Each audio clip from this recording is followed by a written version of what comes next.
Chapter 341. The silver moon hung high in the sky, barely illuminating the remote and dilapidated alley. A few flickering torches shone through the only narrow crack leading to the outside. Thales snapped out of his daze when he heard the rude cursing outside the alley. Even though he was a little dizzy from moving underground, and the corners and alleys he passed through after he came to the surface were a little complicated, Thales knew very well that he had left the Secret Intelligence Department's protection and was exposed to Dragon Cloud City's field of vision. He was in danger. Right now, his only hope to get out of the city was the contact Ray had mentioned. Thales focused his attention. The sin of Hell's river surged at the right time to strengthen his hearing. More than 10 different breathing sounds appeared in his sensory organs from 2 directions. One side had an advantage in numbers and the other side came alone. "You've been in Dragon Cloud City for so many years." This was the cold voice from before. When he spoke in the crowd, Thales could vaguely sense his impatience. "You should know how serious this matter is. You also know how serious we are. This isn't a fight because of personal feelings." The rude voice responded with a disdainful sneer. "Umph." Thales frowned slightly. "Who are they? Where am I? Where is the person I'm supposed to meet?" "Damn Ray," he said he didn't want to be like the Secret Intelligence Department, but he still left me with a mystery. The confrontation between the 2 sides of the wall seemed to be continuing. The rude voice's reaction obviously made his opponents very unhappy. The third voice rose again as if he was still trying hard to convince the boorish man. "This is for our survival. From sealing the city, to raiding the city, to arresting people everywhere, they have never so crudely interfered with the gangs and underground businesses. Listen, Heroic Spirit Palace is serious this time. I think they don't even care if they die together with us." Thales felt a chill in his heart. A few hours had passed since noon, when Lampard was assassinated, and he fled Heroic Spirit Palace. The prince could roughly imagine Dragon Cloud City's current state. "I don't think so," the rude voice answered casually. "I'm doing quite well." Bang. Hey. Someone seemed to have knocked on a wooden board in anger. "You old," but with another muffled sound, he who was about to explode in anger seemed to be stopped by his companions. Thales pushed his body closer to the rough and broken wall in front of him. He pricked up his ears and tried his best to grasp all the useful information he could. "Really?" It was the cautious third person. Compared to his cold-hearted companion, he seemed to be more inclined to solve the problem through negotiation.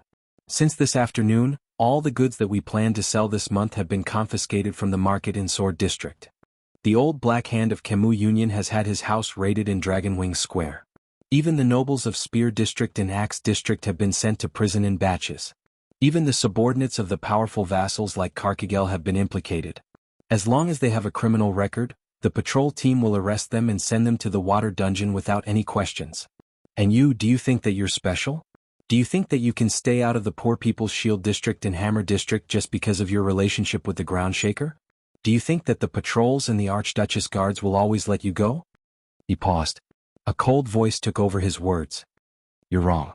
And one day you will pay the price for it." Thales' heart skipped a beat. He heard a few key words. The prince subconsciously looked around. This remote alley seemed to be quite old. The irregular brick walls were badly damaged, as if they would collapse at the slightest touch. The house on the left that was connected to the alley had obviously not been inhabited for a long time. This half-built house was in a worse state than the abandoned house that Thales had stayed in before. It was as if someone had taken a huge hammer and smashed a third of it vertically downwards, starting from the roof. But Thales immediately realized that the ground under his feet was also full of broken stones and rotten wood.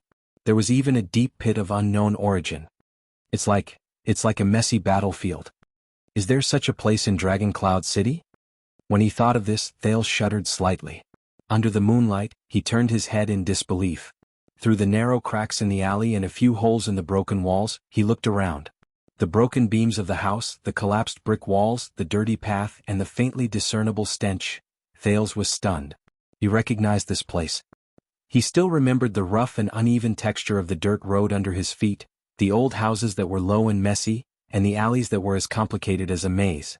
The only thing missing was the hustle and bustle of people. "This is..." Thales touched the broken wall and stared blankly at the house whose roof had been smashed off. "This is Shield District. This is Dragon Cloud City's Shield District. 6 years ago, it was the Shield District that was destroyed in a single day under the frenzied battle between 2 mystics. It's the Shield District where he escaped with Little Rascal. It's the Shield District where he fought back with Black Sword. This is the place. An inexplicable melancholy surged in Thale's heart. It's been so many years. In the end I still returned to this place. However, doubts arose in Thale's heart. Why did Putre want me to come to this place? Ha ha. The boorish voice suddenly laughed out loud, attracting Thale's attention. You will pay the price. Ha. The laughter was very bold and wild, but Thales could hear the displeasure and anger in it. With his senses strengthened by the sin of Hell's River, Thales could vaguely sense that the breathing of the group of people opposite the rough voice was getting rougher. It seemed like the situation was getting uglier. The laughter gradually stopped. You know. The rough voice stopped for a few seconds before he spoke in a low voice, even deeper than before. 6 years ago, Vlad could no longer survive in Dragon Cloud City, so he played some tricks and turned the bazaar and black market into a mess. Coupled with the disappearance of that Far Easterner, Bao District's business was also empty. So, for a period of time, all the overconfident scums wanted to snatch these few pieces of bones. The rough man paused for a moment, and there was a hint of danger in his voice. And after a few years of fighting, all of you who are still here actually think that you're somebody. Even the way you talk makes you sound like a big boss. Vlad? Is it? The man with 8 braids under Lampart's command 6 years ago? Thales frowned. He subconsciously shrank back a little, completely hiding himself in the darkness behind the wall. Enough. The cold voice spoke again as if he was the leader of this group of people. We don't know about the grudge between you and Vlad in the past, cripple. There was still no warmth in his words. We don't want to get involved, but everyone is making a living in Dragon Cloud City. Ha! The rough voice suddenly rose, interrupting him. Making a living? Even though this person was alone, he seemed to have a lot of guts.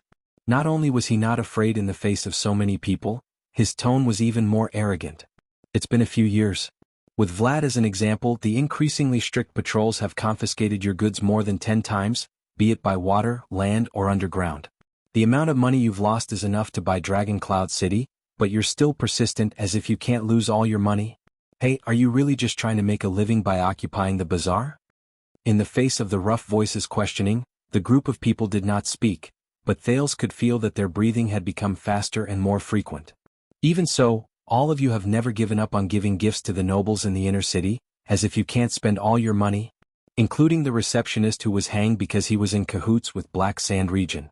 I know that you were the ones who gave him all his benefits.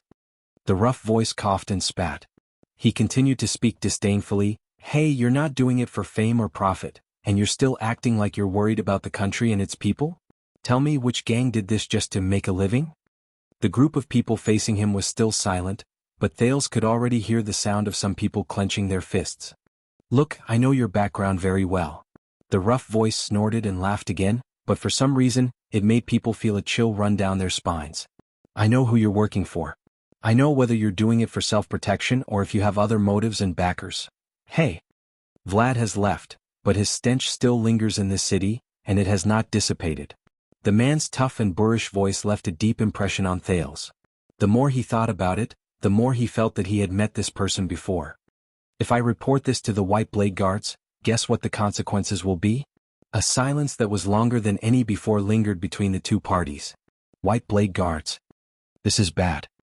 Thales, who was caught in the middle of this confrontation, only felt that the atmosphere was getting worse. He looked around anxiously, but to his disappointment, he realized that there were only 2 ways to leave the alley. He could either crawl out of the narrow crack in a carefree manner and arrive in front of the 2 parties, or he could step on the broken stones and broken wood on the ground from the other side and jump over the wall in a flashy manner. Neither of them is a good idea. After a long time, the cold voice in the crowd on the other side slowly sighed. There have been no White Blade Guards for a long time, Gleeward. His tone was soft, but it was malicious. Ever since the calamities descended and the day the great dragon reappeared, the late king has passed away and times have changed. Both Extet and Dragon Cloud City are no longer what they used to be. The words that rang in the night startled Thales a little. He had roughly figured out the identities of both parties. Their positions were probably not very high, but they should not be ignored in Dragon Cloud City. They affected many people's lives, and they were closely related to the middle management of the government like the patrol team. Thales felt a sense of familiarity toward this kind of person, which he had not seen in a long time. As expected, in the next second, the boorish man known as Gleeward spoke coldly. So you found a new master? He spat in disdain. What? Is Chapman Lampart's penis so delicious that you have to queue up to take a sip of it when you pass by while taking a dump? Damn it. One of them seemed to be unable to hold back his temper. He took a step forward, but he was immediately stopped. Silence. This time it was the third voice. He seemed to be the one with the most weight after the cold voice. His words were obviously much more cautious. He spoke in a negotiating tone. I know, Chief Gleeward, we usually don't interfere with each other and we have a tacit understanding, but this time, but Gleeward did not seem to buy it. His boorish voice interrupted the other person. Then get lost. Gleeward's boorish voice was unpleasant and piercing to the ears. I don't care how important that prince is, I don't care who assassinated that kinslayer, I don't care what kind of *T heroic spirit palace is playing, I don't care whose balls you black-skinned dogs are licking, I don't care whose bones you took to get involved, and I don't care whether you want to rebel or get promoted. I only care about one thing, you sons of *cheese. Thales bit his lower lip. Thales bit his lower lip. As expected, his disappearance caused a series of chaos in Dragon Cloud City, and even affected these. Gleeward pounded his fists and growled, I'm going to kill you. Stay away from my land. His words instantly caused the crowd to burst into an uproar. This old cripple. The sound of a blade stabbing into wood could be heard. We should teach him a lesson. A few people sneered maliciously. If you ask me, one person said in annoyance. But these people's words came to an abrupt halt. They seemed to have been stopped by their leader. Just when Thales breathed a sigh of relief and thought that the conflict had ended, Gleeward, the famous Gleeward.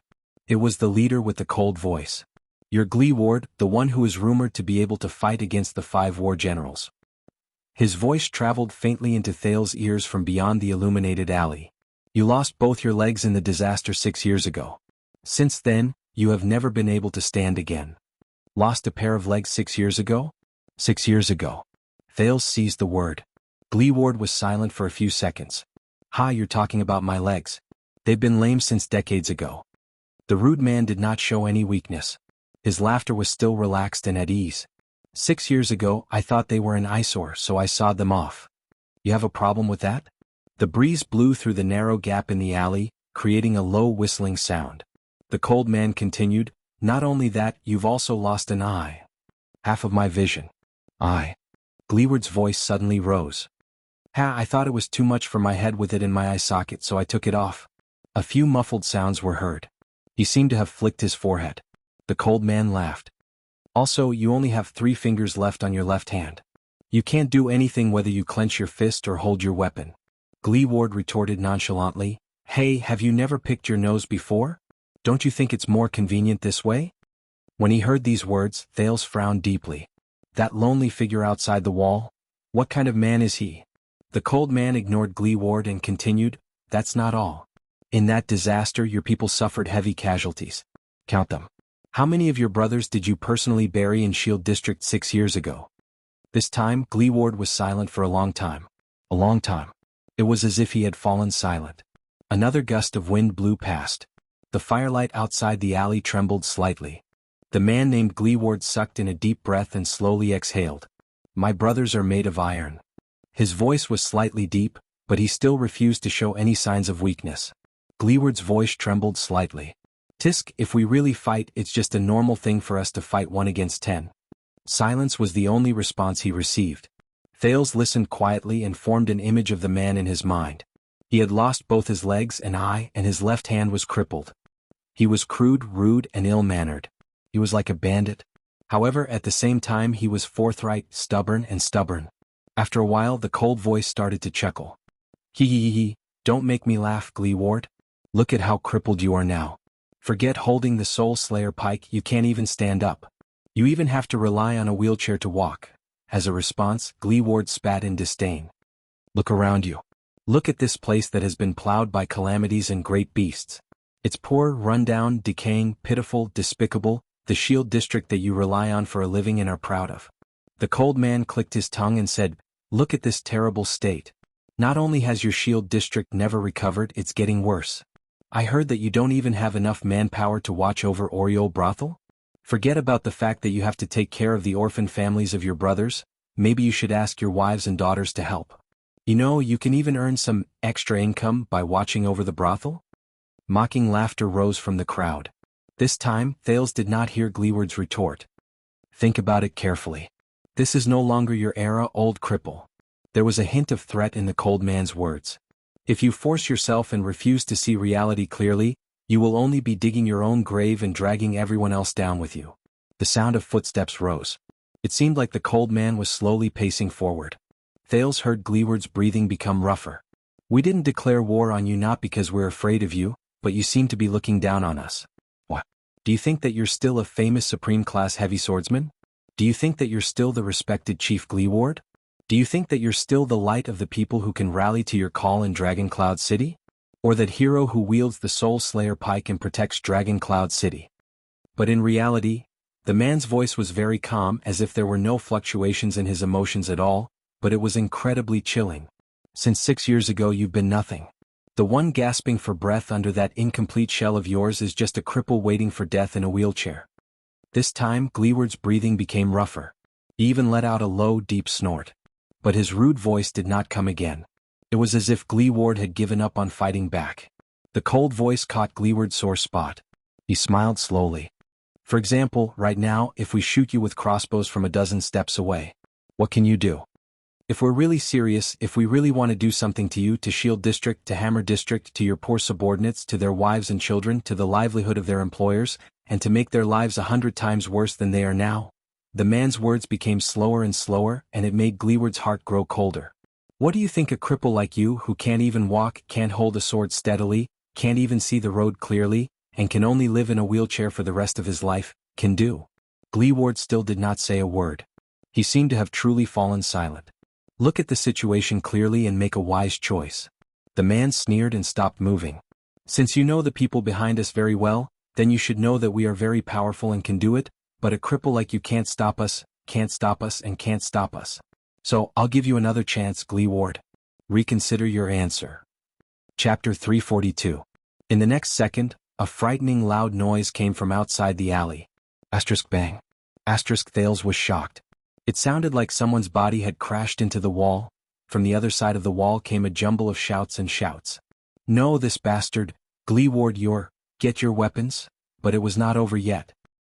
Boom. Another muffled sound. To Thales it sounded like a head-on collision between two fists. The clear sound of bones cracking was accompanied by cries of pain. Damn it, kill him. Swoosh. This time, it was the sound of blades cutting into flesh. This son of AB crack. This time, it was the sound of bones cracking. Damn it, how did he do it? Kill him, The continuous screams of the crowd rose from outside the alley. Thales became more and more nervous as he listened. What happened? Where are the throwing knives? Use the throwing knives to deal with?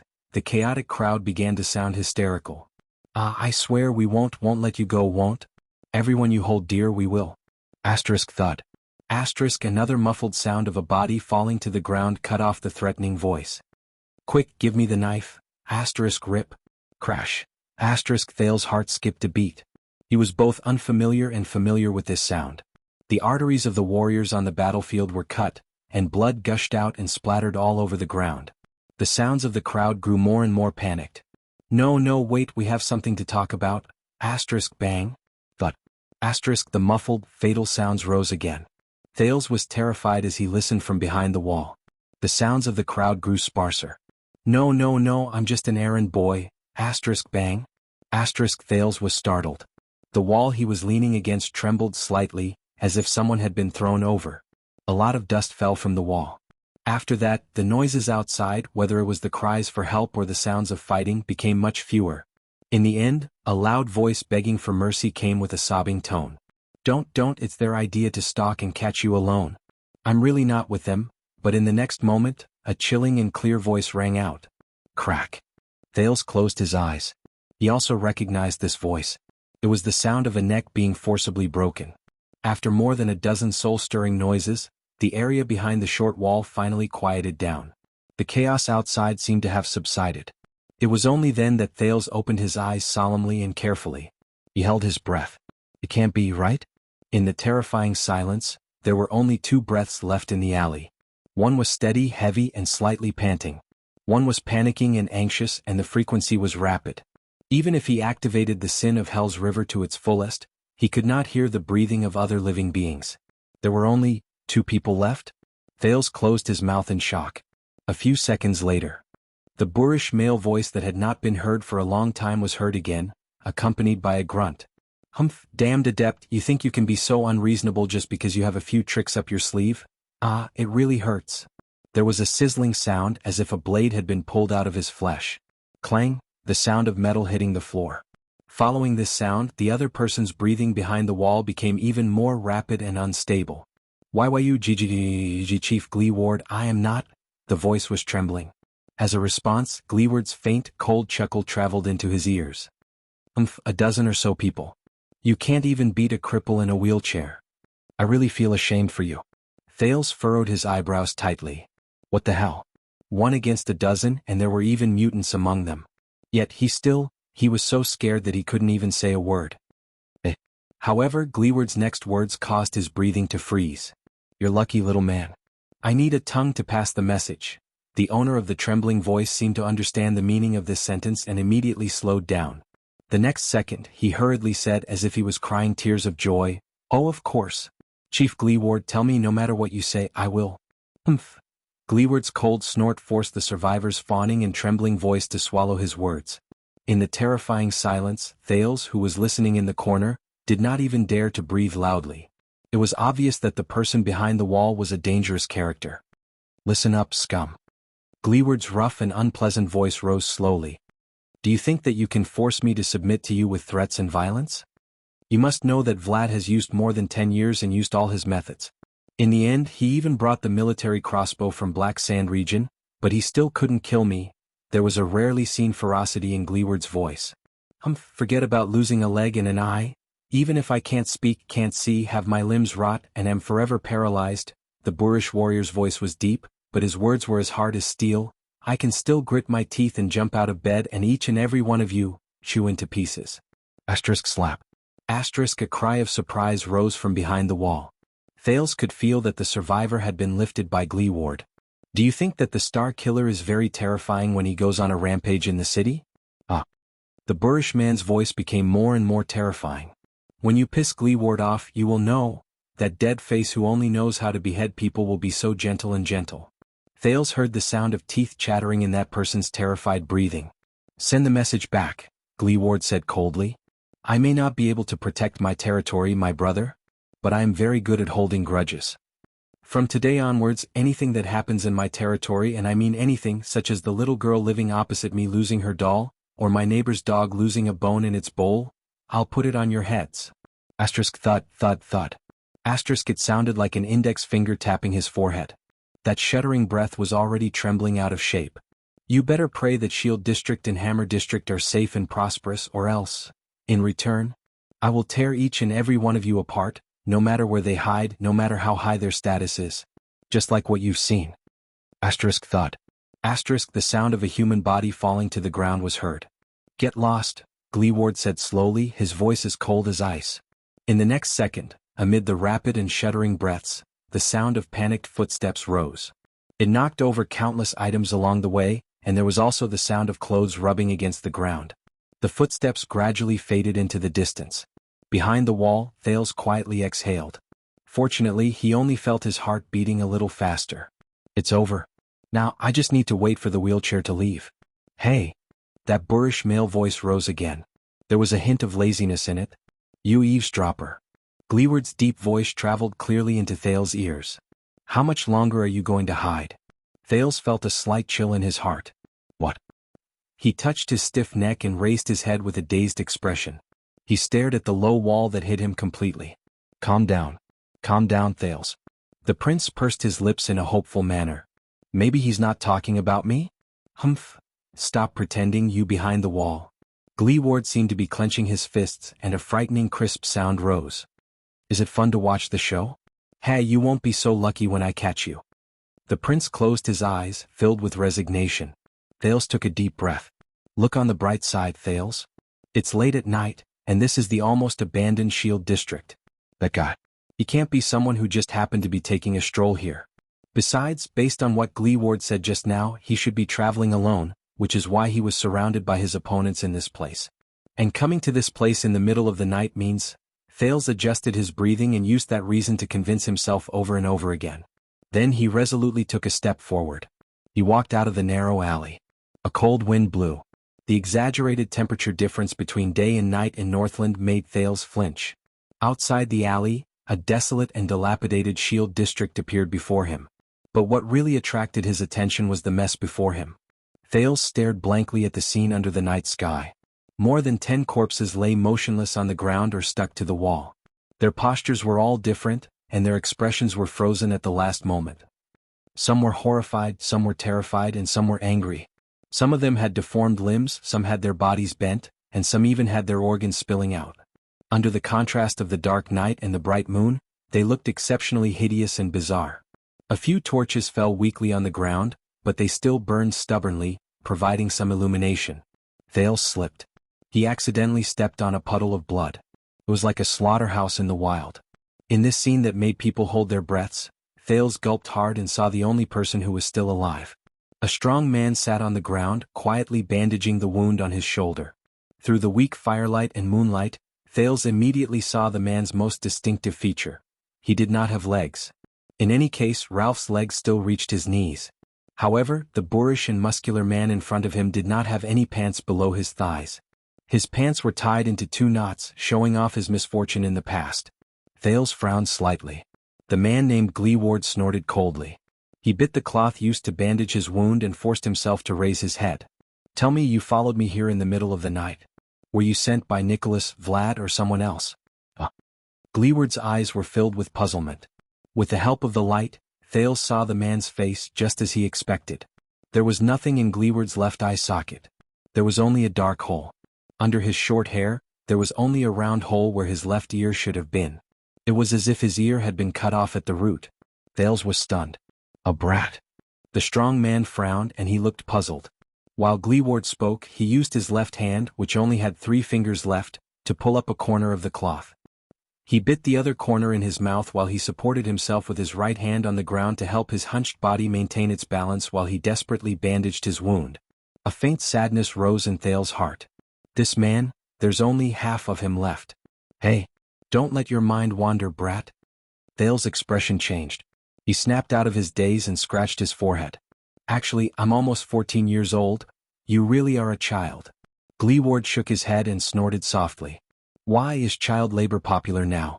Tiske, why are people so cruel nowadays?" "Cruel?" Thales could only smile helplessly as he stared at Gleeward, who sat among the corpses on the ground. Gleeward's face was flat, but his nose was rather high. His face was covered in ungroomed stubble, which made people wonder if he had carelessly cut it with a table knife. He bandaged his wound and grabbed behind him with his left hand. Rumbling sounds of friction came from the darkness. A wooden wheelchair was pulled to his side by the man. Gleeward gritted his teeth and fastened the wheelchair to the side of a protruding stone slab. He grabbed the arm of the chair with his left hand and used his right hand to support himself from the ground. He propped up half of his body from the ground and leaned towards the wheelchair while trembling. He wanted to sit in the wheelchair. Thales thought of something. When he saw Gleeward's strenuous movements, he wanted to step forward and help. But in the next moment, Gleeward retaliated with his actions. The strong man grunted, and his powerful right arm seemed to explode with endless power as he pushed the ground. In the next second, the boorish man rose steadily into the air. Thales, who had just taken a step forward, stopped abruptly. As the wheelchair shuddered, Gleeward landed accurately on it. In the wheelchair, Gleeward leaned back and exhaled comfortably. He cast a scornful glance at the corpses on the ground and flashed a cold smile. At that moment, Thales suddenly realized that even though the man seemed to be handicapped and only had half of his body left, but there was no doubt about it. The man before him was one of the strongest and most valiant warriors he had ever seen. At that moment, a woman's voice, which he had not heard for a long time, rang in his ears. Gentle, light, but with a hint of stubbornness that refused to compromise. "No, Chiron. They don't need cheap sympathy. They don't need help and sympathy from us so-called normal people and healthy people to satisfy our own moral evaluation. What they need is for us to remove our blinders and treat them like normal people, because there's nothing abnormal about them to begin with. And the reason why they can't become normal people is because we are too self-righteous. We are not tolerant enough.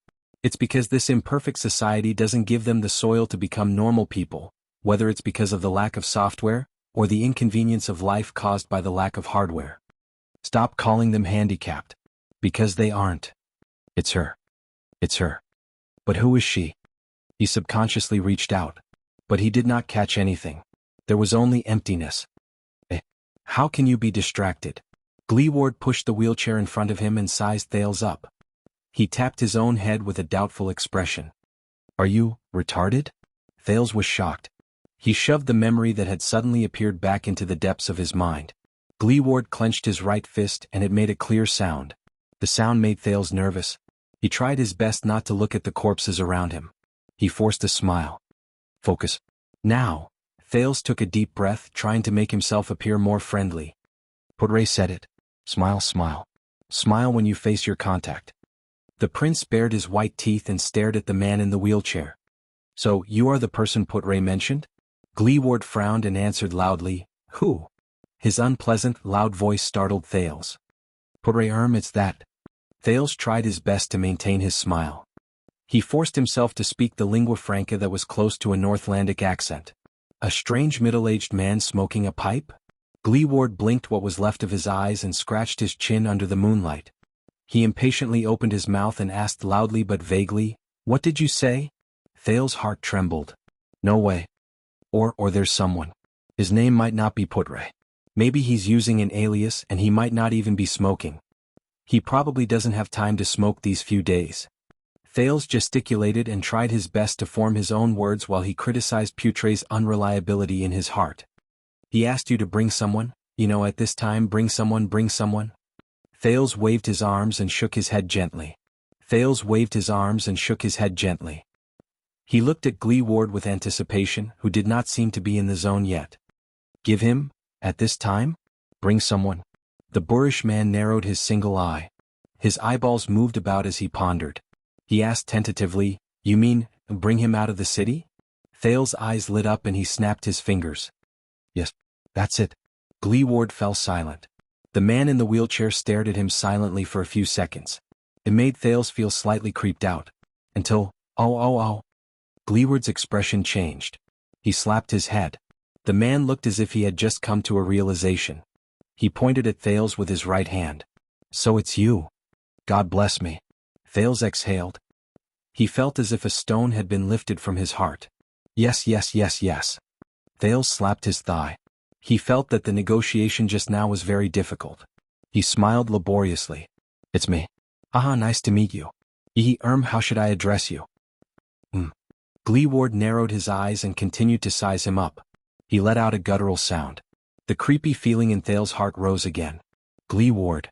A second later, the boorish man laughed and showed his yellow teeth. He extended his right hand to Thales. Drew Gleeward. Thales breathed a sigh of relief again. Fortunately, this contact seemed to be rather easy to talk to. With lingering fear in his heart, he extended his right hand and held Gleeward's palm. Then, at that moment, bang. Before Thales could react, he felt a weight on his right hand. He felt pain in his neck and his vision swayed. A great force erupted from Gleeward's right palm. Thales lost his balance and fell in Gleeward's direction. Gotcha. Gleeward's delighted laughter traveled into his ears. You want to leave the city in secret? Hey, you're that little prince of Constellation who was kidnapped, aren't you? Gleeward's boorish laughter grew louder and louder, so loud that Thales' ears hurt. What happened? Thales struggled to open his eyes, but to his horror, he discovered that Gleeward, who was in a wheelchair, had already locked his hands tightly behind his back. The latter's left arm wrapped around the prince's neck. The iron-like muscles on his arm were like a cage that bound the prince to Gleeward's embrace. Whether it's the underground or the officials, all of Dragon Cloud City is going crazy because of you. I've always been annoyed by these things and I didn't even want to bother with them, but you actually came to me.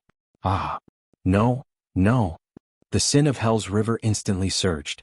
Thales gritted his teeth and tried to break free, but he realized that his struggle was futile.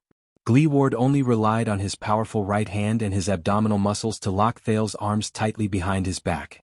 It was useless. From the moment he was held in Gleeward's arms, he had already lost his best position to exert force. Under Gleeward's restraint, he could not even touch JC's dagger.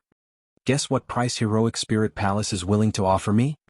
Gleeward's laughter was rather ferocious and smug. Damn it, that dead face smashed so many things in my territory in the afternoon. This time I'll make him pay for it. Gleeward's left arm suddenly exerted force.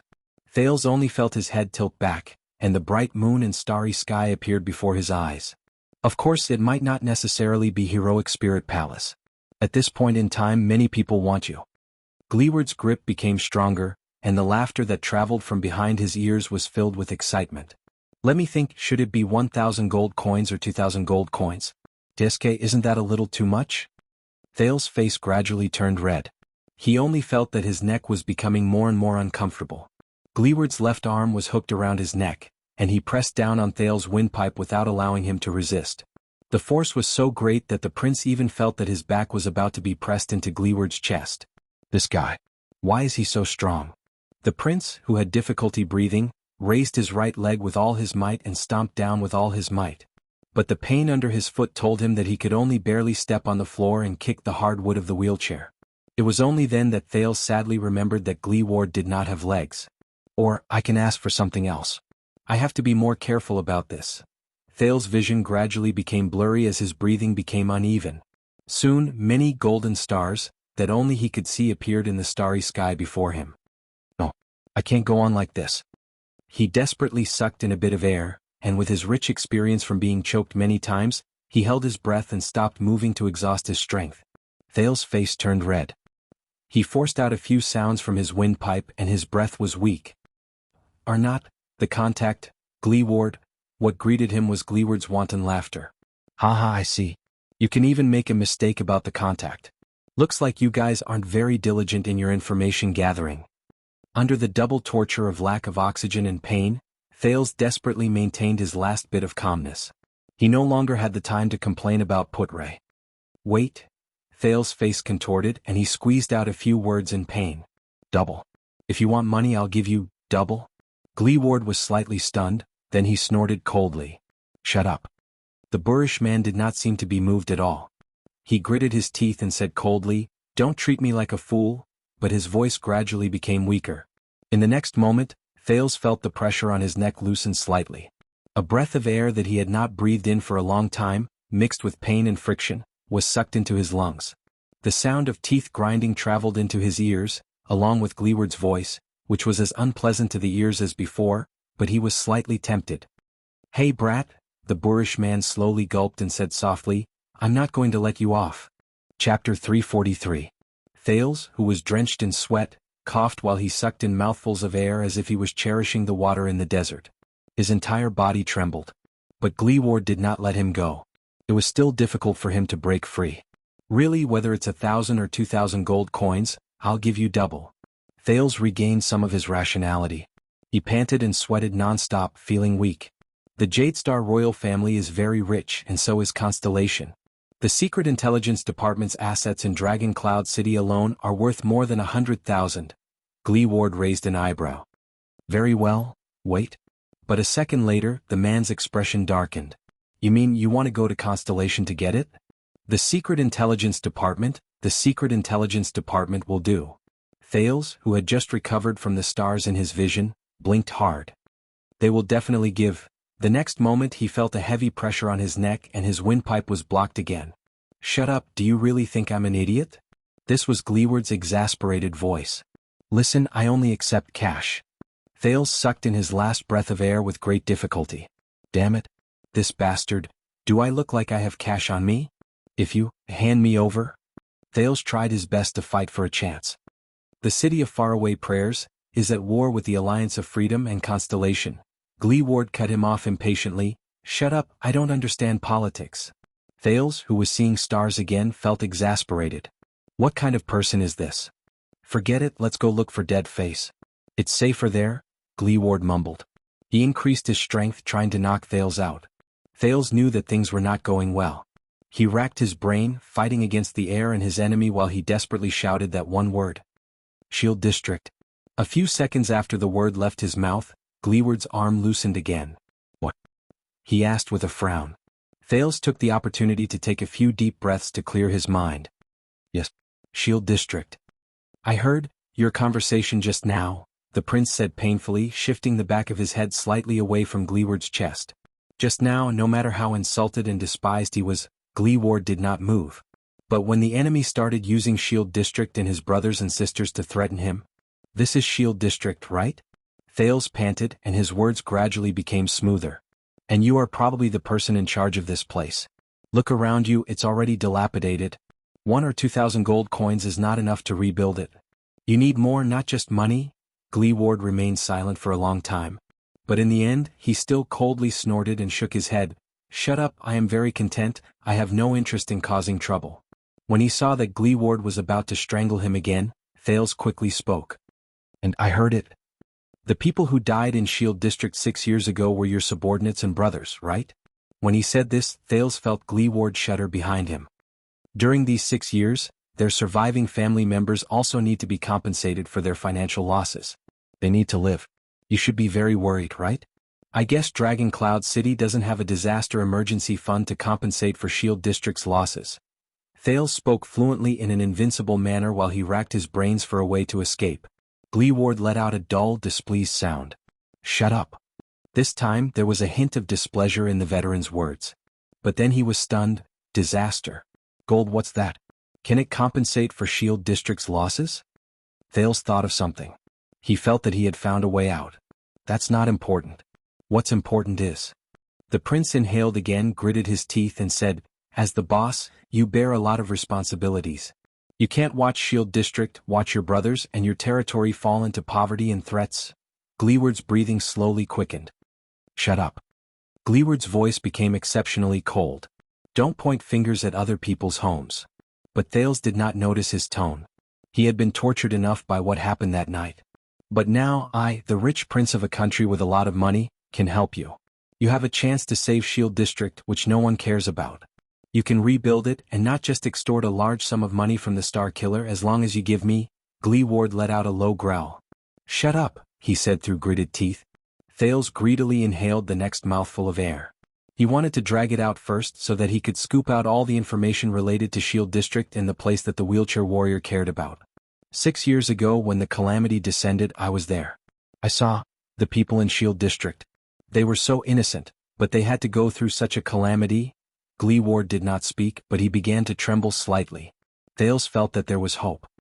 He could not help but speak faster. "You don't seem like a cold-blooded and selfish person, Gleeward. The chance is right before your eyes. You can't give up on Shield District just because you find it troublesome. You can't just stand by and watch them suffer so that the dead cannot rest in peace. Rest in peace." When he heard this, Gleeward's body swayed violently. "Shut up." His voice began to tremble, and there was a warmth in it that was difficult to ignore. "Brat." Thales only felt that Gleeward's arm was becoming looser. I should be getting closer and closer to Gleeward's pain point. When he thought of this, he could not help but feel refreshed. After the calamity, the people of Shield District suffered greatly. They relied on you. They can't continue living like this. You have the responsibility to do everything in your power to protect them, help them, and save them. Gleeward's breathing became more rapid. Thales suddenly raised his voice. "Gleeward, you can't run away. Your inaction not only makes it impossible for the dead to rest in peace, to those who are still living and suffering, this is no different from murdering them with your own hands." The moment the word murder came out of his mouth, Thales suddenly felt the hands around his neck tremble violently. His ears trembled and Gleeward's shout, which he had never heard before, traveled into his ears.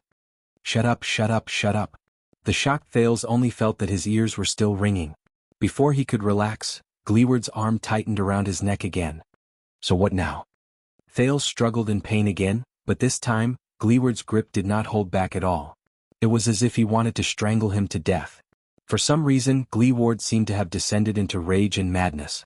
His voice also became increasingly terrifying. "Listen up, brat.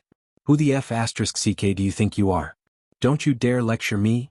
His arm was trembling, but he did not loosen his grip at all. It was a clear sign that his master had practiced the art of killing hundreds of times and had rich experience. "Don't you dare lecture me on how to protect Shield District." Gleeward was agitated, as if he was on the verge of breaking down. 6 years ago, with the Soul Slayer pike in hand, I stood here in Shield District in the midst of endless blood and death. I fought against the damned blood calamity with my life. Fought? Gleeward panted, but he paused a few times. Fought. Thales felt that at that moment the teeth of this warrior, who was still strong and optimistic in the face of a group of opponents, were actually chattering. It was as if he had remembered his deepest nightmare. The next moment, Gleeward gritted his teeth and roared like a volcano eruption. When we fought to the death. Under the moonlight, the veteran in the wheelchair roared in pain and anger. You were still wearing diapers, drinking milk in your grandmother's arms. Thales could not care less about his ears, which were about to go deaf. His vision began to blur again. *T. This is a perverted sadist. Thales half closed his eyes and felt the torment of his empty lungs, as well as his desire to breathe and live. His consciousness gradually faded. But at the same time, a strange feeling surged through his body. The sin of Hell's River began to boil on its own again. It was like a restless and agitated beast. It was waiting for the moment to rush out of the cage. At least, it allowed the dizzy Thales to maintain his last bit of clarity. Under the double torture, the exhausted Thales trembled all over. With his last breath, he spat out a word, "No." At that moment, thump, thump, thump, the sudden sounds of horse hooves and wheels rattling could be heard in the empty ruins of Shield District. A carriage arrived not too far away from them. "Chief Gleeward, your guest have already?" A lively and cheerful young voice rose into the air. The voice paused for a moment. With a ferocious expression, Gleeward raised his head and met the owner of the voice. He could not help but loosen his grip on Thales as he tried his best to restrain him. The purple-faced Thales breathed in air again. He coughed madly. He had inhaled quite a lot of saliva during the fight just now. The increasingly restless sin of Hell's River in his body gradually calmed down. The next moment, "Wah! Chief, I am sorry, I was wrong. No, I mean I shouldn't, I can't, no, I mean I won't tell anyone, no, I mean I didn't see anything, I don't know anything, I just came for a stroll tonight, no, I mean I didn't even come to Shield District tonight." Gleeward shook his head and tried to clear his mind. He looked at the carriage and its driver. "Is that Kevin?" On an uncovered freight carriage, a young coachman covered his eyes and shouted something in a frenzy. A hunchbacked figure was sitting in the cargo hold at the back of the carriage. He was coughing slightly. Gleeward was stunned. Tonight was different for Kevin, the poor boy from Shield District. He was supposed to drive this shabby, low-quality carriage and bring Chief Gleeward's guest to a special and remote place in Shield District. Kevin did not know why Chief Gleeward had carefully chosen this place to meet, but as long as it was the chief's order, he had to do it. That was Drew Gleeward, the man who single-handedly protected Dragon Cloud City during the legendary disasters of the Calamities and Hydra, Kilika. Yes, Kevin still remembers those years and those disasters. It's like a nightmare. But, when Kevin arrived at his destination and met the chief, he could not believe what he saw. What is that? Of course, Kevin was not referring to the corpses and blood all over the ground. As the manliest man in Dragon Cloud City, Chief Gleeward, who could command the wind and clouds, would not cause a storm of blood wherever he went? Was a teenager. Yes, a delicate-looking but thin teenager. Under the moonlight, the delicate-looking teenager sat in the chief's arms. He looked excited and in pain. The teenager placed his hands behind his back and placed them on Chief Gleeward's knees. They trembled slightly as if he was touching and rubbing against something. His face was flushed and his lips opened and closed. He looked agitated and excited as he twisted his waist and moved up and down. When he saw this, Kevin's heart froze. No way. What about Chief Gleeward, who has always been open-minded and heroic? Kevin narrowed his eyes and tried to take a closer look. At that moment, the dignified chief of Shield District in his heart, the hero of the people, Gleeward, was sitting in a wheelchair, doing Gleeward's rough and powerful left hand, which was missing 2 fingers, was intimately hugging the teenager's upper body from behind, pressing him tightly into his embrace. Gleeward's right hand was stretched towards the teenager's lower body, where Kevin could not see. It was also trembling slightly as the teenager moved. What? Kevin widened his eyes. His jaw almost dropped. That was not all. Chief Gleeward, who usually did heavy work with ease, was panting violently at that moment. His iron-like body rose and fell in sync with the teenager's suspicious rhythm. He moved to the left and right, up and down, and moved back and forth in a timely manner. The chief's face was contorted, and he was agitated. He even stuck close to the teenager's ear and gritted his teeth as he shouted some words whose meaning was unclear. It was as if he was venting something. Venting? Kevin's heart skipped a beat. This. Kevin's face turned paler and paler as he watched the 2 people moving excitedly on the wheelchair. He watched the teenager and the chief's bodies pressed against each other as they forgot themselves in pain and happiness. The old man in Shield District had told him that for a long time, there had been all sorts of girls and women living in Shield District. No matter how good, how beautiful, how good they were at managing their families and having children, the prestigious Chief Glee Ward had never taken a fancy to any of them. The old man sighed and said to Kevin, "There's a reason." A reason? Kevin, who had goosebumps in his heart, felt that he had just found the reason why the chief was single. The young, poor boy did not dare continue thinking about it. With complicated emotions, he instinctively wanted to raise his whip and steer the carriage away. But at that moment, the ferocious-looking Glee Ward raised his head. He met Kevin's gaze under the moonlight. Kevin was instantly stunned. "It's over. I found out the chief's secret. I will be killed, right?" Kevin's pain screams not only pierced through the air, but also made Glee Ward wake up slightly. Thales gasped laboriously. He had already given up on negotiating with Glee Ward. He was probably a lunatic. There was no way to talk to him. Boss, since I've never been to Shield District, that means..."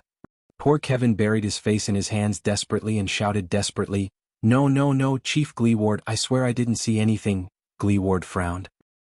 He first cast a glance at the prince who was held hostage in his arms before he turned to the carriage impatiently. "Kevin." The chief of Shield District roared furiously, "Shut up." Under Glee Ward's might, Kevin's voice came to an abrupt halt, as if he had been choked in an instant. "How many years has it been?" Another voice traveled slowly from the carriage. It was filled with endless emotions. "Old friend." Glee Ward shuddered slightly. This voice? Thales was stunned as well. Isn't that... In the dark, a wooden walking stick was extended out of the carriage shakily, followed by two frail and old legs. "I'm sorry, I came a little later than the appointed time." The person who came over with a hunched back got down from the carriage. When he saw the mess around him, he subconsciously frowned and covered his nose. "Oh, looks like you're still doing your old job." Glee Ward stared at the person with a dumbfounded expression. He did not even notice that Thales was no longer struggling in his arms. "What the F***? Glee Ward opened his mouth wide and stared blankly at the visitor on the carriage. His expression was as if he had seen the dog next door laying eggs. "Damn it, I was wondering which immoral bastard sent the invitation. I didn't expect it to be you." The person chuckled softly. "Are you surprised? Tsk, you're not dead yet."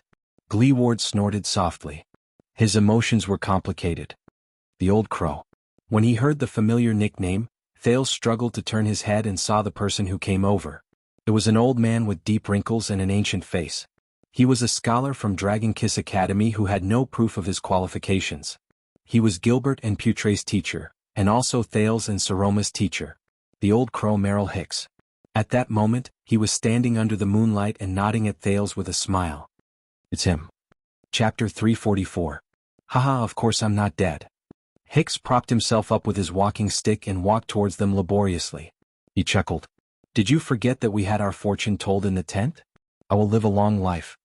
Glee Ward made a disgusted expression that said, "Who would believe you? As for you, Drew?" Hicks maintained his usual smile and cast a glance at the stunned Thales. Then he looked at Glee Ward again, who was in the wheelchair. His gaze lingered on Glee Ward's missing legs for a moment. "I can see that you've lost quite a bit. Little hedgehog, I really miss the days when we ate sand together in the desert." The effect of this sentence was quite impressive. Thales, who was held hostage, and Guy, who drove the carriage, were both stunned. "Little hedgehog? What little hedgehog? Who's little hedgehog?" Glee Ward twisted his body in the wheelchair and coughed unnaturally. Cough, all right. But Hicks continued to speak in a seemingly sentimental manner. "I still remember that you were forced to be with those barren bone women in the tent." At that moment, Glee Ward's face turned the color of a pig's liver. Only the darkness of the night could conceal it. When the other two people shifted their admiring and skeptical gazes to him, Glee Ward interrupted Hicks' cheerful chatter in exasperation. Shut up, old man." Hicks shrugged. Glee Ward stared at him with an unpleasant expression. He panted as he pondered about something. "Guy, thank you for sending him over. Now you should go further away." Glee Ward paused as if he felt that it was not safe. He narrowed his single eye and warned Guy in a soft voice, You don't want to hear that I'll kill you if you find out, do you?" Guy trembled slightly. He looked at the dying teenager in his chief's arms and squeezed out a terrified and strange smile. "All right, Chief." After Kale left, Gleeward exhaled. The veteran looked at Hicks in displeasure. Very well, Old Crow, since you're in Dragon Cloud City, very well, I'll treat you to a meal. As long as it's in my territory, you can choose the location. But, Gleeward's expression changed. He changed the topic and said fiercely, you are not allowed to mention the past. Not even a single word. He looked very serious. Thales listened to their conversation suspiciously, but he had already guessed some things, so he preferred to remain silent. Leave everything to Hicks. Really? What a pity. Hicks sighed. Those precious years can't be easily forgotten. In the desert god's beast cage, we were reduced to slaves and lost all our dignity. You, on the other hand, swallowed fresh blood and fought against human or inhuman opponents. You fought for the last mouthful of stinky food and clenched your teeth to survive. Until, Gleeward's expression changed again. Oh my, I'm so Ked. He closed his eyes in pain and annoyance. Shut up, shut up, shut up. I told you not to mention it again. Hicks nodded with a smile. He placed his hands on his walking stick and coughed softly. Once Gleeward made sure that Hicks did not speak again, he slowly exhaled as if he had just avoided a great danger. He waved Thales' hand. All right, finish what you wanted to say. I'm still in a hurry to get rich. When Gleeward said this, his words came to an abrupt halt. The veteran frowned. He looked at Thales, who was no longer struggling and was trying his best to recover. Then he looked at the newcomer, Hicks. Hicks still had that mysterious smile on his face as he stared at him quietly. Then Gleeward, I would like to ask you for a favor. Gleeward's expression froze on his face. In the next second, Thales felt his body loosen. Gleeward had let go of him. *CK Old Crow. The veteran looked at the hostage in disbelief, then at his old friend. You didn't ask to meet me in this strange place on a whim, did you? Thales lay on the ground. He felt that his limbs were sore and powerless after being deprived of oxygen for a long time. This brat didn't suddenly appear out of nowhere because of a coincidence, did he? In the face of Gleeward's bewildered question, Hicks shook his head. Of course not. He walked forward slowly, leaning on his walking stick. That's right. I want to ask you to help him. Hicks' expression slowly became serious. Please send Prince Thales out of Dragon Cloud City in secret and safely to the designated place, despite the many layers of security.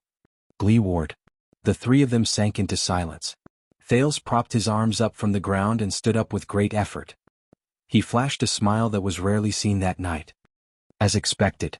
The contact Putray had spoken of, it's Hicks. Him know their mutual well-respected teacher. It's you, teacher. Following Putray's instructions, he flashed a friendly and grateful smile at Hicks. I'm sorry that I didn't say goodbye to you before. Hicks returned the smile and winked playfully. The eyeballs behind his monocle flickered back and forth. It's not too late now. Thales could not help but laugh and shake his head. So, the way Putray mentioned to get someone to help the Prince of Constellation leave the city in secret is...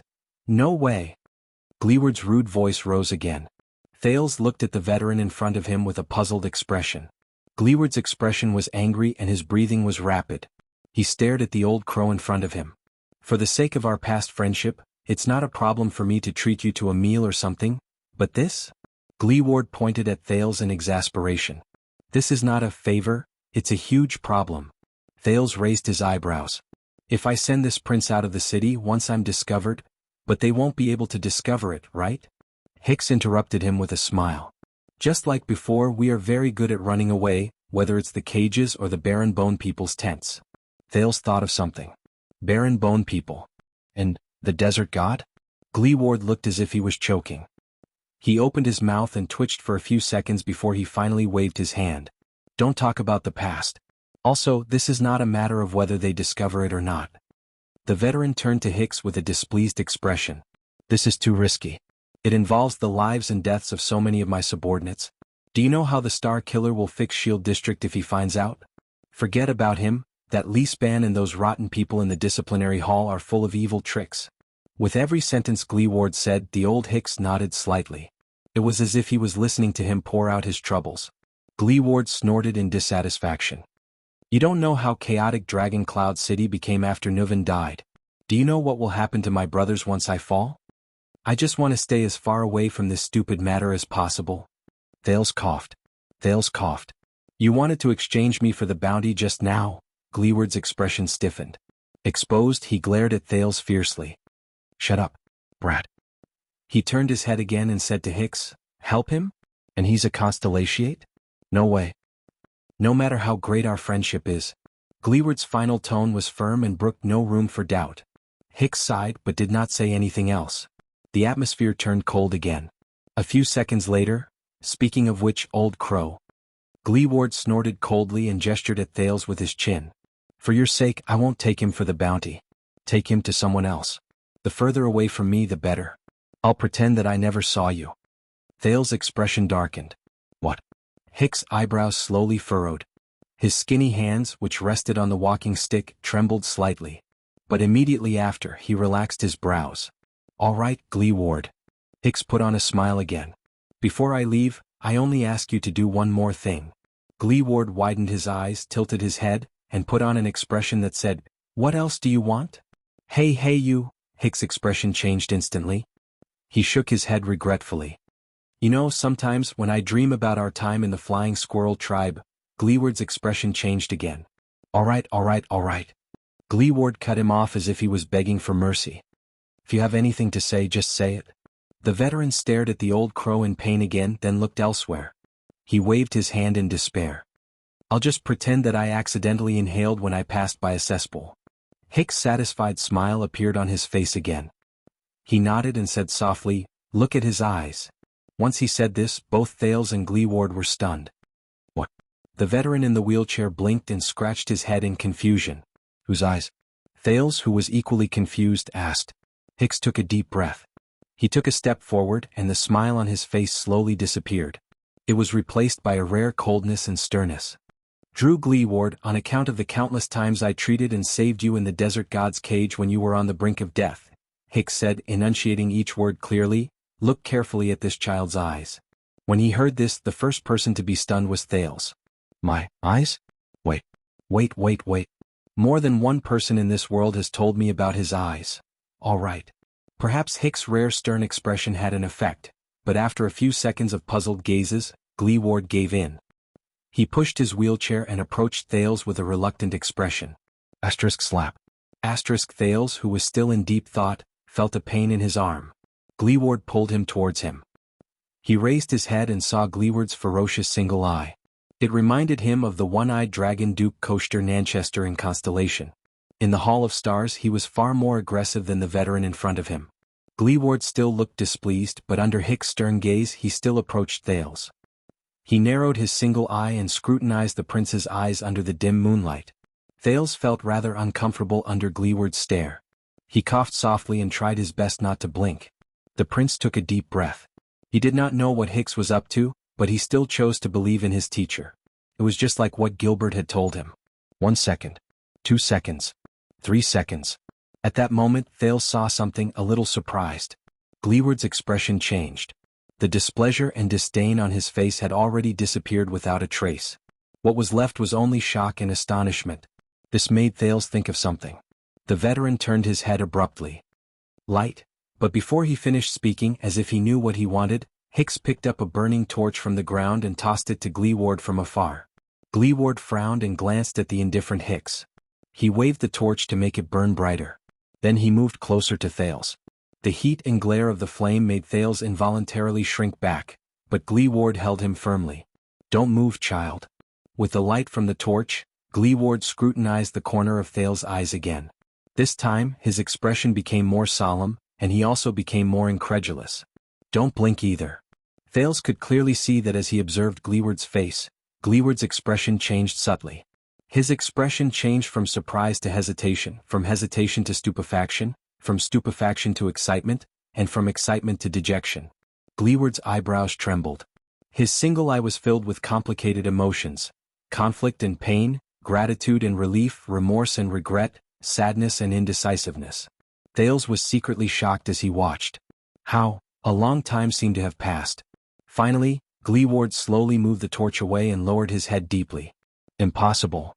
In the darkness where no one could see, Gleeward propped himself up on his wheelchair, bent over, and spoke in a muffled voice.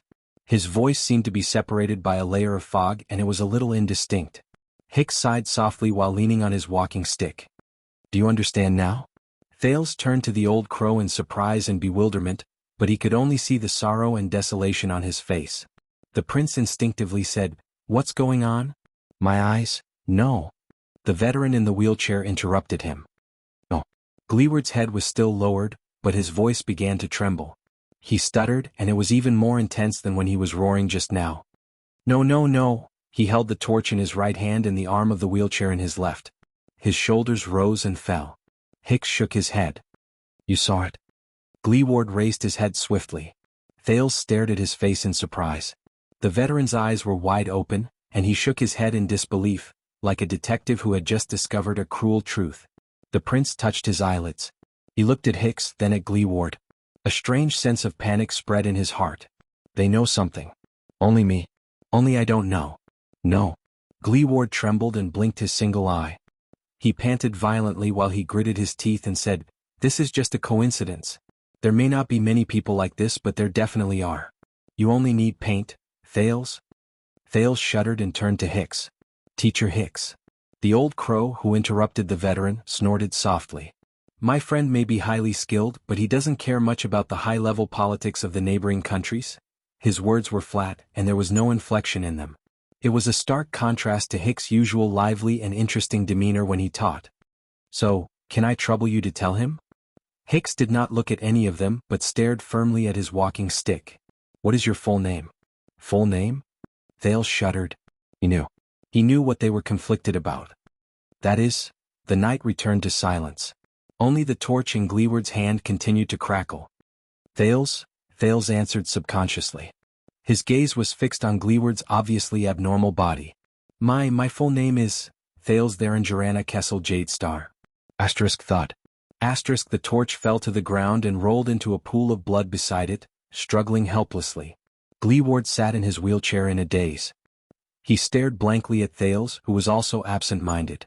His right hand was still in the air, still in the position of holding the torch. But he still did not move. It was as if he was living in a dream. Gleeward spoke softly. "This is impossible." The voice that was once rough, hot-tempered, and extremely unpleasant to the ears sounded as if it came from a distant mountain at that moment. It was gentle and calm. It was as if he was afraid of disturbing someone's sweet dreams. Hicks slowly flashed a tired but sincere smile. "That's right, Drew." The old crow raised his head slowly. The meaning in his eyes was complicated and profound. "This is Lady Theron's son. He is her bloodline." Sizzle. Star. Chapter 345. At that moment, it was as if someone had stopped time from moving forward in this dark, remote, and dilapidated corner of Shield District. The three of them faced each other in silence. The stagnant atmosphere fueled their own indescribable emotions. Until, "What's going on?" Thales asked the other two in disbelief. "Hicks and you, what are you talking about? You know my mother?" Under the moonlight, the prince's face was full of surprise. He stared at the veteran in the wheelchair, who was still trembling slightly, and the old man who held his walking stick with his head lowered in dejection. "What? How did you know her? Where is she?" But they did not answer. "How about it, Drew?" Hicks sighed slowly and said, "Is this reason enough?" Gleeward finally managed to calm his trembling breathing. As if a long time had passed, the wheelchair, which was immersed in the darkness, moved slightly and crushed a few stones on the ground. The person in the wheelchair exhaled laboriously and raised his head with all his might under the dim moonlight. "You can't." The veteran's voice was stiff. His gaze moved back and forth between Thales and Hicks. You can't do this." When he said this, Gleeward's expression froze for a moment. But Hicks continued to look at him calmly. "It's been more than 20 years. I am Gleeward. I am in Dragon Cloud City. I have my territory, my brothers, my everything. They are all counting on me. You can't?" His face contorted and he grabbed his wheelchair tightly, as if he was about to rush to the battlefield in the next moment. "You can't suddenly appear like this and then bring up a bunch of *T and touching past to ask me to do this and that. Those are all in the past, old crow." Gleeward waved his hand abruptly and seemed to be speaking more fluently. "So what if you're her son?" "I don't care," Hicks answered him with a flat but firm old voice. "It's precisely because those are all in the past, Drew. That's why it will exist forever." Gleeward's words came to a halt as if he had choked on something. Hicks' gaze was still. "Since we can't change it, we can't run away from it." Gleeward shuddered in the wheelchair. The veteran slowly let go of the wheelchair, clasped his hands together and gritted his teeth. Shut up. Thales looked at Hicks, then at Gleeward. The puzzlement in his heart was difficult to quell. 20 years ago? The past? They all knew there in Joranna. That mysterious mother. He pricked up his ears, wanting to hear more. No one wants to recall the nightmare of the past, whether it was before or after. The aged Hicks sighed softly and said, but at least think about it. Back then, who was the one who brought people like us, who were struggling and at the end of our lives, and a walking corpse like you out of Caligri? Out of that bottomless cage of darkness, out of that bloody arena shrouded in shadows. Caliguri, the title seemed to remind Gleeward of something. He closed his eyes and his chest began to heave. Thales was puzzled. Caligri? What is that place? Yes, my dear Drew. Hicks stared at Gleeward from afar, who was immersed in his memories and had an uncertain expression. This is the debt we owe. Gleeward opened his eyes and took a deep breath laboriously. Shut up. Thales could not hold it in any more. Sorry to disturb you, but... He took a step forward and his tone was slightly anxious. Who exactly is my mother? Gleeward suddenly raised his head. I said shut up. The veteran gritted his teeth, widened one of his eyes, and stared at the teenage prince with a contorted face, as if he was going through some kind of torture. His beard and hair stood on end, and he looked as if he was forcefully suppressing his emotions, forcing Thales to swallow his words. There are always some things, ahem, you can't deny and you can't forget. Hicks coughed in slight pain, but he waved his hand and refused Thales' kind offer to help him up. Isn't that so? The old crow took a moment to recover before he slowly opened his mouth and called out a name that Thales was very unfamiliar with. Bloody Thorn Lizard. Asterisk bang. Asterisk Gleeward punched his wheelchair. Shut up, shut up. The veteran leaned forward and glared at Hicks fiercely. Go to hell, old man. You are never allowed to call me that. You know that I asterisk King hate this the most. His voice was filled with hostility and pain. He slapped his wheelchair fiercely. You know that. Thales stared at Gleeward in astonishment. The prince became increasingly suspicious of Theron's relationship with them. At the same time he was also worried about his future. But Hicks only continued to support himself with his walking stick. He stood there indifferently. Then send this child away, Drew. This is all I asked of you in the past. Then you can go back and be the local tyrant with a clear conscience. You can flaunt your power as the boss of your gang. Gleeward fell back against his seat and panted a few times. It was as if the conversation just now had exhausted most of his energy. A gust of wind blew past. The huge temperature difference between day and night in Dragon Cloud City made Thales shudder. He could not help but sneeze. No. Gleeward's pained but firm voice traveled into his ears. Dream on. I won't take this job. Thales was shocked. What? That's it? You won't take it? A cold glare appeared behind Hicks' monocle. He said calmly, Is that your answer, Gleeward? Gleeward's chest visibly swayed. That's it. The veteran in the wheelchair raised his head again, gritted his teeth and said angrily, You, get lost. He squeezed out a few words through gritted teeth. Get out of my territory. Immediately, right now. His rough voice rang out in this remote corner, echoing back and forth between the ruins of the wall. But Hicks said nothing. He only stared at Gleeward in silence. Gleeward, whose expression was contorted, and Hicks, whose expression was cold, stared at each other under the moonlight. This atmosphere made Thales rather uneasy. For a moment, it overshadowed his curiosity about his mysterious mother, and made him even more confused about how he could escape. After a long time Hicks sighed slowly. Is that so? The veteran in the wheelchair stared at the old man in front of him. His gaze was filled with a hidden meaning that Thales could not understand. Boss. In the distance Kevin, who heard the roar, drove the carriage closer and asked anxiously, What's wrong? Gleeward panted a few times, adjusted his breathing, and restrained his emotions that were out of control. Kevin, the veteran said stiffly to the young man in the carriage, Where did they come from? Send them back to where they came from. Kevin was slightly taken aback. Huh. Gleeward closed his eyes, then opened them again. Damn it. The boss of Shield District gritted his teeth stiffly and slammed his wheelchair. Get. His voice was rough and his words were cold. Thales sighed in his heart. Kevin was shocked by the way the boss behaved. He first trembled a little, then immediately nodded. Okay, Gleeward snorted coldly. He gave Hicks, who was still silent, a rude glare as if he was his mortal enemy. The next moment, the veteran moved abruptly. He turned his wheelchair to face the opposite direction from Hicks. On the way, he violently pushed aside a corpse that was blocking his path. Then, he cast a glance in Thale's direction with a complicated expression. But the moment before his gaze met the latter's, he quickly looked away. *CK, you old crow.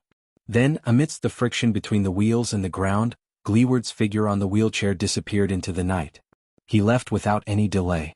He ran over countless gravel along the way. The sound of the wheelchair gradually faded away. Thales silently watched the direction in which Gleeward left. Doubt and disappointment coexisted in his heart. Old sir, and this? After making sure that Gleeward was far away, Kevin rubbed his hands as if he had a headache. He looked at the old crow and Thales with a troubled expression. He remembered the boss' attitude towards them just now. He pointed at the carriage and thought about the tone he should use. Maybe we should. Hicks tapped his walking stick and flashed a friendly smile. It will be done in a while, young man. Please wait for me at the front. We have to say goodbye. Under Hicks' polite and friendly smile, Kevin drove the carriage into the distance with a skeptical look.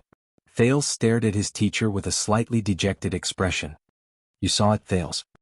Hicks turned his head and looked at Thales apologetically. I'm very sorry. I'm afraid I can't help you.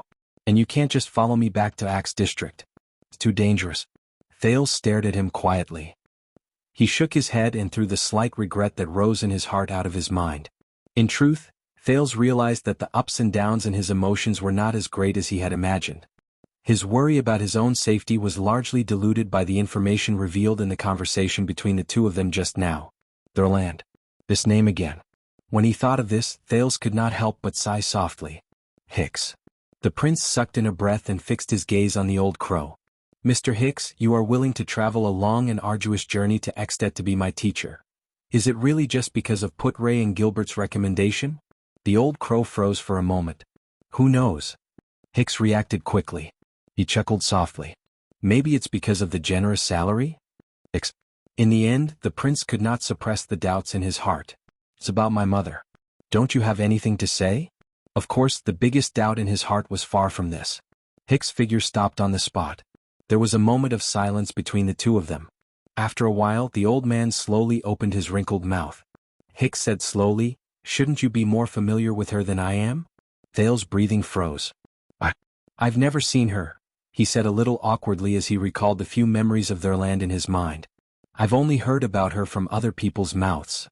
Yes, Thales thought quietly. The abnormality I was born with. In Mindy's hall, the king and Gilbert told him the strangely pronounced name with certainty.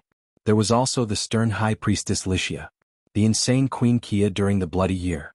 The majestic queen of the sky who descended from the sky. Every bit of information about his mother made him more and more confused. Who exactly is there in Joranna? What kind of existence is she? So that's how it is.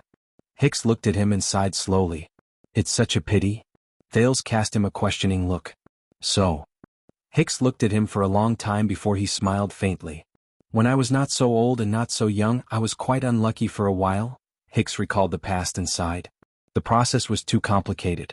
In any case, I was robbed and sold to the Great Desert as a slave. Thales was stunned. The Great Desert? Hicks nodded with a smile. Yes, it's the place you're about to go. The Great Desert. The old crow sighed faintly. His gaze moved past Thales as if he was looking somewhere else. What a big place. There are only 3 things left in the world there, sand. The old crow narrowed his eyes. And sand. Thales could not help but frown. No matter how far you walk, how long you walk, and how fast you walk, you will never reach the end. All the rules of the world, morality, order, fairness, strength, and even time lose their meaning there. As for slaves. Hicks patted the back of his hand and said with a sigh, it's hard to imagine that this system, which disappeared after the ancient empire, still exists in the Great Desert. You can exaggerate and imagine my miserable state at that time. As he recalled the past, Hicks' gaze was indifferent, but his tone was thought-provoking. A group of people who had lost all hope, all dignity, and most of their selves. Prisoners of war, criminals, drunkards, cripples, prostitutes, beggars, lunatics, exiles. Just like that, like wild beasts and livestock, they were kept in filthy, cruel, hopeless, and painful cages. They were given all kinds of slave codes and they went through all kinds of hell that people could imagine, waiting for death. Thales listened attentively and resisted the urge to ask questions. He searched his heart for a piece of relevant information. Hicks coughed softly. A strange light shone in his eyes. And that was the place where I first met your mother. There in Jarana. Hick's voice was very soft, as if he was coaxing a cute child. Thales watched him quietly. The old crow sighed with emotion and said, I still remember Theron's long, fiery red hair that reached her waist, her delicate and translucent skin, her beautifully curved lips, and her light gray eyes just like yours. Long, fiery red hair. Thales frowned. This was the only description of Theron's appearance that he had obtained over the past few years. But the most impressive thing about her was not these. Hicks smiled helplessly. I still can't forget Theron. The way she turned her head to look at people was full of confusion and mystery, but the way she grinned and snickered made people feel that she was mischievous and hateful. That girl was sometimes as passionate as fire and mischievous, and sometimes as calm as water, wise and farsighted. Thales paused and asked curiously, What? Yes, I know that this is very contradictory. Hicks seemed to know the doubts in Thales' heart. He waved his hand and laughed. But I just have this feeling. In her rare gray eyes, there is madness and rationality at the same time, but they blend perfectly. She is like a kind that is similar to us, but also like an existence that is above us. That is Thurin, the enchanting, mysterious and unpredictable Thurin. Hicks shook his head helplessly and dejectedly. I am quite confident in my choice of words, but I have to admit that when it comes to that girl, my eloquence is pathetically poor. I can't even describe her. Thales was stunned. Madness and rationality? She's like our kind, but also like an existence above us. What's going on? Therein is. The more the old crow went on, the more ethereal his gaze became, as if it was shining into a corner that ordinary people could not see. The amazing Theron was the nickname given to her by the cage masters. She was the only slave who could retain her original name. Thales thought of something. Slave? Thales' eyes were filled with surprise and bewilderment. You mean my mother was a slave in the desert? How is that possible? Doubts arose in his heart. If it's according to what the Queen of the Sky said, she was. As if unwilling to let Thales continue thinking about it, Hicks raised his voice. Until she proved that she was not. Slave. The amazing Theron. Thales pondered and subconsciously continued, What do you mean? When he said this, the old crow exhaled and paused for a moment. He closed his eyes gently and a warm smile appeared on his face. Your mother. She was very smart and very persuasive. That girl used 2 to 3 years to pull the hopeless slaves who lived like walking corpses out of the abyss, out of hell, out of quagmires, out of despair. She brought us together. Thales listened attentively. From the old crow's slowly fluctuating emotions, he could feel the countless pasts of the past contained in those simple words. A few seconds later, Hicks, who was immersed in his memories, opened his eyes. He let out a long sigh and ended his speech with a few words. In the end, we found a way to survive. We escaped. Chapter 346. Thales' eyes brightened. Theron. Slave. Survived. Escaped. That's it. Hicks chuckled softly and shrugged. That was my meeting with Theron. It wasn't long, but it left a deep impression. I hope it will be of some help to you. Thales was slightly startled. A sense of disappointment rose in him, as if he was listening to a story but did not continue. That's all? The old crow's oily smile answered him. What else? Thales could not get rid of his doubts. He quickly asked, Where did she come from? Where is she from? Where did she go after that? How did he get involved with my father and Constellation? Hicks coughed softly and interrupted Thales' continuous questioning. I am very willing to describe my impression of your mother to you, Thales. If my drawing skills were good enough, I could even write a sketch for you. But I am afraid that this is all I know. I don't know her identity before she became a slave, and I can't tell where she came from. Hicks looked at him regretfully and gestured to the surroundings. And now is not the time for us to sit down and talk about the past. Thales was momentarily speechless in the face of Hicks' apologetic and helpless smile. Hicks sighed and stroked his walking stick. An indecipherable emotion surged in his eyes behind the monocle. As for Gleeward, I can only say that I am truly sorry. His voice was hoarse. Take care of yourself. Thales seemed to have woken up from a dream. The shock of receiving the information was instantly washed away by the threat in front of him. The prince paused for a long while. No. Thales forced a smile. I should be the one apologizing. You took a huge risk to save me. If Heroic Spirit Palace finds out, don't worry about me, child. Hicks shook his head. My channels are perfectly normal. It won't arouse suspicion. Putray is worried about his missing prince, and as his teacher, I came to ask an old friend for information out of consideration for his feelings. At least, heroic Spirit Palace, who can't even take care of themselves, won't suspect anything in the short term. Thales was silent. But I'm still sorry that I couldn't send you out, Hicks said gloomily with unease and melancholy. I suggest that you hide here for a night and we'll think. Thales forced an ugly smile. Thank you, sir. He looked at the ruins around him, and the shocking battle in Shield District all those years ago flashed past his mind. I tried not to think about the bleak future. Thales pursed his lips and hesitated for a moment. I will find a way to get out myself. When Gleeward refused to help him, Thales was indeed disappointed and terrified. After all, Dragon Cloud City was under heavy lockdown, and the Star Killer was chasing after him all over the city. But Hicks had already done enough for him. He had no right to ask for more. Hicks silently watched the prince try his best to maintain the smile on his face. He did not speak. Of course. Hicks flashed a slightly bitter smile. But for some reason, Thales felt that there was an indecipherable meaning hidden in his gaze. Of course you can, then I will. The old man said nothing more. He bowed apologetically and turned away, leaning on his crutch. He walked towards Kevin, who was waiting impatiently in the distance. Thales stared at his back from afar and suddenly remembered something. One last question. Thales' words made Hicks stop in his tracks. Our first lesson, remember? Thales rubbed his hands together, as if this could drive away the coldness of the night. The boundaries of governance. Hicks paused visibly. He turned completely around to face Thales. Of course. Thales glanced at the desolate scene around him again and faced the old Hicks. At the end of that day, you told us that all our speculations and conclusions in class that day were actually wrong. The prince took a deep breath. He took a few steps forward and looked into Hicks' eyes seriously.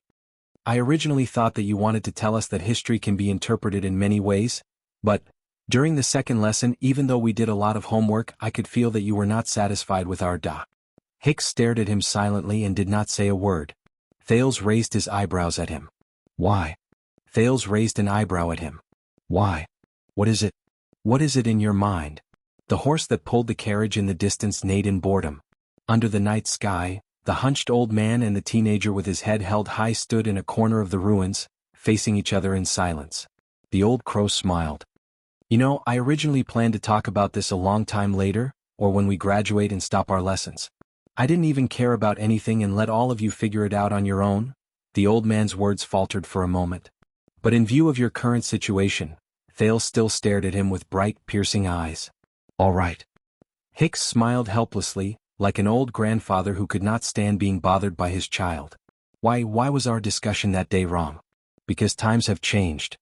Thales furrowed his eyebrows. Hicks clasped his hands around his walking stick again. He tried his best to straighten his hunched back and coughed softly. The old man suddenly became serious. Let me clarify something first, Thales. What we were doing at that time was analyzing and discussing events that happened more than 10 years ago, deducing the development and direction of the people and events at that time, and trying to come up with as many useful conclusions as possible that can be used as a reference for us today. Thales nodded slightly. But Hicks' tone changed.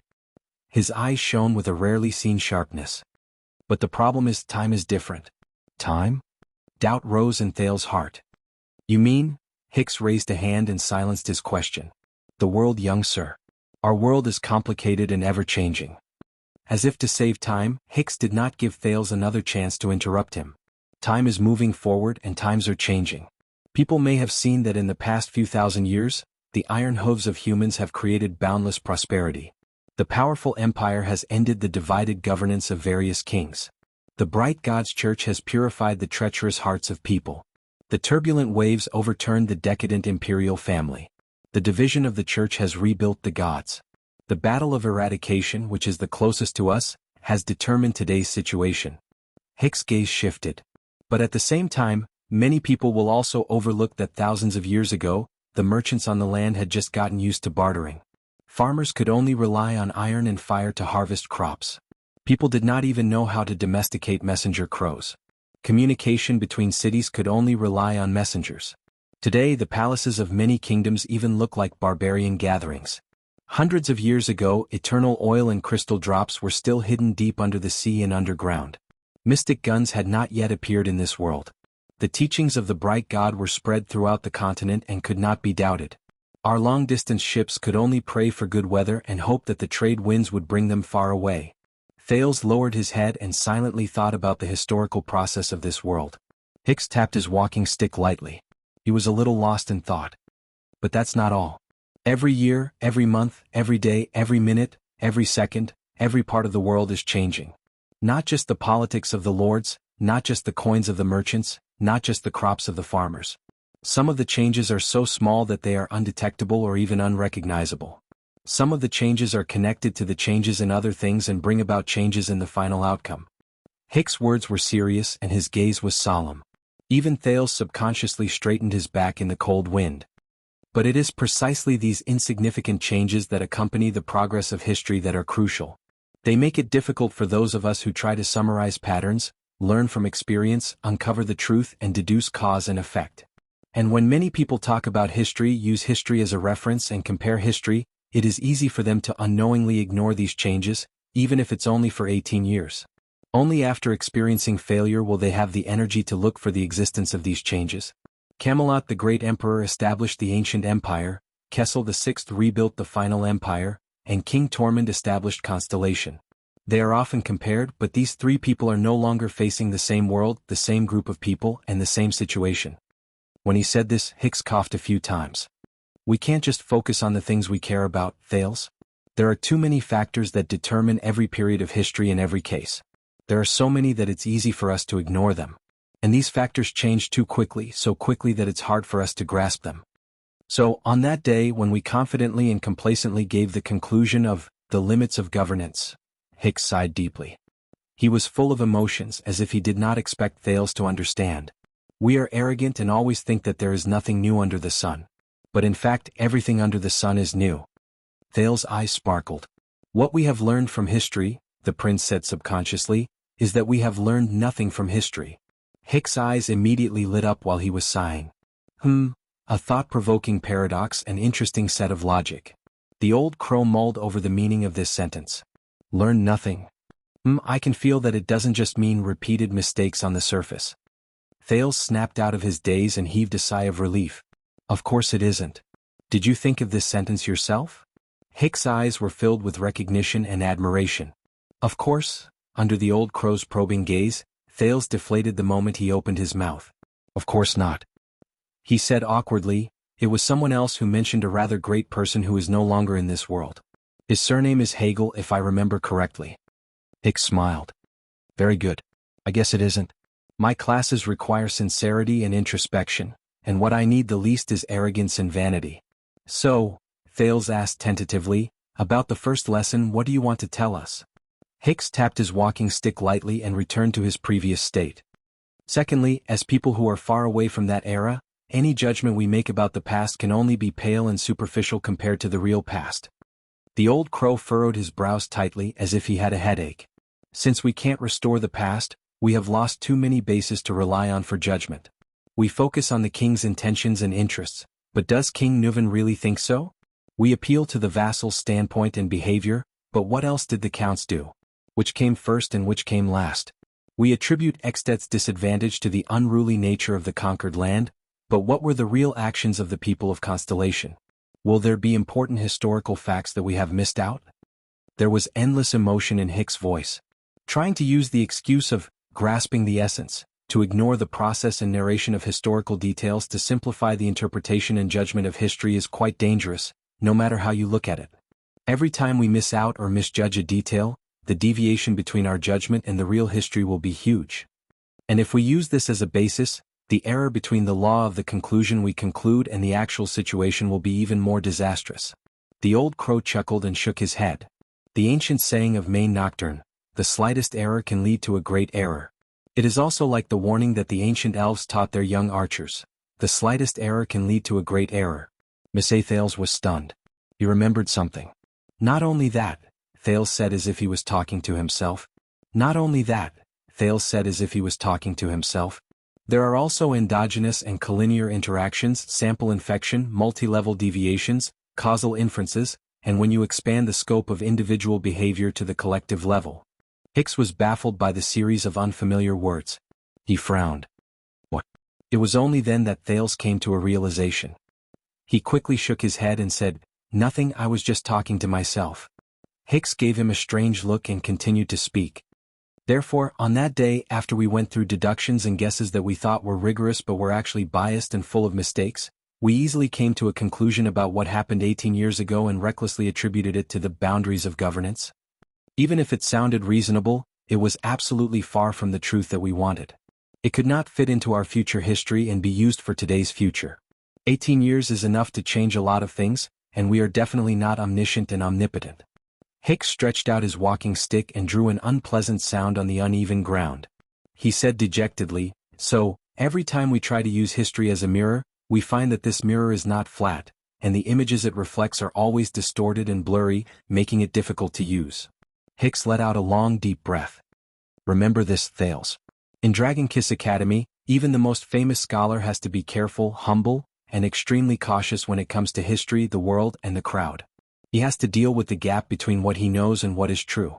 Thales frowned and stared at the old man in front of him. He did not say a word.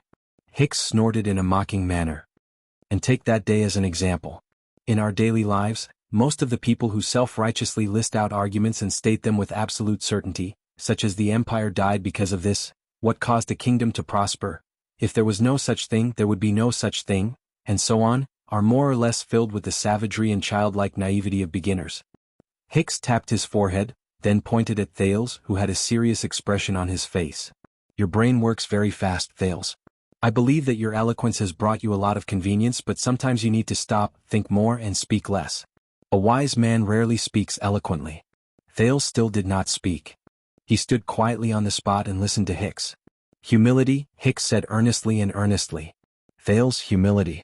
This is what you should really learn from your first lesson.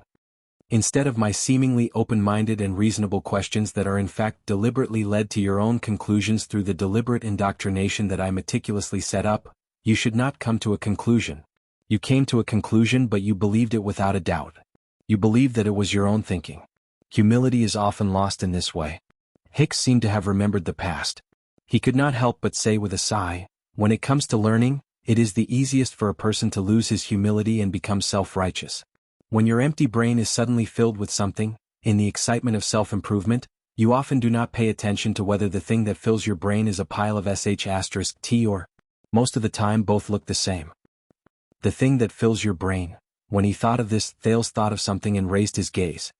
"Speaking of which, I remembered something." The prince spoke in a deliberative tone and anxiously said, "Sir, do you remember the book you used to refute us in the first lesson, The History of the Northern Territory?" Hicks raised his eyebrows. He coughed softly. "I specifically went to look for this book, so, Thales seemed a little embarrassed. He observed the old crow's half-smile and slowly said, "The name of the author is written on the title page of that book. The author's name is written on the title page of the book. That's..." Thales waved his hand in embarrassment. "Mary H. Hicks from Dragon Kiss Academy." Hicks' pupils shrank slightly. Thales looked at the original author before him with a resigned expression. "Is that sh*t?" A few seconds later, the old crow burst out laughing in delight. "Ha ha." The old man's laughter was not pleasant to the ears. It was indeed comparable to a crow's. But it was obvious that he was very happy. Hicks laughed until he was out of breath. He supported himself on his walking stick, and his shoulders shook as he laughed and looked at Thales. You really went. Ha ha." Thales shrugged helplessly and faked an awkward smile. Tracing the source of quotes and looking through the publication information. Aren't these the basic qualities of a postgraduate student? So, the corners of Thales' mouth twitched awkwardly. He wanted to end the topic. "My thoughts were never mine but everyone's?" Hicks' laughter stopped. Another interesting sentence. Hicks paused for a moment and put on a thoughtful expression. "Did you think of this yourself?" Thales shrugged. "I really want to say no, but this sentence?" "Yes." "Very good." Hicks put away his smile and looked at Thales in a steady and serious manner. "And the only thing that can guarantee that your brain won't be immersed in shit is, Thales?" Thales nodded respectfully and continued his teacher's words. "Humility." Hicks flashed a smile again. But then Thales changed the tone of his voice. "But you left out one thing, reflect on yourself. Remember the lesson rules you told us? Before questioning something, it's best to ask yourself. Thank you, Bordeaux." Thales smiled in his heart. Hicks' expression changed slightly. He narrowed his eyes and sized up the teenager in front of him again. Not just before, Thales, he said calmly. But those are advanced lessons and they are options for advancement. Not everyone has the aptitude to reach that stage. Hicks blinked. And we will do it step by step. We will start with humility. Then we will plan for other things. Thales smiled. One step at a time. He looked at the strangely interesting old man in front of him and thought of his uncertain future. He suddenly sighed. Thales suddenly raised his index finger. Sir, I was thinking, although you told me that the meaning of the first lesson was humility, wise men rarely speak eloquently, and so on. Thales narrowed his eyes. But I thought about it again. The prince clicked his tongue and looked at the old man in front of him from head to toe as if he was sizing up a suspect. Is there a possibility that the moment you turn around and return to Heroic Spirit Palace, you will say to young rascal, to Saroma? Hicks showed a puzzled expression. Thales cleared his throat and slowed down his tone. With a rough voice, he imitated Hicks's usual tone. Dear little Saroma, my dear little brother. Jie, you must know that wise men are not afraid of eloquence. Madam, what you need is to confidently stuff your opinion into other people's minds, even if it's a pile of shit. Before Thales finished speaking, Hicks laughed out loud and his expression was exaggerated. He kept hitting the ground with his walking stick. Ha ha, Thales laughed as well. Under the moonlight, the old man and the teenager who were thousands of miles away from home looked at each other and laughed. In the distance, Kevin, who was waiting with his head in his hands, let out another yawn in resignation.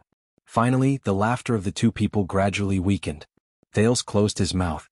Hicks also stopped smiling and looked at him calmly and peacefully. It's time. Thales spoke subconsciously. But Hicks was one step faster than him. You know, your mother did tell me where she was going, the old crow said flatly, but Thales was momentarily stunned. Hicks straightened his back in the darkness and sighed at the vast starry sky. Before we parted, she stood alone with her back to us. She faced the blood-red setting sun on the vast desert and said with a chuckle. Thales felt an inexplicable sense of nervousness in his heart. He knew that what came next was that person's original words. Hicks said faintly, since I escaped with much difficulty, of course I want to go to a wider world. Perhaps I can pry open this boring world. Thales was stunned. Pry open, this, boring? I believe that she did it, Hicks said softly, but his words traveled clearly into Thales' ears through the quiet night sky. Perhaps she will eventually do it. A breeze blew past, and it let out a long whimper through the hole in the wall behind them. Hicks straightened his scarf. With a solemn expression, he nodded slightly at Thales. Take care, young sir. Thales put away his thoughts and nodded solemnly as well. You too, sir. And so, Thales stood alone in the quiet night, listening to the sound of Hicks' walking stick slowly fade into the distance. He watched as the old man's hunched figure gradually disappeared. He listened as Hicks boarded the dilapidated, shoddy truck, which was a stark contrast to Shield District, and explained to Kevin in a low voice why the teenager did not come. He watched from afar as the truck left under Kevin's whip and the dissatisfied neigh of the old horse, never to return. The prince greedily sucked in a mouthful of air in the cold wind of the night, but his lungs were frozen. Thales turned around in resignation. The problem he faced and the melancholy in his heart surged before his eyes again. From now on he was alone again. Just like in the past. Thales absent-mindedly kicked away a large piece of gravel that almost tripped him. He looked at the corpses Glee Ward left behind on the ground, and then at the grand scene of Shield District before him. He felt a headache coming on. All of Dragon Cloud City is looking for me. In fact, it was not just Dragon Cloud City. Lampard, Count Leespan, Count Nazir, and all the vassals. What should I do? Thales scratched his head in pain. Go back to the secret passage? Look for Putre? Hide in Shield District and act according to circumstances? But I'm short on clothes and meat. Hey, brat. Thales raised his head in shock. Under the moonlight, half of a head with a worried expression appeared behind a broken wall in front of him to his left. A rough voice was trying hard to suppress its tone as it whispered, "Why are you spacing out? Come here." Thales was stunned. He stared at the person leaning against the corner of the wall in shock. You are, that, Glee Ward? Bang. The person behind the corner of the wall hit the wall in annoyance. The familiar wheelchair came slowly from behind the wall. Thales blinked. He could not figure out what was going on. Keep your King voice down. Glee Ward, who had just left in a huff, was now staring at him angrily. The veteran who had lost both his legs had an awkward and complicated expression on his face. He looked around warily from time to time. "And where are your King manners? Why did you call me that? That Gleeward?" Thales ignored Gleeward's anger. He just stared at the other person in a daze and scratched his head, trying to figure out what was going on. "But why are you?" Gleeward interrupted him from the wheelchair. His remaining eyes were filled with the words, "I don't like the look of you." "Shut up. Come with me." Go with him? Thales was stunned again. He did not understand the logic behind the other person's actions. "But didn't you say that you would let me go and not take me for the reward?" "Hey!" Gleeward made a threatening expression like a wild beast. "I said shut up." The veteran drove the wheelchair in front of Thales. He looked at the surprised prince and snorted coldly in displeasure. "Aren't you going out of the city? Come with me obediently." Thales rolled his eyes 3 times. "Out of the city?" He smiled stiffly, waved his hand tentatively, and pointed in the direction where Hicks left. "But didn't you just reject the old crow?" The impatient Gleeward's expression changed. He supported the wheelchair with his left hand, pulled himself up a few inches and raised his right fist at Thales. Thales, who still had lingering fear in his heart, subconsciously took a few steps back and raised his hands in front of his chest. "Wait." Gleeward's fist stopped in midair. "F***CK. Are you looking for a beating?" The veteran said angrily without hesitation. "Are you going out of the city to live or not?" Thales' ears were ringing because of his loud voice. He felt dizzy and nodded subconsciously. "Yes, yes." In the awkward atmosphere, the two of them stared at each other. One of them was furious and the other was confused. A few seconds later, Gleeward put down his fist, snorted, and turned his wheelchair around. "Follow me obediently." "Brat." He snorted in disdain. Thales, who was still in a state of shock, put down his hands. He shrugged as if he had understood something, and followed Gleeward in a contemplative manner. Hence, amid the sound of wheels rolling over the gravel, the shadows of a wheelchair and a teenager slowly elongated on the rough ground of Shield District. They moved forward side by side under the quiet night sky. Slap, slap, slap. Thales punched his left palm 3 times with his right fist. "I understand now." While walking, Thales carefully observed Gleeward, whose expression was unpleasant. He seemed to be aggrieved but also angry. The teenager seemed to have made a new discovery. There was a hint of surprise in his voice. "In the end you will still help me. You just don't want to admit defeat in front of the old crow?" Gleeward's expression froze. "Shut up." But Thales, who was immersed in his new discovery, did not care about what the old man said at all. His eyes lit up. "And Hicks, that old crow intentionally made me stay. He also knows this. Hicks knows that you will definitely help me, so he—" Gleeward's expression became even more unpleasant. He gritted his teeth, slanted his lips, and twisted his face. He sped up the speed of his hands, pushing the wheelchair forward. "Shut up." Thales took 2 steps forward and overtook the accelerating wheelchair. He turned around to face the veteran. "Wait." Thales' eyes grew brighter. "You know this too, don't you? You know that he knows that you will help me." As if his thoughts were exposed, Gleeward exhaled with a lifeless expression. As he pushed the wheelchair, he banged the wheel in dissatisfaction. "Shut up. Shut up." Thales did not intend to shut up at all. He walked backwards with one hand over his chest and the other caressing his chin. He looked pleasantly surprised. "So, you both know each other very well, but, for some reason you don't want to make it clear? Hicks, he also knows that you know that he knows that you will help me." Gleeward, who could not take it anymore, raised his head in pain and wailed. "Enough." The veteran stopped and fiercely cut Thales off. "Shut up, shut up, shut up." Thales stopped talking and looked at Gleeward in puzzlement. "Yes, I know he knows too." Gleeward's face was filled with anger. He waved his hands at the sky. "So what?" He spat in a very unrefined manner and looked at Thales in annoyance. "I also know that he knew that I knew that he knew that I would help you." Thales nodded solemnly and used his gaze to encourage him to continue speaking. "F***CK, I'm going crazy because of you." Gleeward's words were stuck in his throat. His expression changed slightly. "Can't you just King shut up?" Thales blinked and revealed a resigned expression. "Of course." The prince chuckled and scratched his head. "But what you said might have. You know, you also scolded my mother." Gleeward was immediately stunned. "Scolded what?" Thales pointed into the distance and smiled awkwardly. He kindly reminded him, "That sentence of yours seemed to have scolded her?" "My mother, Theranja. You know her." The puzzled Glee Ward paused for a few seconds before he registered what he meant. The veteran raised his finger in anger and put on a fierce expression. You cur, that's it, Thales coughed softly. At that moment, Gleeward's throat seemed to be stuck by something, and he froze abruptly. He subconsciously hesitated. His expression was subtle and changed a few times. But a second later, the veteran regained his usual fierce tone and pointed at Thales again. You cur? However, under Thales' friendly gaze, Glee Ward choked on something. The muscles on his face trembled slightly. The veteran's mouth opened and closed but no sound came out. His fingers intertwined in the air as if he could not find a target. A gentle breeze blew past. Thales shivered despite the chill, but his smile remained.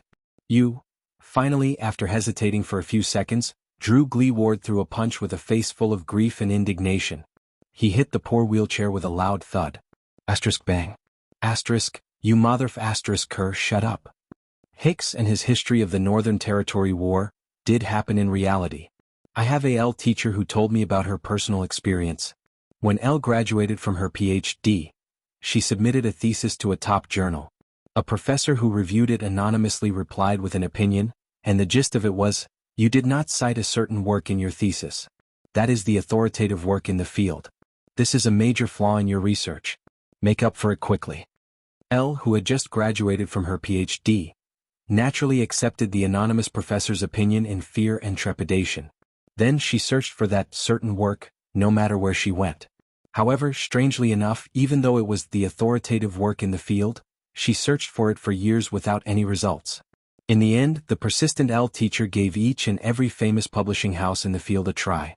In the end, she found information about certain work in Cambridge. The publishing house replied, "Oh, certain work? We have it here, but it's still in draft. It'll only be published next year. Next year. L teacher in the wind, I have a King sentence but I don't know how to say it."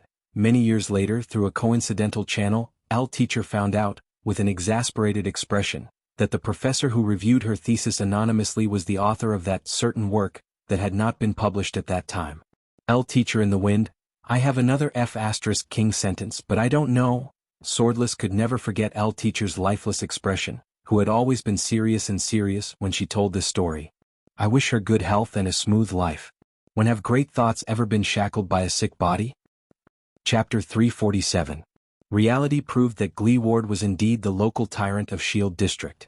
Even if it was night, even if it was difficult for him to move around, even if Shield District was a maze of ruins with very few people, the veteran could still accurately find the small paths and find his way out after making several turns. Under the moonlight, Thales quietly followed behind him with his head lowered, pretending to be the person who pushed Gleeward's wheelchair. He watched as Glee Ward moved through the streets and alleys without any obstacles, as if he was in his own backyard. Jumping over fences, and even making secret signals and hand signals to different people living in different corners. Thales kicked away a pebble by his feet and patted the dust off his body. He felt slightly sentimental. It had been a long time since he felt this way, especially since Shield District had turned into such a desolate scene. This was especially the case when Shield District was reduced to such a miserable state. It made him remember the days when he begged in the smelly gutters and alleys of Eternal Star City a long time ago. When they arrived at a single-story house with mottled bricks, Glee Ward coughed and knocked on the door 4 times, twice quickly and twice slowly. Thales was surprised to hear a series of crackling sounds coming from inside the house. Did someone fall off the bed? Footsteps came from behind the door, followed by an impatient female voice. For bright moon's sake. If you want to buy something, can't you come tomorrow morning? Glee Ward, who was in the wheelchair, spoke in a dull voice. Kurtz, it's me. The voice behind the door stopped. As the wooden door opened, a sleepy face appeared before them. It was a woman in her 30s. She had messy long hair and looked down at Glee Ward from above. Her clothes were thin and her eyes were misty. Her breasts were faintly discernible. She looked as if she had just woken up and stared at the 2 people in front of the door in confusion. Thales politely moved his gaze away from her breasts, which she could not cover. He suppressed the question of who she was and looked at Glee Ward. Glee Ward snorted coldly. Tell me, Kurtz, you didn't drink, or else I'll have to *CK you awake. He glanced inside the house. And it's best if there aren't any girls here to measure your size. Just by relying on a cowardly cripple like you? We don't even know who's going to *CK who. The woman at the door rubbed her eyes. It's not my fault that I'm popular with women. After all, I'm one of the few in Shield District. Wait. After seeing the person in front of her clearly, the woman's expression changed. Her hand behind the door dropped, followed by the heavy sound of metal hitting the ground. You're injured? I have a bad feeling about this cripple. It's just like the first time we met. The woman named Kurtz put on a dejected expression, but when her gaze shifted to Gleeward's bandaged wound, she immediately frowned. Are you being targeted again? Gleeward nodded with a dark expression. It's still those idiots from the market in Sword District. The veteran pointed at his wound and said disdainfully, this time they even brought the real deal. Kurtz leaned against the door frame and scraped her face with the palm of her hand, as if she wanted to scrape away her sleepiness. Got it, I'll stitch it up for you. She sighed and looked around cautiously. There was an annoyed expression on her face. Dragon Cloud City is in such a mess and they still have the time to mess with you. Damn it. Thales stared curiously at the disheveled woman who had a seductive body and a foul mouth. He thought about her relationship with Gleeward. And you cripple. I've told you 100 times things are different now. Kurtz raised her head with a resigned expression. She advised earnestly, don't go out alone at night anymore. At least bring, hey, Gleeward interrupted her and his gaze became stern. I've already taken care of it and taught them a small lesson. Kurtz stared at Gleeward's expression, and her annoyed expression froze slightly. She asked tentatively, your small lesson? Gleeward did not answer. Thales remembered the slaughterhouse he saw just now and blinked helplessly at a corner where no one could see. Yes. A small lesson. Kurtz seemed to understand what he meant. She then narrowed her eyes. I understand. Then we'll go to war. We won't stop until one of us dies. Her expression became solemn. She lowered her head and thought carefully. I'll look for Farron right away. Even though the city is under martial law, I think we can get 100 good fighters here before dawn, and another 50 after dawn. We can catch them off guard. Thales thought of something. What? This woman is also out to make a living? Gleeward coughed and interrupted. Before that, I have something else to do. They won't expect us to counterattack so soon. The patrols are busy. Kurtz mumbled to herself about the fight between the gangs. When she heard Gleeward's words, she was slightly stunned. She looked up. Something else.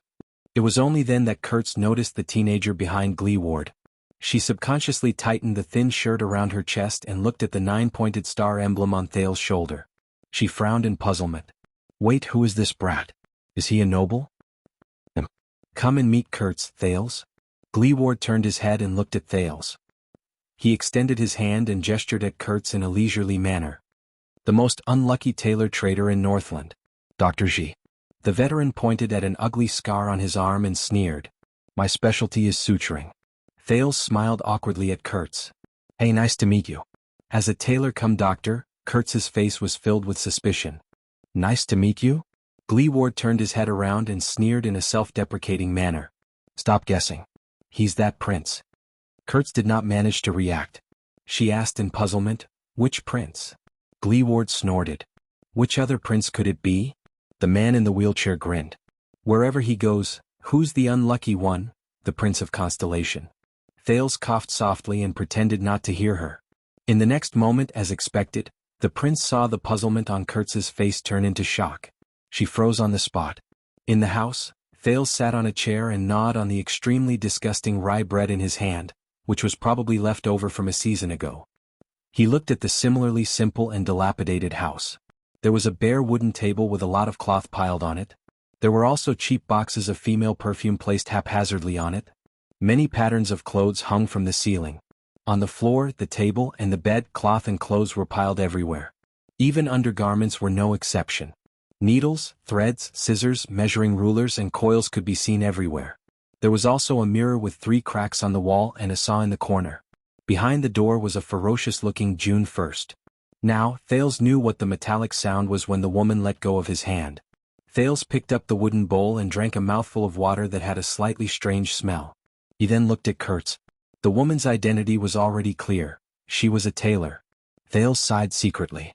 But, a doctor? Sewing with one hand and sewing people with the other? Treating the sick, tailoring the clothes according to the person's needs. He looked at the ferocious-looking June 1st behind the door. Perhaps it's also a rape? Causing a gang conflict?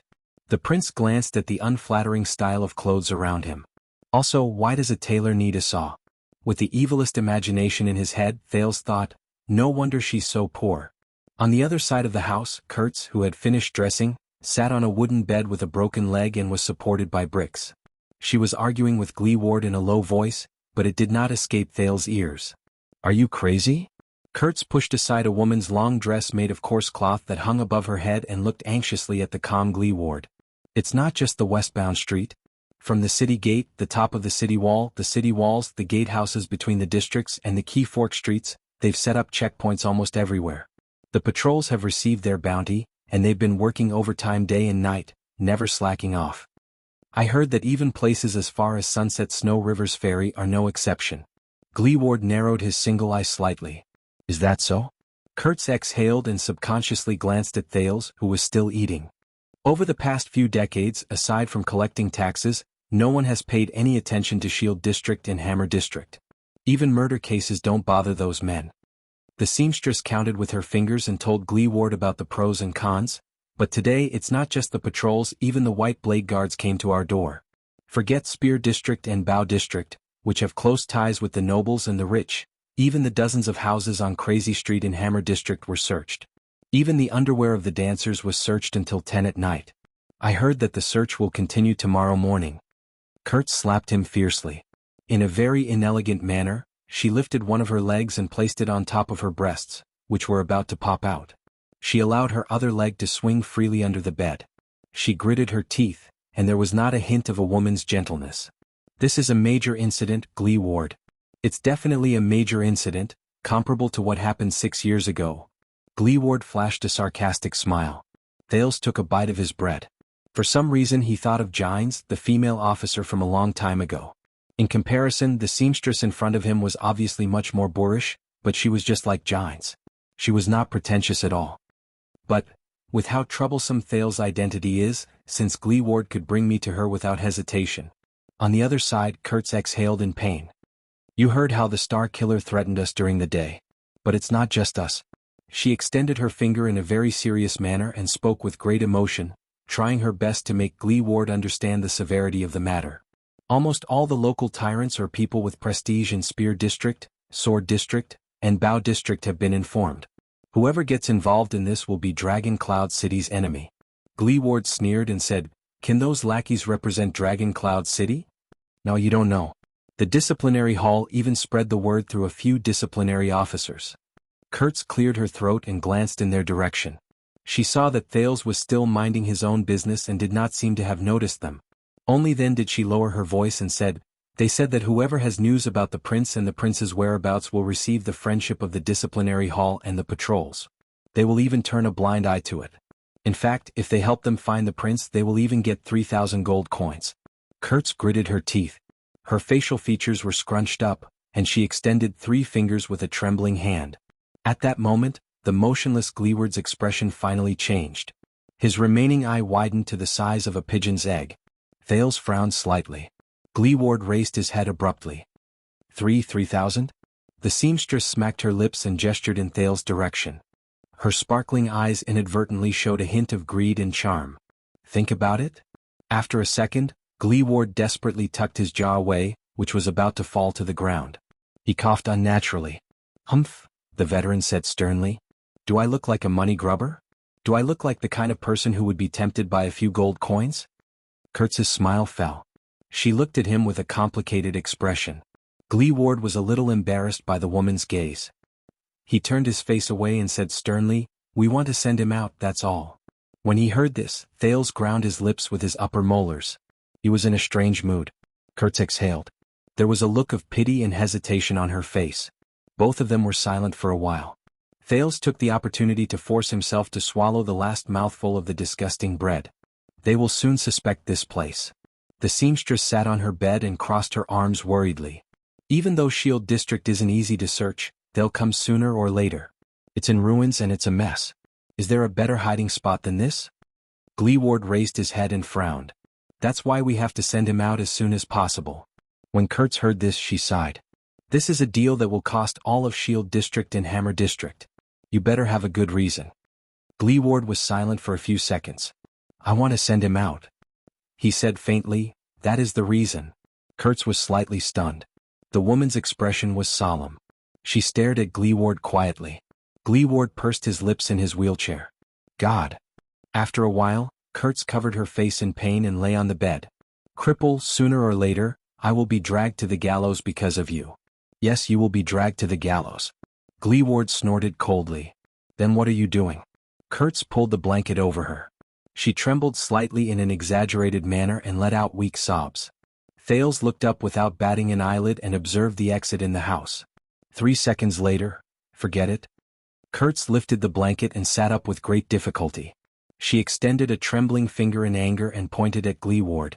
Let me tell you, you stupid cripple, from now on, the poor seamstress had a sorrowful expression on her face as if her life had come to an end.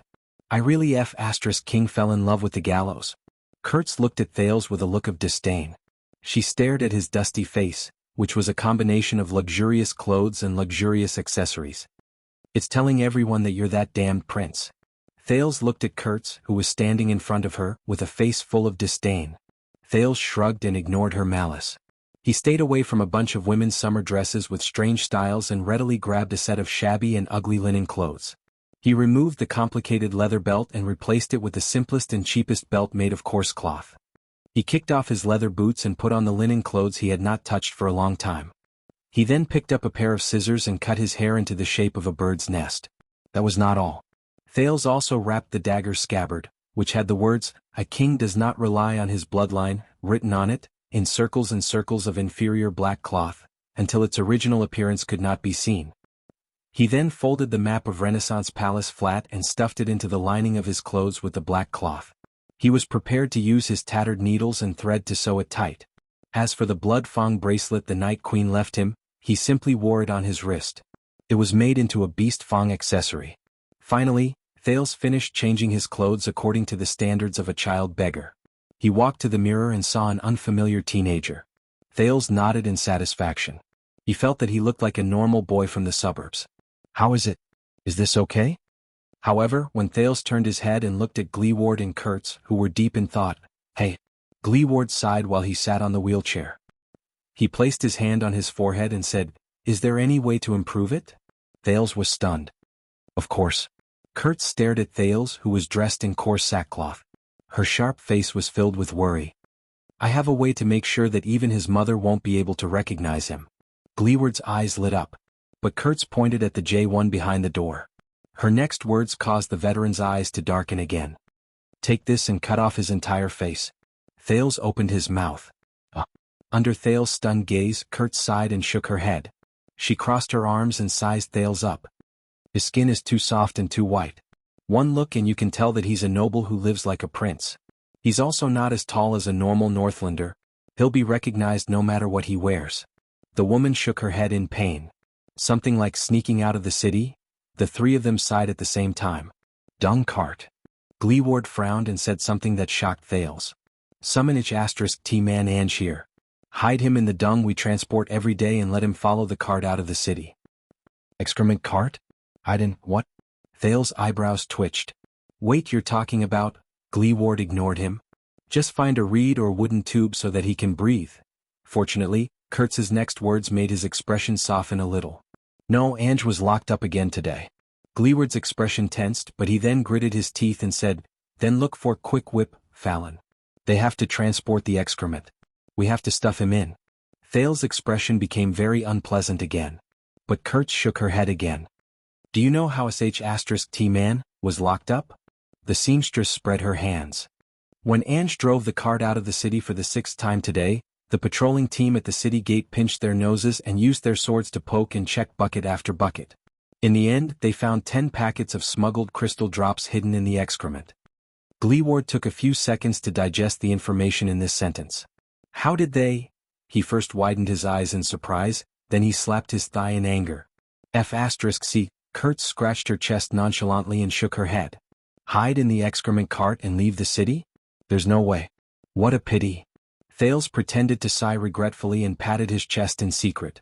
Kurtz seemed to have seen through his thoughts. She cast him a sideways glance and snorted in disdain. Thales smiled embarrassedly and raised his hand to change the topic. Is there no other way? The wheelchair and the seamstress pondered and did not say a word. In a few seconds, Gleeward's face turned from green to white, then from white to red. Finally, Gleeward slammed his fist on the table. There's no other choice, the veteran said resolutely. Take the black track. Thales was puzzled. Black track? Kurtz widened her eyes. Again? The seamstress shook her head firmly. No, half of that damn tunnel has already collapsed. Remember the last time? We almost died in there for 300 gold coins. This is the only way. Gleeward's gaze was firm as he interrupted her. There's no other way. Kurtz looked at him solemnly. After a while, her gaze softened and she turned around. I understand. I'll go and find someone now. But when Kurtz was halfway through her turn, she turned her head back again and frowned. There's another problem.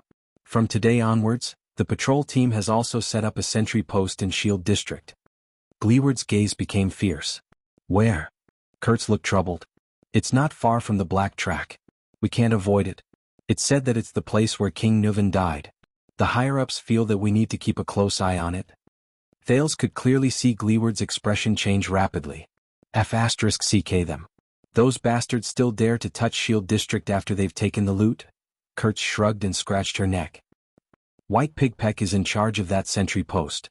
I gave him 6 copper coins and he told me the truth. The disciplinary hall didn't want to come either. No one wants to break the tacit agreement between us, but this is an order from the Star Killer, Nicholas. Gleeward was stunned. Oh. Kurtz smiled in an ugly manner, and there was a helpless expression on her face. You rejected him in front of so many people during the day, and even called him a star manipulator. Do you remember? If it wasn't because he owed you a favor, that lunatic would have captured you a long time ago. I'm guessing, this is retribution for your foul mouth? Gleeward slapped his thigh angrily. F***ck the star manipulator. Disgusting dead face, shameless lackey, serves him right for not being able to be promoted even if he has to lick our balls for the rest of his life. Kurtz crossed her arms and pushed up her magnificent chest. Only then did she comfortably press her arms against her ribs. She looked at Gleeward as if she was looking at a child. Thales frowned as he listened to them discussing one of the famous 5 war generals, the captain of the Archduke's personal guards of Dragon Cloud City, Lord Nicholas, in a disrespectful manner. He nodded in agreement. A few seconds later, Gleeward regained his composure and mumbled, Can we bribe Peck? Can we bribe Peck? I remember he's from Shield District. Kurtz shook her head and said, Peck has more than 10 men under him. It's 3,000 gold coins. I can guarantee that they remember the prince's portrait better than their wives' faces. Not everyone dreams of going to the gallows like me. She cast a disdainful glance at Gleeward. Not everyone sees money as dung like you do, dung. All right. Gleeward raised his head abruptly. Through the dung cart? Thales' heart tensed again. Can't you fill your head with something other than dung? Kurtz stared at Gleeward in disdain, saving the frightened prince from the fate of having to hide his body to pee and poop. Driving a dung cart to collect dung at the edge of an uninhabited cliff? Do you believe that? Gleeward lowered his head again and sighed deeply. Is there any way to sneak past and get close to the black track? Thales' face darkened. No way. If this doesn't work, at that moment, bang. Gleeward slammed his palm on the table. Kurtz, the man on the wheelchair, scratched his chin. You just said, this person's skin is too white and he's too short. Kurtz was stunned. Huh. Thales was puzzled as well. The next moment, Gleeward's eyes brightened. He raised his head and extended his hand. He instinctively patted Kurtz and accidentally touched her chest. The puzzled Kurtz seemed to be used to it. She did not feel any anger from being violated. She followed his gaze to the ceiling and was immediately stunned. Thales, who did not know what was going on, slowly raised his head and looked in the direction of their gazes. That's, Thales' heart trembled and his face turned pale. An ominous premonition immediately rose in his heart. He forced a smile with all his might and looked at the 2 Northlanders. His face twitched. Mr. Gleeward, Madame Kurtz, what are you thinking? The next moment, Gleeward and Kurtz lowered their heads and turned to Thales. The man and woman revealed strange smiles at the same time. Will it work? Gleeward asked with a cold smile on his face. We'll find out. Kurtz had a satisfied expression on her face. The atmosphere in the room changed. Thales' heart beat faster and faster. For the first time he regretted escaping from Heroic Spirit Palace. This, my dear, respected and beautiful prince. The seamstress reached out and pulled down the thing on top of her head. She picked up a pair of scissors and cut the air with a click. She smiled maliciously and said, "A dung cart or this? Which one will you choose?" Time seemed to have stopped for a long time. Thales stared at the clothes in Kurtz's hands in a daze. That, he blinked. His gaze was fixed on Kurtz's hands, and he felt his entire body tremble. The sin of Hell's River that would only appear in a life-and-death situation surged madly into his limbs. He saw the seamstress' hands. That's a wrinkled woman's long dress. Chapter 348. Dragon Cloud City, Shield District, Dawn. The golden morning sun had just dyed the sky red, slightly dispersing the chill of the night. The dark streets gradually became clear. Shield District, which seemed to be empty, finally gained some life.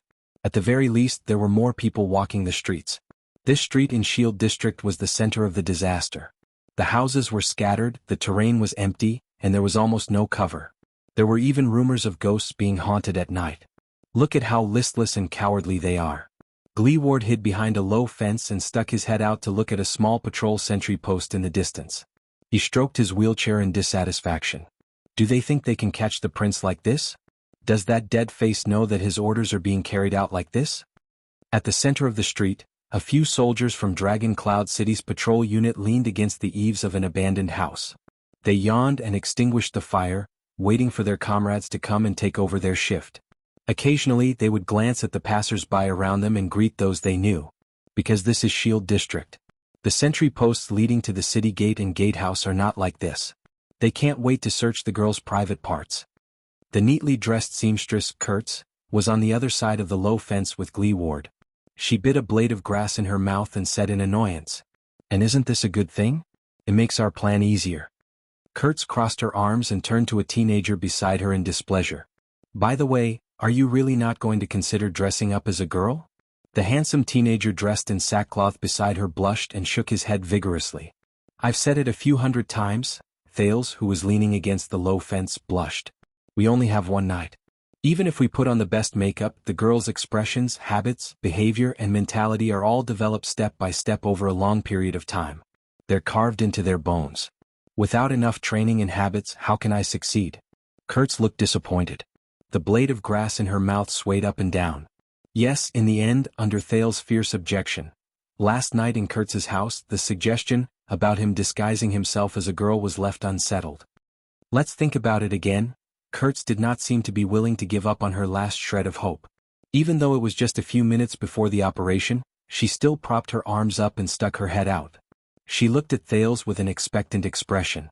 "My father used to be a coroner and I grew up among piles of corpses. I'm very good at putting makeup on the dead." "Stop." Thales firmly stretched out his hand and firmly pushed the seamstress' cheek away from his chest. He stopped her senseless act of using the blade of grass to scratch his ear. "I don't have the habit of selling myself to satisfy your bad taste." Kurtz stared resentfully at the young prince who refused to obey her orders. "Besides," the vigilant Thales gritted his teeth, "didn't we try on our makeup last night? It wouldn't work. You can't even see yourself in a mirror. Instead of pretending to be a boy who will reveal his true form after taking 2 steps. I've tried on my makeup." When he remembered what happened last night, Gleeward could not help but let out a low cough. He and Kurtz looked elsewhere as if nothing had happened, but their shoulders trembled as if they were trying hard to hold back their laughter. Thales, who could not get rid of his hostility, was still immersed in his own world. He was troubled by the nightmare he experienced last night, and when he saw their reactions he became even more embarrassed and angry. He tugged at his fringe in exasperation. "And my hair? Look, I just cut it messily last night, and what about my voice?" Thales deliberately crossed his arms over his chest and twisted his waist. With a croaky voice, he pinched his voice and said a few times, "I'm sorry, I might have a hoarse voice, but that's a problem I got from mining when I was young. I'm actually a girl. What kind of joke is this?" When he said this, the prince's expression changed drastically. He looked at the 2 people beside him, who had strange expressions on their faces, with righteous indignation. Gleeward rubbed his nose awkwardly. On the other side, Kurtz shook her head slightly and clicked her tongue. If someone told you that a man who has never received any training and has no daily experience can perfectly disguise himself as a woman, and not only will no one recognize him, but he will also be incredibly charming, making those of the same gender extremely jealous, and those of the opposite gender fall head over heels for him. Thales looked enraged. Then he must have read too many crappy night novels, or he hasn't had a girlfriend for too long. Glee Ward, who was in the wheelchair, and Kurtz, who was sitting cross-legged, leaned back in their original positions with flagging interest. Thales was left behind, panting with rage as he digested his grievances alone. In the distance, a patrol team of 10 people walked over slowly. They completed their morning shift with the inspection sentry post that was temporarily set up. Glee Ward and Kurtz exchanged glances and nodded. The veteran regained his serious expression. "Brothers, are you ready?" "Yes, I called over 20 people from the blacksmith shop to the farm. They're all people who can't leave the city for the time being because of the lockdown." Kurtz rubbed her hands together with an expression that said, "Don't worry, they think this is a trap to deal with those bastards in the market." Actually, that's not wrong. When he remembered last night, Glee Ward exhaled harshly through his nose in indignation. "Once this is over, I want to, all right. When it's time, there will be a fight here." Kurtz looked at the situation around her and interrupted Glee Ward. There was a cautious look on her face which was rarely seen on her face. "Drag that sentry post into it as well." "Hey you."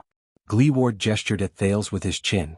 "And we'll take advantage of the chaos to go to the black track."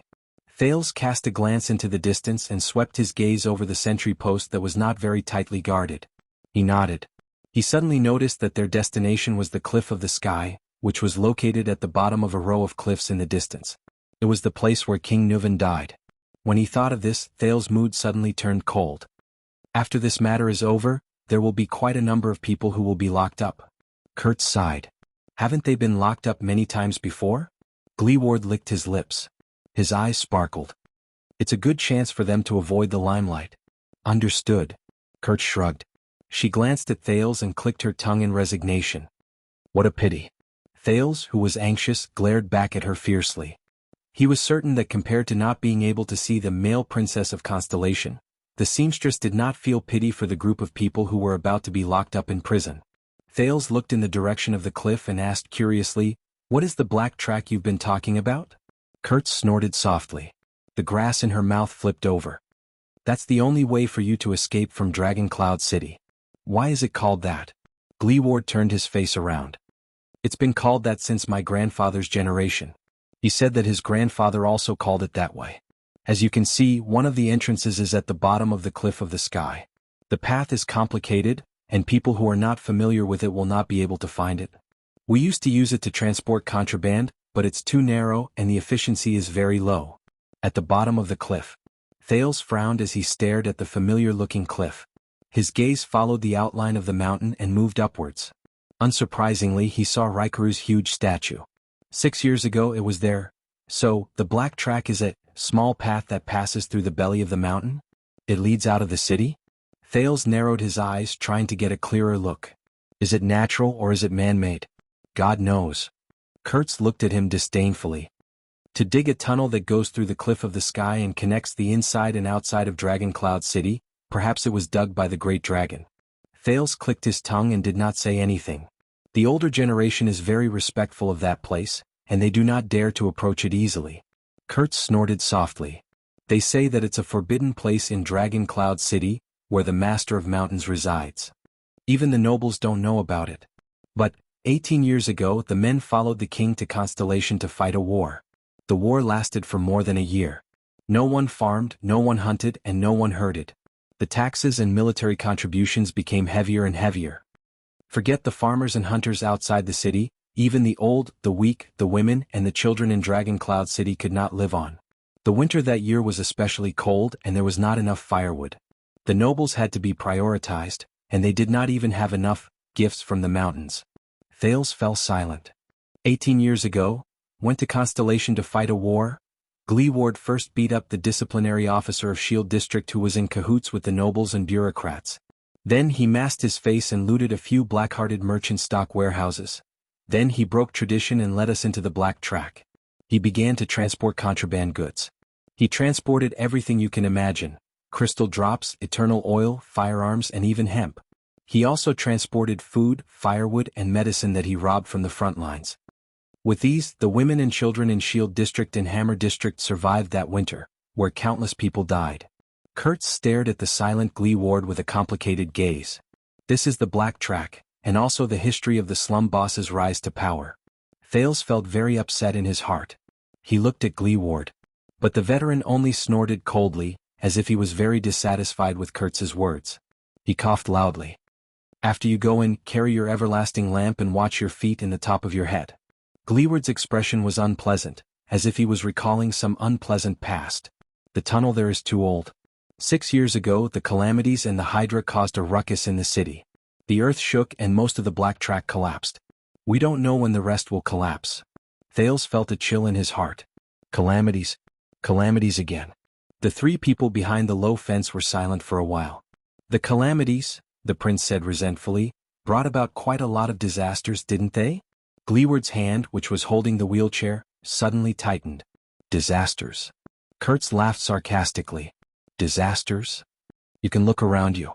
The seamstress' expression turned cold. But you can't imagine what it was like that day. She kicked away a piece of gravel beside her feet. Son of AB***. Thales lowered his head. He did not look at the gravel, broken wood, dust, and debris piled up around him. He did not look at the abandoned houses, the dust-covered wells, the collapsed rotten wood, and the cracked ground. There was even a faint stench in his nose. This is Shield District. I can, Thales said in a low voice. I told you that year. I was here. I saw how Shield District was destroyed and I saw the people who died, but before he finished speaking, he felt an itch in his ear. Thales was shocked. He instinctively sat up to avoid Kurtz, who was tickling his ear with a grass root. There should be a limit to boasting. The seamstress waved the grass root in amusement. How old were you 6 years ago? Thales was stunned. You even saw Shield District's destruction? Why don't you just say it? Kurtz said with a mocking expression. Back then, you single-handedly and fearlessly killed the Blood Calamity and saved Dragon Cloud City? Wouldn't it make you look more impressive if you boast like this? Your Highness? Thales' face turned green and red. He slid down against the low fence like a deflated balloon. It's nothing. At this moment, Gleeward spoke airily. It was never about destruction. Both of them were stunned. They turned to look at the veteran. The calamities did not harm those who died either. They were lucky to a certain extent. They left forever in an instant. The man in the wheelchair stared ahead with steely eyes. What the calamities left behind was torture for the living. Gleeward slowly raised his left hand, which was missing 3 fingers. His gaze was unfocused. Thales and Kurtz instinctively turned their heads. Do you remember the boy who drove the car last night who made a fuss? Thales paused. His name is Kevin. Gleeward snorted lightly, completely unbothered. 6 years ago, he was an apprentice in a blacksmith's workshop in Hammer District. Kurtz sighed. Cripple? But Gleeward ignored her and continued to speak. That day, the day the calamities appeared. Kevin came to Shield District happily, brought a bouquet of flowers and met his lover in secret. Gleeward stared at an abandoned well in the distance, which only had its outline left.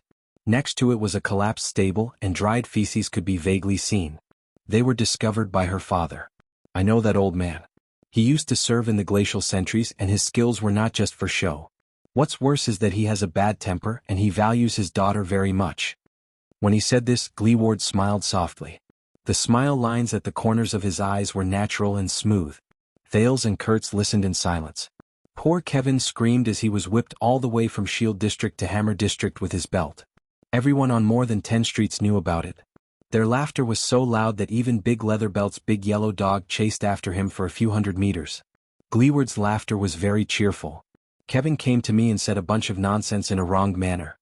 He said how much he liked the girl, that he wanted to become a good blacksmith, open a workshop, save enough money for his betrothal gift, and then tell the truth to his lover's father. The veteran shook his head with a disdainful expression. I still remember how stupid he looked when he said those words. I also remember how angry Big Leatherbelt looked when he came to settle the score with him. I also remember how Kevin crawled out of the closet after I tricked Big Leatherbelt into leaving. His face was full of indignation and ambition. Gleeward paused for a few seconds. And yet, the smile on the veteran's face slowly melted. It was like ice that had come into contact with sunlight. Gleeward stared into the empty distance and was lost in thought. Kevin, when he returned to Shield District the next morning, that's all. The loud voices unique to Northlanders when they negotiated prices came from afar. A rooster crowed indignantly at the sky. Together with the chirping of birds in the morning, It made Shield District seem incredibly quiet. Gleeward's teeth chattered a little. The girl Kevin liked. The future father-in-law that he hates to the core. Including the Northlanders on the streets who watched him make a fool of himself. The veteran's gaze was dim and his voice was hoarse. Including that annoying big yellow dog who barked for 20 hours every day. Gleeward stared at the brightening sky absent-mindedly and said subconsciously, all gone. Thales and Kurtz leaned against the low fence without moving. It was as if time had stopped. All of Shield District. The veteran lowered his head and picked up a piece of gravel from the ground. He could vaguely tell what it was made of. This is the only thing left. This is what they are. These are the things that the calamities left behind for the survivors. Thales exhaled slowly. His expression was stiff. When you see Kevin laughing heartily in the future, don't forget that this is the story behind him. Gleeward's gaze became serious, and a flame that had cooled down for a long time burned in his eyes. Gleeward snorted coldly. So, when you meet the survivors of the calamity, help them. Don't say that you can imagine it, don't say that you understand their pain, and don't say that you can feel it. Even if you are really the savior. The veteran turned his head slightly and stared at the silent Thales with a cold expression. Because that is very hypocritical. Thales opened his mouth to speak, but in the end he could not say anything. Asterisk slap. Asterisk Gleeward placed his hand on Thales' shoulder. Also, if you really become the king in the future. Gleeward's expression was very serious, and Thales could even feel his hand trembling slightly. Become one of those high and mighty lords. I know what you nobles know. I don't believe that those calamities are the messengers sent by the legendary gods to punish the world, or those legendary anti-mystic equipment. You must have a way to deal with them. Thales stared at the veteran in front of him in a daze. Gleeward's expression was ferocious. Remember, gather all your men, all your strength, all your weapons and find those calamities. No matter where they hide, find them. Find them all. Find them all. The prince's heart was in a mess. All sorts of emotions surged in his heart at the same time, and it was rather unpleasant. At that moment, Gleeward gritted his teeth, and his aura was chilling. From top to bottom, hunt them all. Chapter 349. In the next second, Gleeward pushed Thales away and looked elsewhere. His breathing quickened. Kurtz coughed softly.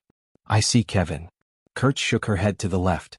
There, a young man peeked his head out sneakily from behind the wall and waved at them. Thales recognized him. He was the young coachman who drove the old crow to Shield District last night. Perhaps it was because they had just finished talking about him, but when the three of them saw Kevin, their expressions did not look too good. It was as if they had been caught talking behind someone's back. I'll go make the final confirmation. Wait for my signal. Kurtz spat out the grass in her mouth, patted the dust off her hands and stood up. Her originally rascally temperament instantly became neat and tidy. Gleeward nodded and watched her leave. Only the veteran and the prince were left. The atmosphere was a little heavy. Thales watched the seamstress leave and suddenly said, to be honest, I've been in Northland for 6 years. It's rare to see a Northlander girl like her. Gleeward paused for a moment and snorted softly. Kurtz's father used to be a military doctor. She grew up in a military camp. Her childhood was filled with blood and screams. Thales' gaze shifted. The veteran tapped his fingers on the wheelchair, as if he was reminiscing about the past. Until her father passed away unexpectedly. The teenage Kurtz had to face those ruffians. You can't imagine what a girl would experience in that hell. You can't even imagine what she would become. Thales' heart tensed. He looked at the corner where Kurtz disappeared with slight surprise and recalled the tough impression the seamstress gave him. Gleeward said absent-mindedly, at least before I fished her out. It's a pity that the famous Dragon Cloud City isn't much better. Shield District and Hammer District are even more so. At that moment, the tough veteran seemed especially tired, as if he had just gone through a great battle. Thales inhaled slowly. No wonder. Gleeward snorted softly and shook his head. You were born noble. It's hard for you to imagine everything going smoothly for you. But do you think she was born with a mouth full of vulgarities, a temper that's hard to tame, and no sense of gentleness at all? Do you think that she doesn't want to put on glamorous clothes and makeup, sit in a warm, splendid palace, and enjoy a sumptuous dinner and a man's love like a regular noble lady from the north? Gleeward tightened his grip on the wheelchair. The remaining 3 fingers on his left hand trembled slightly. When life is tough on you, you have to be tougher than it is. Thales did not speak for a long time. But then he looked up. But I think she's very good right now. The prince's heart was a little heavy for some reason, and his gaze was sharp. A woman at her strongest, most beautiful and most charming. Dong. Thales cried out in surprise. He placed his hands on his aching forehead and looked at Gleeward indignantly. The veteran expressionlessly retracted his right hand, which was as big as a wok. Don't try to pick up girls at such a young age. Thales gave him an aggrieved look. But you're right. She's great. Gleeward smiled faintly. The wrinkles at the corners of his eyes shone slightly. It's been more than 10 years. Kurtz has been our brother for a long time now. Thales rubbed his head hard and said in annoyance, just brothers? She'll be very disappointed. Gleeward cast him a glance, whether it was intentional or not, but he did not speak. A few seconds later, the veteran suddenly spoke. What kind of person is your father? Thales tensed up. My father? Gleeward turned his face to the other side and shook his head. He shrugged as if he did not care. Yes. The prince blinked. That's a memory from too long ago. Thales frowned and answered rather hesitantly, he's a king. Dong. The second time, Thales held his head with tears in his eyes and watched indignantly as Gleeward retracted his right hand. What? Gleeward was rather exasperated. *ck, who the hell doesn't know that your father is a king? Say something else, something useful, alright? Thales gritted his teeth. Don't touch me again. Something else? The prince was about to speak, but a thought came to his mind. Why do you want to know this? Gleeward coughed and turned his head around in a seemingly normal manner. Oh, about that. You know, the two kings of Extet were despicable and shameless bastards. The veteran shrugged a second time, completely unbothered. He rubbed his back against the wheelchair. I was just wondering if the king of Constellation is the same. Thales revealed a doubtful gaze. But the old crow said that you don't care about high-level politics. Gleeward's expression changed. Yes, I suddenly changed my mind. It's not a bad thing to know more. The next time we meet, I can mock him instead. The veteran shrugged a third time. Thales stared at Gleeward thoughtfully. Then Gleeward coughed in embarrassment and turned his face away. Thales asked tentatively, but didn't you say that you don't want to see him again, Hicks? Gleeward's face turned red. It's none of your business. Of course, but... Thales carefully observed Gleeward's side profile and narrowed his eyes. Why does it have to be my father? Gleeward's expression froze. Oh, come on. He waved his hand and interrupted Thales in annoyance. You know. Forget about it. Gleeward snorted coldly. It was obvious that he was extremely displeased. Who the *ck cares about your king daddy? The veteran crossed his arms and turned around. While shrugging for the fourth time, he angrily muttered to himself, he's just another precocious, young, rich, handsome, charming, and domineering gigolo. Thales stared at him quietly and smiled. What about Thurin? Gleeward trembled slightly. You heard what I said. Thales sighed. What about my mother? What kind of person is she? This question caused him to wait for an exceptionally long time. After a long while, Gleeward curled his lips and shook his head in disdain. Your mother? That annoying little girl with a crooked brain. The veteran in the wheelchair revealed a complicated and indecipherable expression as he spoke nonchalantly. She's best at causing a lot of trouble and provoking everyone. Fooling everyone into cleaning up after her. Thales nodded. Including you? But spare me. Gleeward shook his head and sneered. I hate her the most. Thales smiled faintly. You and Hicks were once slaves in the desert, right? This question seemed to have poked Gleeward's sore spot. He bounced a few inches on the wheelchair. He was very annoyed. I don't care what the old crow told you.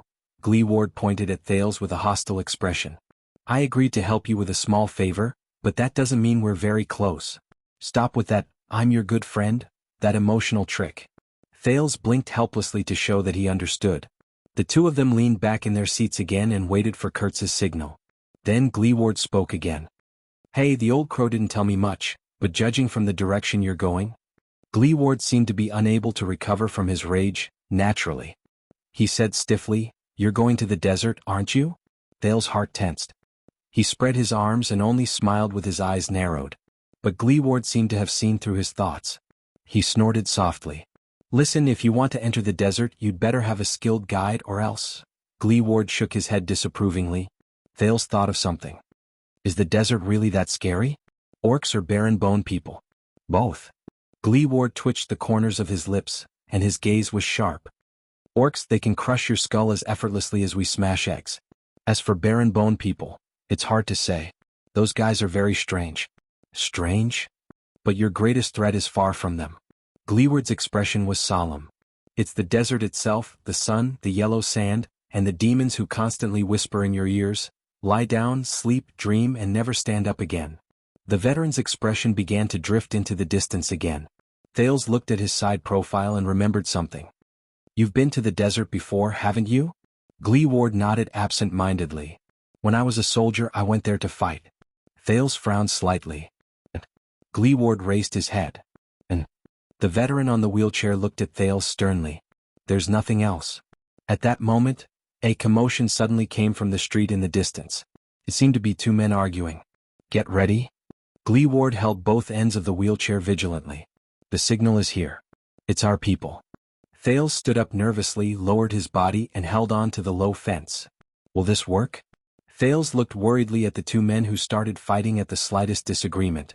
He watched as their fight became more and more intense. More and more people joined in, turning the brawl into a group fight, and the group fight into a riot. The patrols at the outpost began to frown as they walked towards them. They seemed to be suspicious. Thales was anxious. The Star Killer might be suspicious. I've seen the actions of the former White Blade Guards in Dragon Cloud City. I've seen how they could locate a Camion's whereabouts within half an hour in a chaotic situation. The Star Killer and the White Blade Guards know Dragon Cloud City like the back of their hands. This is their home. The commotion in the distance grew louder. Many people rushed over from the streets after hearing the news and joined in the fight. Then a patrol soldier who tried to stop the fight was also punched to the ground. Gleeward sneered mockingly. The Star Killer? I had that lackey leader and his lackeys? The veteran in the wheelchair turned around with a stern expression. You're wrong. Gleeward silently patted his chest. The people who are most qualified to call this city home, it's never them. The next second, Gleeward turned his wheelchair around. Amidst the growing commotion, he decisively drove out of the cover and rushed past the countless people towards the cliff of the sky. Let's go. Thales exhaled deeply, then jogged to catch up with the veteran. The process of avoiding the outpost was easier than he imagined. The fighting between the poor people in Shield District was so loud that the pitiful dozen people in the patrol team were surrounded so tightly that not even a drop of water could trickle through. They could barely protect themselves, much less notice them sneaking into the cliff of the sky. In Gleeward's own words, Dragon Cloud City is really getting worse with each generation. In the chaos, before the patrol team could send a large group to suppress them, they slipped under the rocky and uneven cliff wall. God knew how the veteran could move so fast while sitting in a wheelchair. After making a few turns and before Thales was about to faint, he followed the rear wheel of Gleeward's car and finally saw Kurtz in front of a small, dark hole. Are you ready?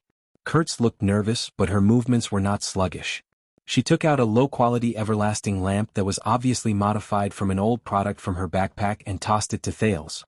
Thales hugged the everlasting lamp while panting. He watched Kurtz take out ropes and tools. With a solemn expression he said, "Anytime."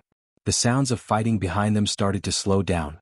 Kurtz smiled softly as if she was disdainful. "Remember, only touch the places I've stepped on." Thales took a deep breath and nodded with mixed feelings. "Pray that I don't die in there." Kurtz smiled and patted the veteran's back. The seamstress put the everlasting lamp in her mouth and straightened her body. She took the lead and slid into the small, dark hole with her feet facing downwards. She was nowhere to be seen. This is the Black Track? Thales did not have the time to be surprised that there was actually a whole other world in that small cave. Gleeward sighed and patted his shoulder. "My people will prepare a horse over there. You can go wherever you want to go." The veteran looked displeased, but in the end he did not say anything. But follow Kurtz closely inside. Thales took a deep breath and imitated the seamstress. He put his feet into the cave. He did not step all the way to the bottom, but he could feel the slight chill inside as well as the faint breeze. "You're not coming?" The fight behind them was still going on, but the whistle of the patrol team could already be heard in the distance. Obviously there was not much time left. Gleeward patted half of his thigh and said mockingly, "Do I look like I can leap over roofs and vault over walls?" Thales felt suffocated. "Go." With a dark expression, Gleeward turned to the side. "I have to go back and clean up the mess, especially that dead face." Thales looked at the veteran and clenched his fists tightly. "Gleeward." Thales gritted his teeth and nodded heavily. "Thank you." The teenager said seriously, "Whether you're doing this for the old crow or for my mother." Gleeward was stunned. Thales looked at him with sincerity and nodded slightly. In the next second, the veteran's expression became annoyed. He slapped Thales back, and as the latter cried out in surprise, he pushed him into the black track. As he watched Thales disappear into the black track, Gleeward took a few deep breaths to calm his agitated heart. Damn it! Gleeward cursed in his heart. For his mother? Who does he think he is? With a displeased expression, Gleeward turned his wheelchair around and watched the fight on the street, which was becoming more and more obvious. He spat in displeasure. A king. He looked at the sky, which had just lit up, and mumbled, "A king." Gleeward's expression darkened. His mutterings were filled with dejection. How could he be a king? The veteran looked at half of his thigh and touched his empty left eye. His expression was forced and gloomy as he said in a low voice, "Don't worry." He said in a low voice, F***ck, but after a few breaths, Gleeward's nervous expression relaxed. With a stiff face, he pulled out a thread from the pocket of his robe in a panic. He slowly took out a small black leather pouch from between the two layers. Gleeward opened the leather pouch with trembling hands. He stared at the item inside in a daze, then at the entrance to the black track. He did not speak for a long time. The veteran stopped moving, snorted softly, and shook his head in a self-deprecating manner. F***ck, the sounds of fighting behind him began to die down. But Gleeward did not seem to notice it. He held the item in his hand. His face was livid and red, and he tried his best to put on a fierce expression. F***ck. As if that could prove something. A few seconds later, Gleeward leaned against the back of his wheelchair in relief. He laughed dryly and weakly. The veteran shut his eyes tightly. There was a faint hint of melancholy in his tone. F***ck. Finally, the item in Gleeward's hand slowly floated down and landed on his wheelchair. The morning light illuminated it. It was a neatly tied strand of a woman's hair. It was soft, smooth and bright. It was fiery red. He felt the friction between his back and the rock strand. After he slid to the bottom with a tense heart, Thales opened his eyes and saw darkness. Then he heard footsteps. Hey, you're afraid of the dark? Thales narrowed his eyes to adapt to the sudden light. He was still in a state of shock as he stared at Kurtz, who was holding the everlasting lamp and watching him with a contemplative look. It was dark around him. And cold. Their everlasting lamps could only light up a small area around them. Follow me. In the darkness, the seamstress only had half of her face exposed by the light. She helped him light up the everlasting lamp and sighed. Even if some paths are difficult to walk, you must still follow them. Thales got up in a disheveled manner. Kurtz turned around and used her hands and feet to climb up the dark rock wall. She seemed to be going up the slope. I have to climb this stupid place again? At least I got 300 gold coins last time, Kurtz said sarcastically to herself. What about our client this time? He gave us a chance to be hanged, huh? Prince? Thales could only pretend that he did not hear it. The black track was narrower than Thales had imagined. Just as he was about to reach for the everlasting lamp beside him, his arm crashed against the rock wall. Thud. Thales hissed and rubbed his sore spot. He did not dare to be careless anymore. He carefully grabbed the everlasting lamp and laboriously followed Kurtz's footsteps. Kurtz was obviously familiar with the path, and he could only barely see Kurtz's trousers and boots through the faint light from the everlasting lamp. Soon, Thales experienced the power of the black track. Obviously there was no flat road here. It was either uphill or downhill, and it was full of potholes. There were even a few places that were as steep as cliffs. Kurtz had to use a hook to climb up and then use a rope to pull him up. Is this place really meant for people to walk? Thales complained in pain after he fell for the 8th time. The black track? It wasn't this hard to walk in the past. Kurtz chuckled in front of him. But you know, the calamities played with stones in Dragon Cloud City when they had nothing to do, and they caused half of this place to collapse out of nowhere. Blame it on them. They bumped into things everywhere in the darkness along the way.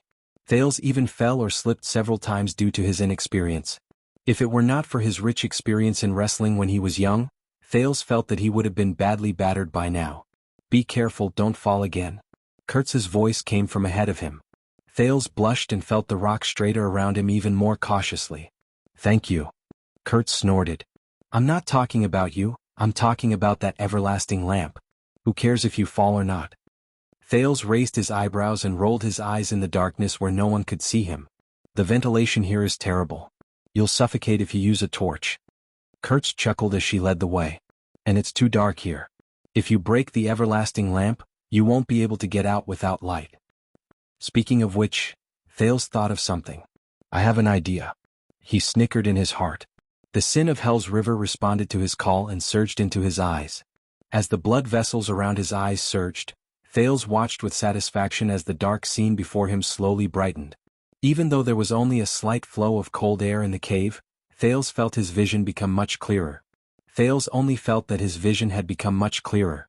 Many of the obstacles that could not be seen in the dark could now be avoided beforehand. Hence, he quickly caught up with Kurtz, and this made the seamstress look at him in a higher light. You got the hang of things pretty quickly.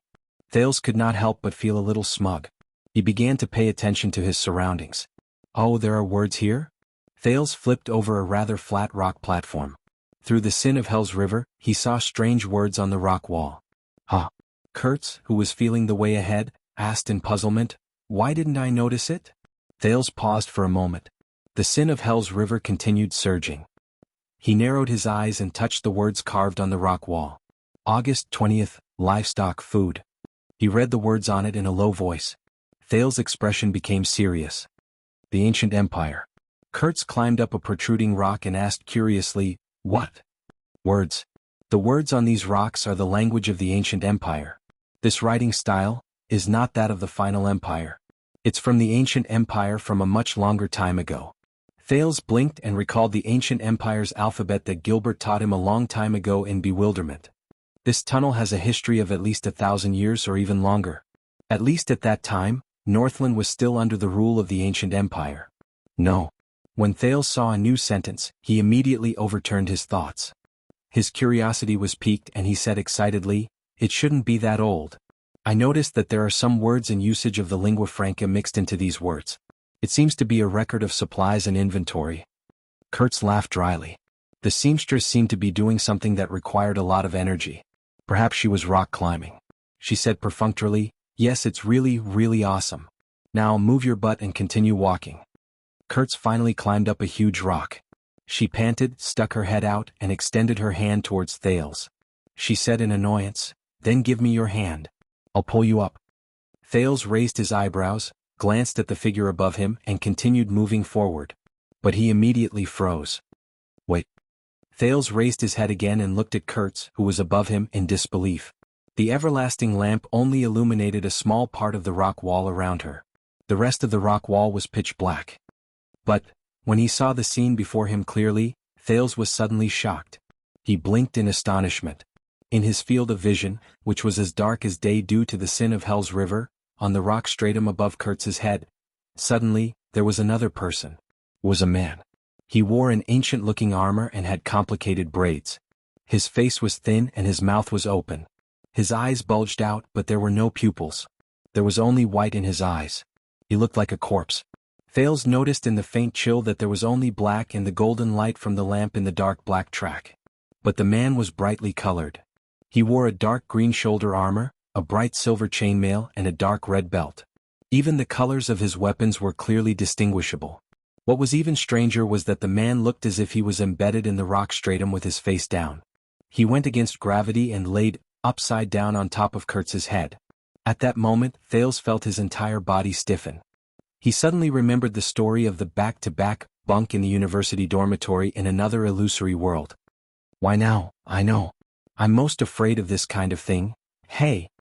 Kurtz shook her arm impatiently and said, are you stupid? In the next second, the man moved. Bit by bit, he lowered his neck stiffly. It was as if his neck had become rusty. Thales' skin started to crawl, and a chill ran down his spine. In the next moment, as if he had lowered his neck to its limit, he started to move his eyes, which were devoid of any life force, and stared lifelessly at Kurtz beneath him. He slowly pulled up the thin muscles on his cheeks and put on a stiff and cold smile. He revealed his abnormally sharp, rust-colored teeth, and with a hoarse voice that sounded as if his vocal cords had been torn apart, he uttered a phrase. When he heard the phrase that was dragged out, Thales froze. It was the language of the ancient empire. Live, people, but Kurtz's face was still filled with impatience. She did not seem to notice the thing that was only a few inches above her head. Do you still want to come up? It was as if she did not even hear that phrase. Thales took a deep breath and lowered his head to suppress the trembling in his body. Now, how should I tell Kurtz that there's something above your head? There's. Thales took a few deep breaths and desperately chased away his fear. He made up his mind. What's wrong with that? No, it's just a ghost. Filled with indignation, Thales gritted his teeth, opened his eyes and raised his head abruptly. But he was stunned again. There was only a layer of black rock above Kurtz's head. It's empty. The man lying on the ground, the brightly colored ghost. It's as if they never appeared. Hey. Kurtz looked at the dumbfounded Thales with a displeased expression. The light shone on the side of her face in the rock wall. Chapter 350. What is that? In the darkness, Thales stared fearfully at the rock strata above Kurtz's head. He tried his best to blink, but he still could not see anything. There was only darkness above Kurtz's head. The sin of Hell's River did not give him any feedback. Hey brat. The seamstress' dissatisfaction almost filled the small cave. Are you messing with me? Her voice traveled through the cave, and it echoed frequently. Thales was shocked by the angry shout. Nothing. The teenager took a deep breath and stared at the top of Kurtz's head, still in a state of shock. I was distracted. I'm coming. This time, Thales straightened his arm with all his might and held the everlasting lamp in front of him. He looked around with lingering fear and moved forward bit by bit. With great difficulty, he clasped Kurtz's palm and climbed up. Naturally, he attracted a lot of criticism from the seamstress. But Thales no longer cared about that. As Kurtz continued to explore the way forward, Thales held the lamp and walked past the spot where the face used to be. The latter could not help but raise his head repeatedly to check if there was really a strange face above his head. But there was still nothing. There was only a stone quietly embedded in the rock strata. Did I see wrongly? I did, right? Thales took a deep breath and suppressed his trembling hands and feet. He tried his best to throw away all thoughts that something was wrong with the atmosphere. He followed Kurtz's light in front of him and hugged the everlasting lamp tightly in his arms. He braced himself and continued forward in the pitch-black environment. They moved forward for another half an hour. During that time, Thales carefully moved forward. Every step he took was filled with anxiety. Even his heartbeat was almost not his own. Before he knew it, the prince was already drenched in cold sweat. Very good, we're already halfway there. Now above our heads. The seamstress' voice traveled into his ears, and she sounded rather satisfied. We're not far away. Thales felt relieved. Kurtz pressed her left hand against the rock wall in front of the cave and turned right. But at that moment, Kurtz pressed her left hand against the empty wall. A human face suddenly appeared. Thales felt his chest go numb. He could not catch his breath and his entire body trembled. Thought. His everlasting lamp fell beside his feet. The light flickered and cast Thales' shadow on the rock wall, but it could not cover the outline of the face. It was a man with deep features and blue dye on his forehead and cheeks. Just like the first man, his muscles were thin and shriveled, his eyes were pale, his lips were closed, and his skin was so pale that he didn't look like a living person. Hey. Kurtz gritted her teeth and turned around. I told you not to drop the everlasting lamp. Without the light, are you going to hit your head against the wall? The seamstress was a palm's distance away from the face on the rock wall, but she did not feel anything wrong. We must. The man in the rock wall glared at Thales with pupilless eyes. His cervical vertebrae rotated slowly like a rusty clock. His black lips opened and closed, and his teeth, which were like withered wood, let out an unpleasant sound. It was as if the sound was right next to his ears. Else? Kill them all? Kill the orcs as well? Enemy countries, kill them all as well? Why can't we kill them all? Kurtz was still reprimanding the teenager unhappily, as if she and the man were in two different worlds. She did not hear anything.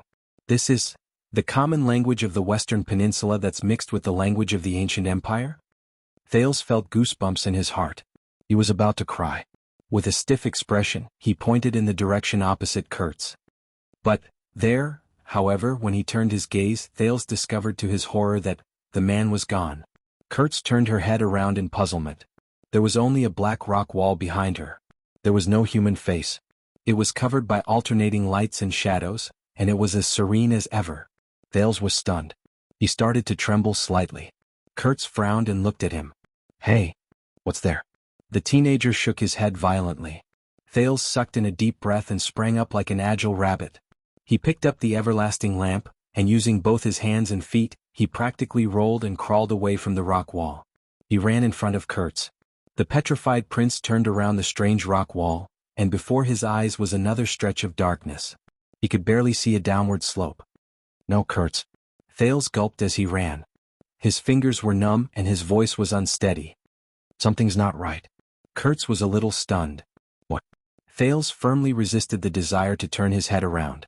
He shook his head vigorously. The black track. This place is very strange. I saw some things. Kurtz looked at Thales' disheveled appearance as if she was deep in thought. Suddenly she giggled. Are you really afraid of the dark? Thales, who was terrified, bit his lower lip and tried his best not to think. This isn't the dark, he was cut off. Be good and shut up.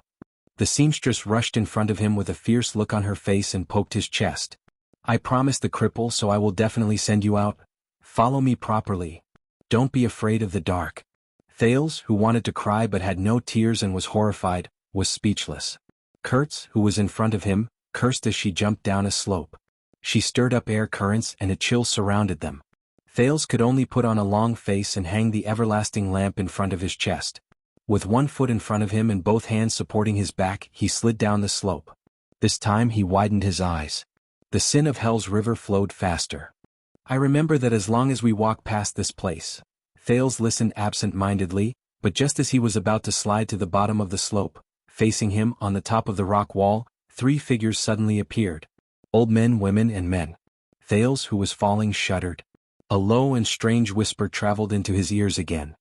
You are, who are we? This was the old man's call. The common language with a Northland accent was filled with confusion. You are us. We are you. This was the man's whisper. It was filled with the language of the ancient empire. His words were elegant but very strange. They were stuck to the rock wall. Their eyes were pale and they looked like corpses. They stared at him and their gazes were extremely clear in the darkness. One of the women even stretched out her withered hands towards him. Why are you over there? This was the common language, but the grammar was complicated and it was filled with an accent that Thales had never heard before. There was a heart-wrenching chill in his words as well as hysterical pain. My lover, why did you not return from the battlefield?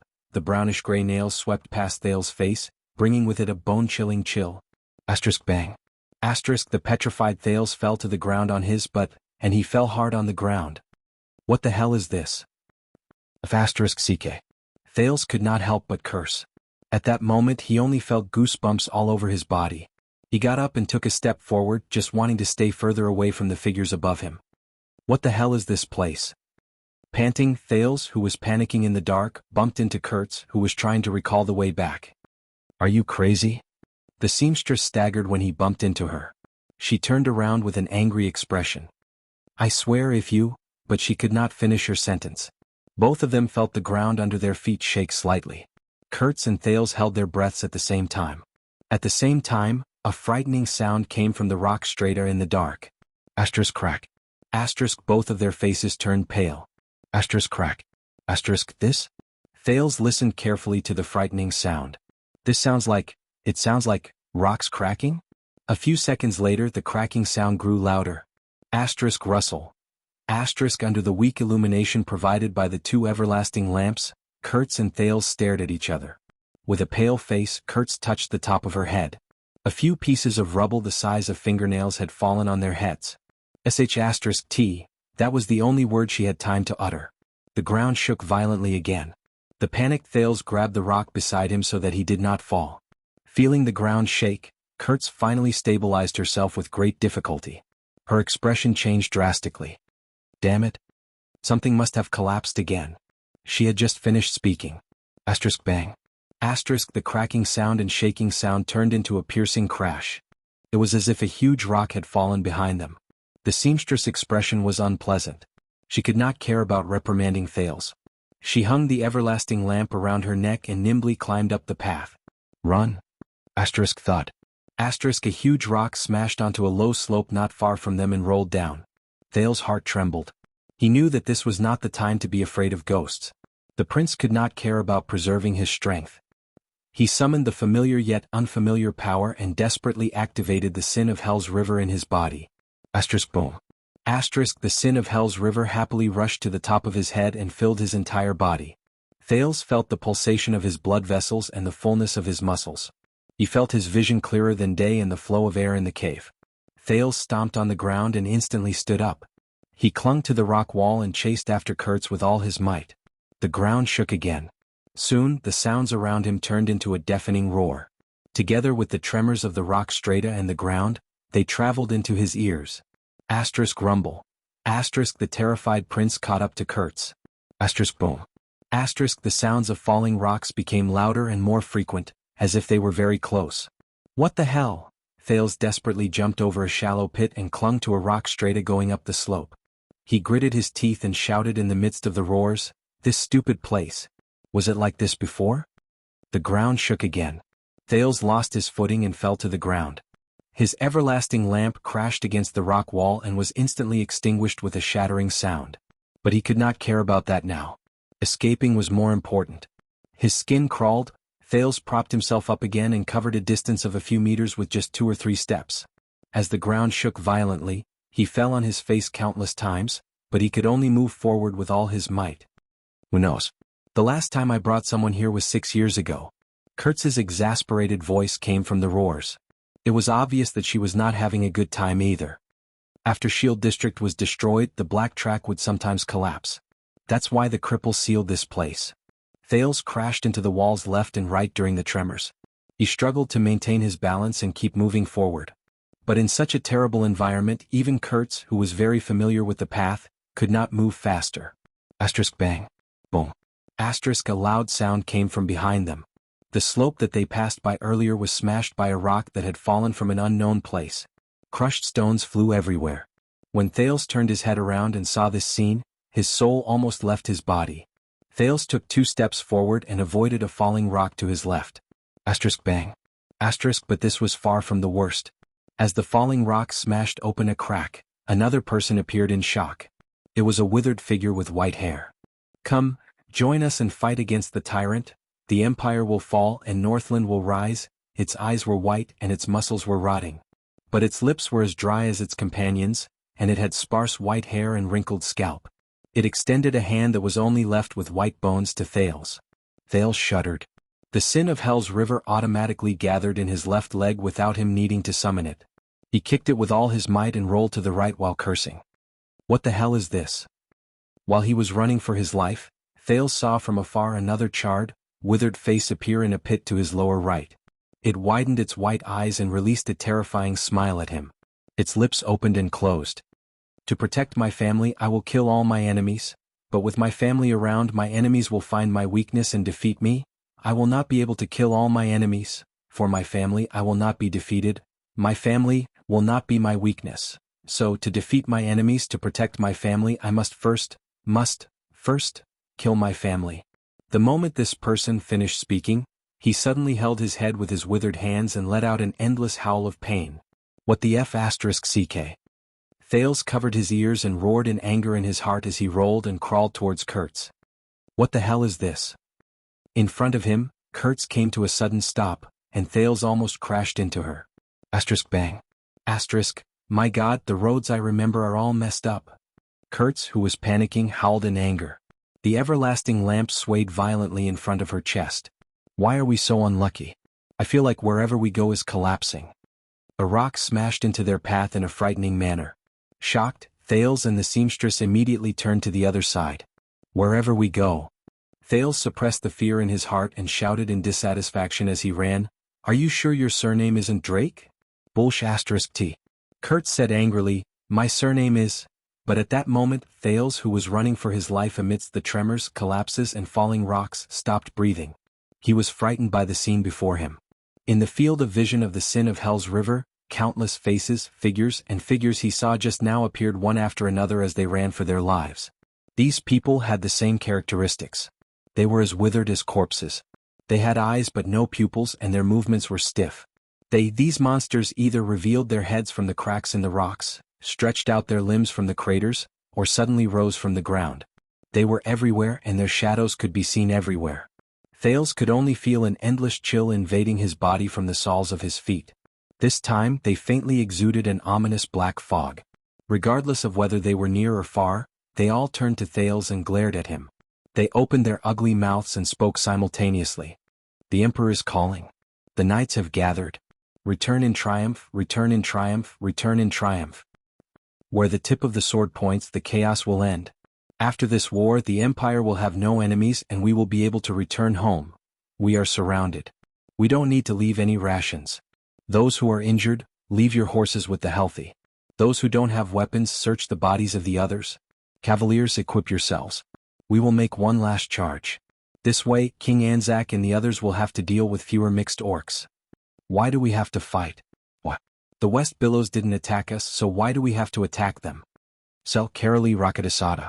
Kalalukil. Selikal.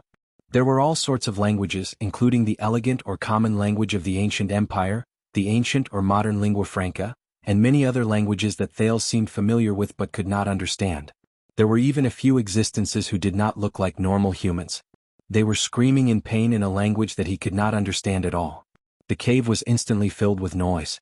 But Kurtz was the same as always. She did not seem to have noticed anything and only ran forward desperately. More and more words seeped into Thales' ears. Some were whispered, some were growled, and some were roared. They were accompanied by layers of abnormal emotions. The terrified Thales wailed and increased his speed in a flurry. He only wanted to run as fast as he could and escape this godforsaken place. The voices continued. It doesn't matter if they have weapons or not. The reason is simple. This is the place the Emperor designated. It is our territory. If they don't admit that they are from the Empire, then they are our enemies. The uprising failed. The entire army was wiped out. The inspectors of the Empire will be here soon. Run. Sound the bugle. The ice bastards. We must stop them here. Believe me, the humans will definitely win. Deserters deserve to die. Deserters don't deserve to be human. If they don't have the courage to behead themselves, they deserve to be beheaded by others. The city is breached. Follow me, we will charge forward and leave no one alive. Long live the Empire. Kurtz. Thales covered his ears and wailed, enduring the headache that came at him inch by inch. Kurtz. He forced himself not to look at the skinny, ferocious and terrifying female person, who was only an arm's length away from him. He shot past the obstacles without a care in the world. He relied on the vision of the sin of Hell's River to prevent himself from falling in the darkness. We have to leave this place as soon as possible. The Black Track. Something is very wrong with this place. Amid the rumbling sounds, Kurtz's enraged voice traveled from the front. She seemed to have just avoided a rock that fell on her head. Yes, I can see it too. Also, thank you for your nonsense. Crack. The moment Kurtz turned around, another huge rock above her head cracked. It fell vertically. Be careful. Kurtz subconsciously raised her head, and her face instantly turned pale. That rock enveloped all of them beneath it. Thales felt his skin crawl. He did not care about the soreness in his legs and exerted his strength to catch up. But when he saw the situation before him clearly, he felt a chill in his heart as he charged forward. No. The area of the rock that fell from above my head is too large. Even if he pounced on Kurtz, even if they charged at full speed, I can't avoid it. What should I do? The huge rock was only a few meters away from Kurtz's head. What should I do? At that moment, Thales desperately tried to recall all the skills he could use. Jayla, Ralph, Waya, Black Sword, the Corleone sisters, Ida. But in the face of such a crisis, their skills and emergency measures were all useless. What should I do? At that moment, a figure that Thales did not expect suddenly appeared in his mind. In his memories, that man's expression was cold and his face was pale. He swung the blade in his hand and miraculously retracted it. Thales shuddered. The rare power of eradication seeped into his bones and joints, and an indescribable power erupted. In the blink of an eye, Thales sped up and pounced on Kurtz, who was in front of him. He held her waist tightly. As Kurtz screamed, they fell forward together, and the huge rock above their heads drew closer and closer. Thales gritted his teeth. The sin of Hell's River began to roar in his body, causing his pores to shrink. The surging blood in his veins gradually drowned out the endless words of those people. His bones began to groan. Ah! Thales could not help but let out an angry grunt amidst the intense pain. The rock above his head drew closer and closer. It even began to reflect the light from the everlasting lamp. In the next moment, his forward momentum came to a miraculous stop. Thales' legs were firmly planted on the ground. They did not fall. That was not all. The joints in Thales' body let out unpleasant explosive sounds. Thales' face contorted. The power of eradication gathered in his legs. As if he had overcome inertia, the young prince's body, which had just reached this point, suddenly turned backwards. Asterisk bang. Asterisk the huge rock fell. The loud sound echoed in his ears. Kurtz sat on the ground and stared at the scene before her in a daze. She stared at the rock that was only a few inches away from her. Beside her, Thales lay on the ground and panted heavily in pain. Asterisk crash. Asterisk the rock that fell before them shattered inch by inch, and many of it rolled to their feet. At that critical moment, Thales pounced forward towards Kurtz. Then, in an inconceivable manner, he instantly changed his direction and leaped 2 meters backwards, dragging them out of the area where the falling rock fell. Whoa! Kurtz slowly came to her senses. She widened her eyes. How did you do it? Don't ask. This came from Thales, whose legs were numb and he could barely breathe. Damn it! Thales panted in a disheveled manner, but he could feel the tremors on the ground continuing. The roars beside his ears did not weaken. This wants me to die. At that moment, Thales, who was lying on his back on the ground, suddenly narrowed his eyes. Right above his head, a terrifying face appeared on the rock wall. Thales recognized that face, the thin facial muscles, the stiff smile, the sharp, rust-colored teeth, and the brightly colored armor. It's that man. It looked at Thales with its pale, defeated eyes. It moved its stiff neck inch by inch and spoke slowly. Come. You shouldn't be there. You belong to us. It was still the standard, classical and clear enunciation of the language of the ancient empire. If one ignored the deep chill contained in it, the moment it finished speaking, a thick black fog spread out from its body. In the next second, before Thales could react, the rock stratum beneath them shattered inch by inch. Asterisk boom. Asterisk, hey! The panicked Kurtz only had time to shout one word before she sank with the collapse of the rock. Kurtz. Thales cried out in surprise and pounced forward, wanting to grab the panicking seamstress. Grab me. But his hand could only brush past Kurtz's figure in vain, and he touched her finger one last time. Kurtz fell and moved further and further away from him. The shock on her face had yet to fade. Thales watched the woman fall in the darkness with a dumbfounded expression. But he could do nothing. Until the seamstress figure was completely swallowed by the darkness. He could no longer see her. Above him, a hoarse and terrifying voice spoke in the language of the ancient empire with a threatening chill. Come, comrade. Chapter 351. Thales gritted his teeth and trembled a little. He looked up abruptly. However, the strange man on the rock wall disappeared again. Thales' breathing quickened. No. Kurtz, he could no longer care about those supernatural beings.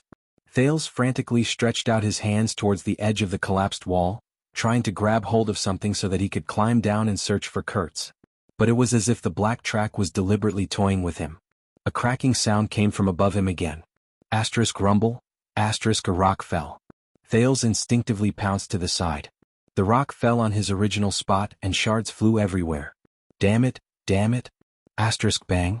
Asterisk countless stones continued to fall beside him and above him.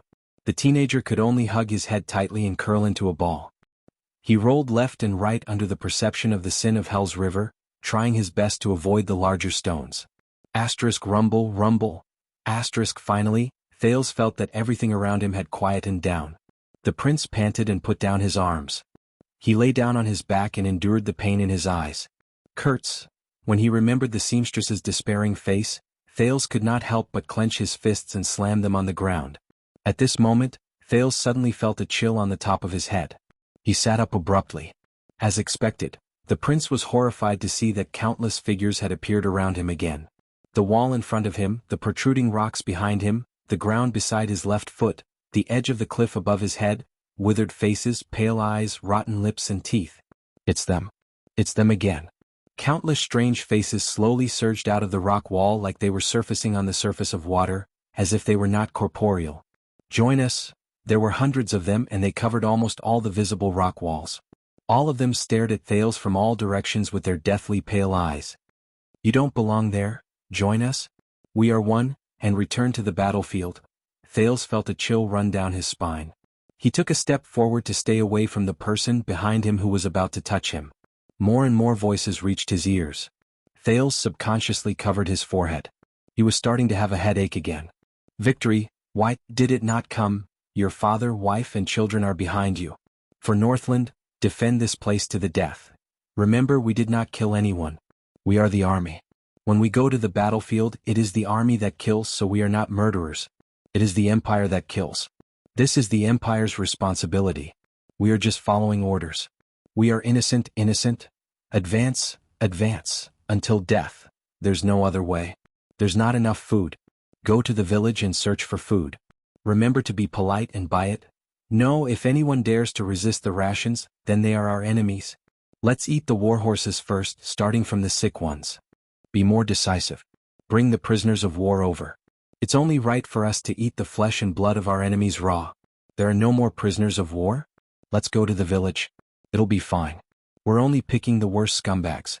We're doing a good deed. Follow Yusi, let's do this. As long as we kill Duke Arund, the Northland will be ours. The survival of the Dark Knight army will be decided today. Run. The Emperor has lost. There's no hope for us.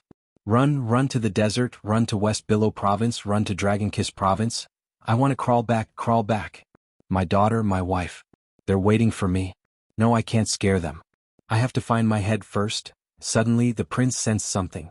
He raised his head shakily. Thales froze. It's that man. It, who was at the top of the rock wall just now, still had its terrifying white eyes and rust-colored teeth. At this moment, it was floating in the air. Surrounded by black fog, it slowly floated towards Thales.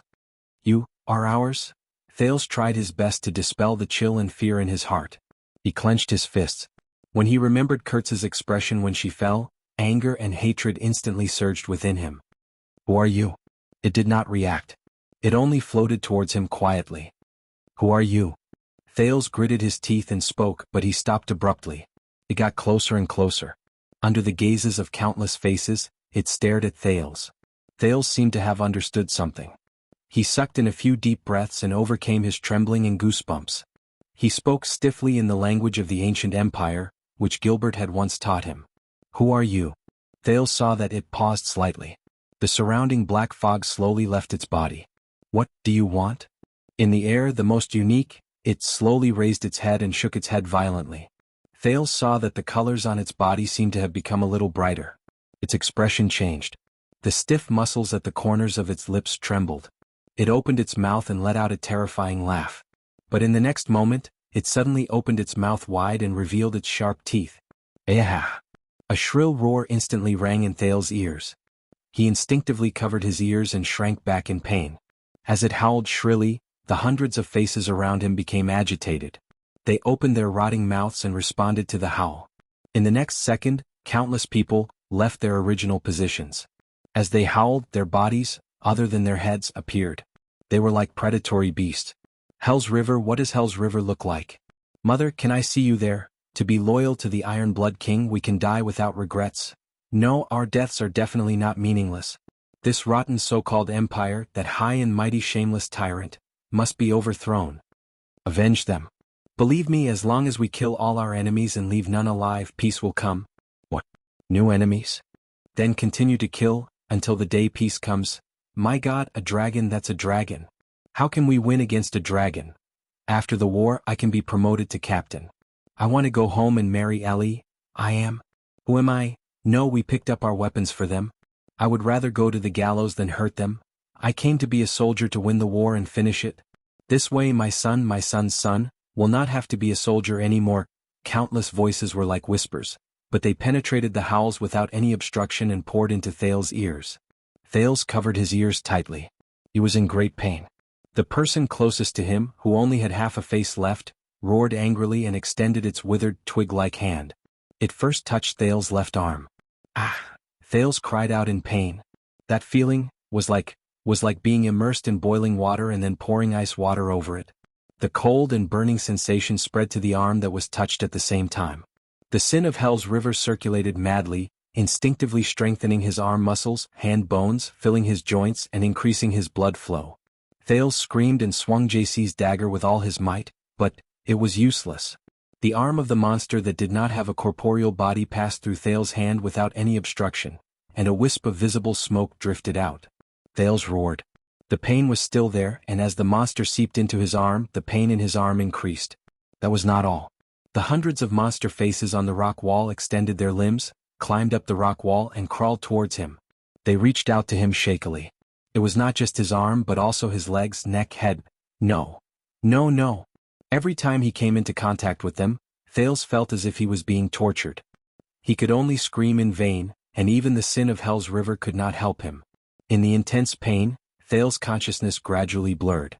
Such it seems like it's the end. Just when he raised the dagger with all his might, wanting to cut open his palm and make a final attempt. Beep. Thales suddenly felt pain in his ears. Tinnitus. An extremely piercing tinnitus suddenly assaulted him. It almost drowned out the pain all over his body. Under the stimulation of the tinnitus, Thales kept convulsing. He felt as if his body was no longer his own. Along with the tinnitus came a piercing silver light. It shone in the darkness of the cavern, illuminating the narrow corner of the room. As if they had met their natural enemy, the moment the hundreds and thousands of people saw the silver light, they covered their white eyes in pain. It hurts, it's him. They let go of Thales, who was struggling desperately, and retreated. The silver light was getting closer. The tinnitus was also getting stronger. The miserable howls of them rang out again. But this time, Thales sensed fear and disgust from their emotions. No, it hurts. That Northlander, it's him and his power. Sooner or later he will be ours. Run. Before the silver light, they rushed to let go of Thales, retreated, and disappeared into the dark rock wall again. The silver light was so piercing that Thales could not open his eyes. His tinnitus did not decrease, but Thales was slowly getting used to it. But as the monsters left, Thales let out a sigh of relief. The pain in his body had subsided. Soon, Thales' ears no longer rang with the deep words spoken by the people. It was as if the window to the downtown area had been closed. Finally, there were no longer any monsters at the bottom of the dark pit. Only the dark rock stratum was left. And Thales. The teenager sat up with difficulty, desperately blocking the piercing silver light that shot towards him.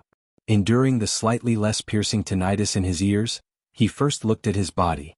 He was surprised to find that even though the pain was still fresh in his mind, other than the abrasions he suffered while running for his life, there were no injuries on his body caused by the monsters. So, those things were indeed, at this moment. The silver light weakened. The tinnitus disappeared. Wait a minute. Thales shuddered. The strange tinnitus just now gave him an inexplicable sense of familiarity. Yes, tinnitus, he had experienced it before. Twice. Once in Constellation and once in Northland. Once in the Bloodline ceremony. Once in the Holy Duel. So, the prince seemed to have figured something out. He slowly turned his head around. 2 steps away from him, in the center of the dazzling silver light. There, a figure appeared as the silver light weakened. Was a man. A man made of silver light. The other party looked at him silently. Thales stared blankly at the figure in the silver light and came to the next conclusion. He was a warrior. The silhouette of the other party's body was embellished with silver light. Only his facial features were dark and profound. The silver light formed the light armor on his body, and even outlined the strong muscles and slender figure exposed under the armor. However, the thing that left the deepest impression on Thales was the heroic, dignified, majestic, and bold aura this man showed when he stood in front of him. He was like a figure in myths and legends. But the other party was still just a transparent silver light. Thales could even see the rock stratum behind him through his body. Thales looked at him in shock and bewilderment. So who is he? The next second the figure took a step forward and spoke slowly. His voice was cold and his words were as firm as steel. So you are the culprit? What entered Thales' ears was a Northland accent. It was the lingua franca that was half ancient and half modern. Thales blinked. What? The figure in the silver light shook his head and stepped forward. You don't belong here. Thales watched him approach slowly and he instantly became nervous. I really don't belong here. I'm sorry. Thales stood up in a flurry. He swung his wrist and felt the soreness brought by the sin of Hell's River. So who are you? Silver Shadowman's footsteps paused for a moment. Who am I? His handsome face tilted and his pitch-black eyes slightly distorted. He seemed to be thinking, who am I? But Thales could only sense a deep sense of confusion from his words. Silver Shadowman shook his head. I don't know. I can't remember. Thales was stunned. Silver Shadowman suddenly raised his head, and his tone was firm. But I must protect this place. And you came to the wrong place. His deep, dark eyes seemed to have the power to see through people's hearts, and it made Thales' heart clench. Silver Shadowman walked in front of him, and suddenly extended his strong right arm, which was formed by silver light, to touch Thales' face. Ah! Thales cried out in pain and was shocked. Silver Shadow Man's touch seemed to have substance. Wherever the silver light touched, there was a sharp pain on his skin. The prince gritted his teeth and took 2 steps back. He left Silver Shadow Man's arm, held his dagger, and stared at him warily. The ringing in his ears started again. "You're a little different." Silver Shadow Man seemed to be even more puzzled. "Your body is filled with an ominous presence, and even the power of the mountains is rejecting you." But Thales widened his eyes, showing that he could not understand the current situation. The tall Silver Shadow Man shook his head violently. It was as if he wanted to shake off something. When he raised his head again, his emotions had already turned cold and his tone was stern. "No," Silver Shadow Man said firmly. His facial features slowly gathered together under the silver light as if he was convincing himself, "You are just their new trick, a byproduct of their chaotic consciousness. You are the other side of evil." In the next second, the silver light shone brightly. Silver Shadow Man instantly turned into a man of silver light.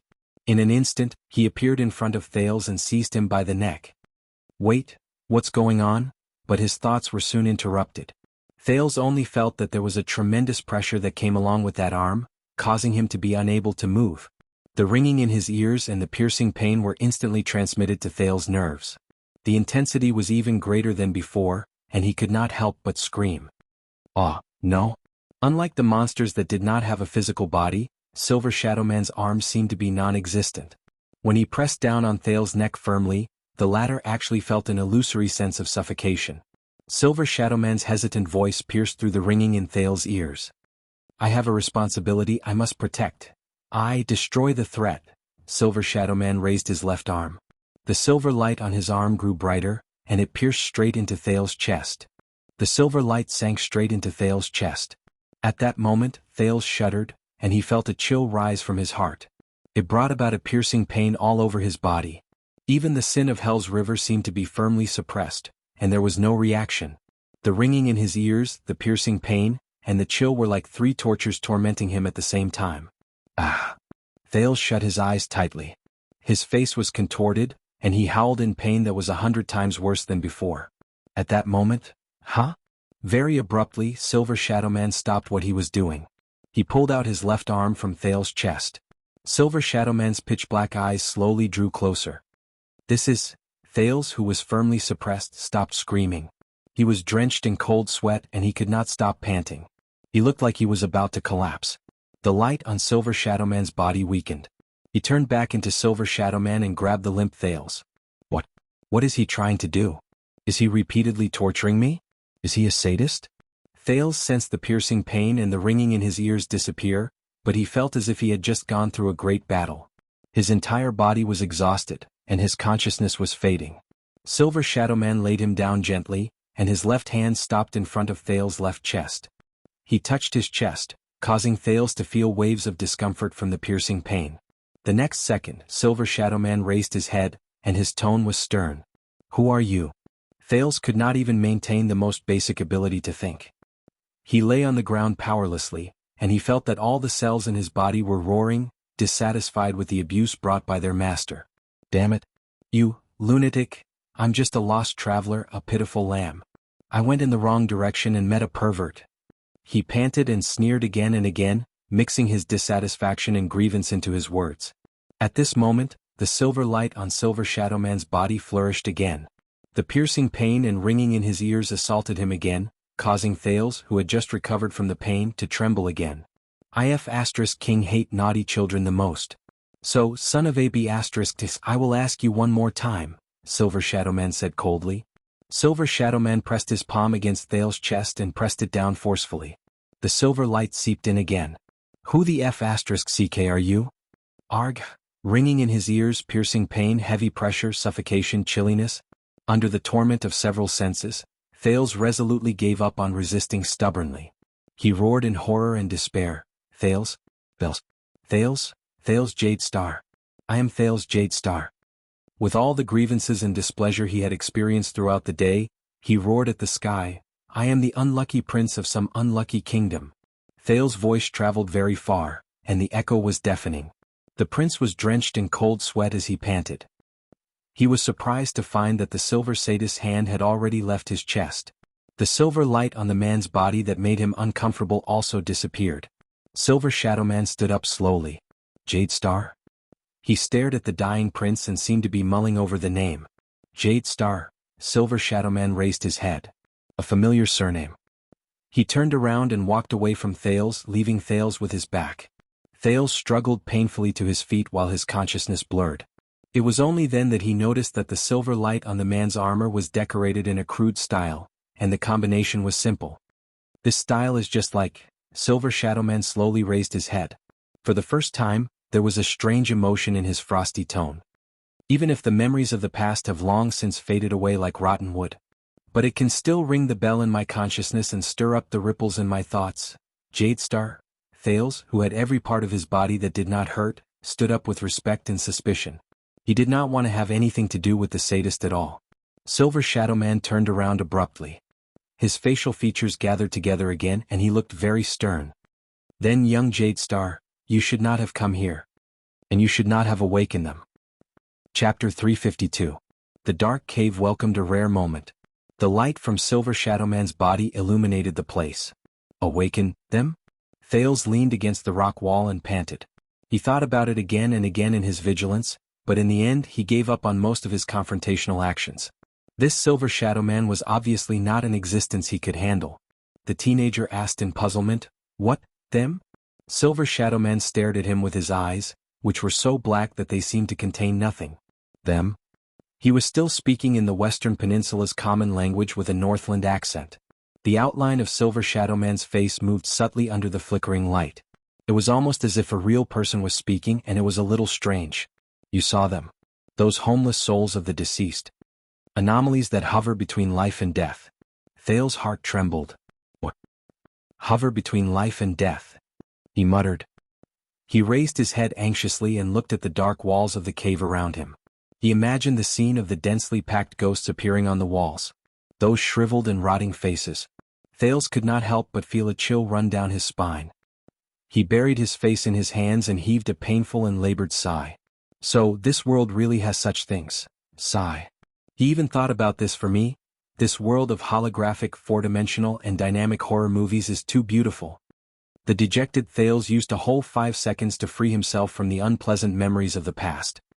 He lifted his head listlessly. But how? He leaned against the rock wall and pressed against the scratches on his body. He asked Silver Shadow Man weakly, "Why are there so many souls of the deceased under Dragon Cloud City? Are they bored and come here to scare people?" Silver Shadow Man's body shone faintly. He seemed to be hesitating. "A ruined castle is above our heads," he answered in the end. The words that came from the silver light were like murmurs in a dream, and they echoed faintly. "It has stood here for thousands of years. The flames of the great dragon, the footprints of the elves, the warriors of Northland, the iron hooves of the Empire, and even the heavy hammers of the orcs have plowed through this place." When he heard the unfamiliar name, Thales was instantly stunned. "Yarinde Castle?"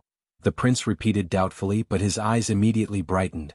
"Wait a minute, are you talking about Dragon Cloud City?" Arund Castle was its former name. Thales immediately understood something. In a moment of realization, he began to size up Silver Shadow Man with a strange gaze. "Using this form of address. So you're from the ancient times, you're from the Empire era?" But Silver Shadow Man only stared at him quietly and did not answer. "All right." Thales spread his arms, inviting a snub. In his mind, he crossed out the option of finding things to talk to get information out of this person who was neither a human nor a ghost. Then, souls of the dead? When Silver Shadow Man heard this, he slowly raised his head and stared at the cave as if he was filled with emotions. He turned around and moved away from Thales. The footsteps formed by the silver light left brilliant and colorful traces on the rocks that they stepped on. This land has experienced countless wars, bitter cold, disasters and deaths. Heads have fallen, blood has spilled, corpses have filled the fields and wails have lingered. Silver Shadow Man walked forward slowly. His words traveled into Thales' ears again, and they contained a certain melancholy that could not be dispelled. For thousands of years, countless living beings have been buried here. The souls of the dead gathered in the past cannot be dispelled. Cannot be dispelled, cannot be dispelled, cannot be dispelled. This time the echo in his voice was especially clear and it shocked Thales. It was only then that the prince noticed that Silver Shadow Man's words did not come from his voice, but from his heart. Wait. The words that came from the bottom of my heart. This situation. Doesn't it feel a little familiar? But before Thales could figure out what was going on, Silver Shadow Man's tone changed.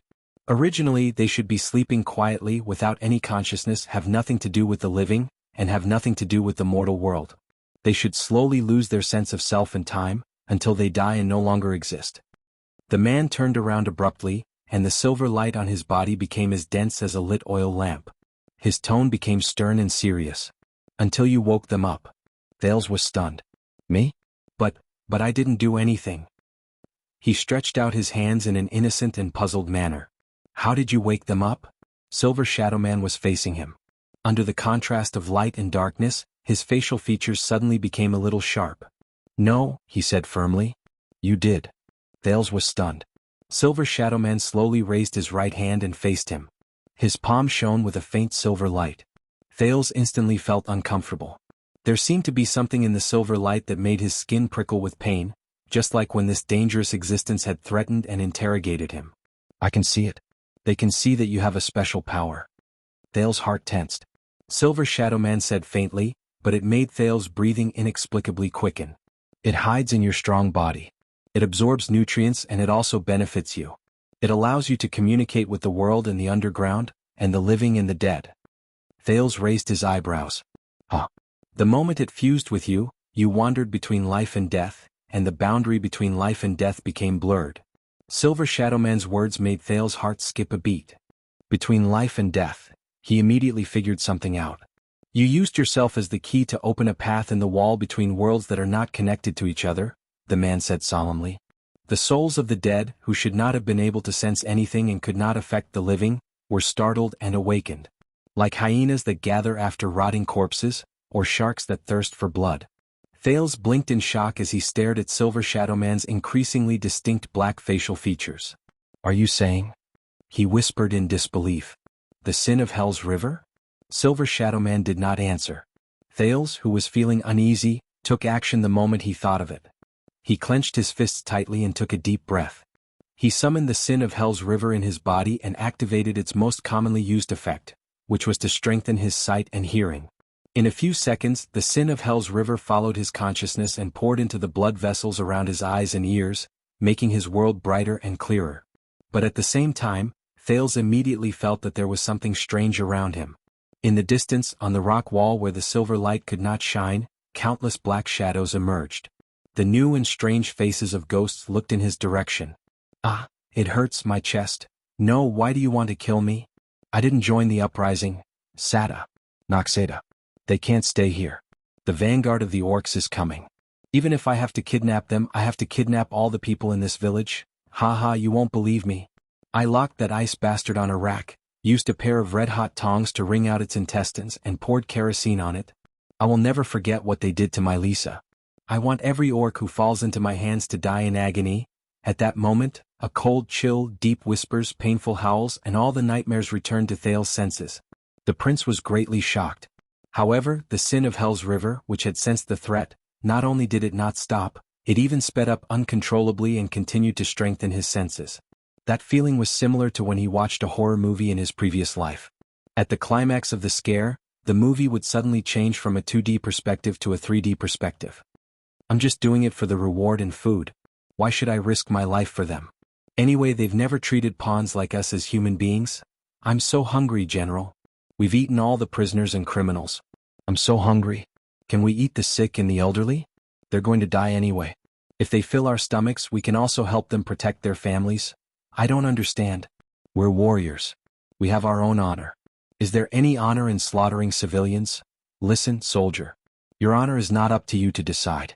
Who are civilians and who are enemies are not up to you to decide. It's up to the army, the empire, and my orders. Do you understand? Now, soldier, kill this Northland brat. Because he's an enemy, this is honor? His voice grew louder and his surroundings grew colder. Thales covered his head in pain, closed his eyes, and started convulsing. T. How can this be? The souls of the deceased around him became increasingly agitated. Many of them even climbed towards him. At that moment, get lost. Silver Shadow Man's furious roar echoed in Thales' ears. Silver light shone brightly in the cave again, and it was so piercing that Thales curled up.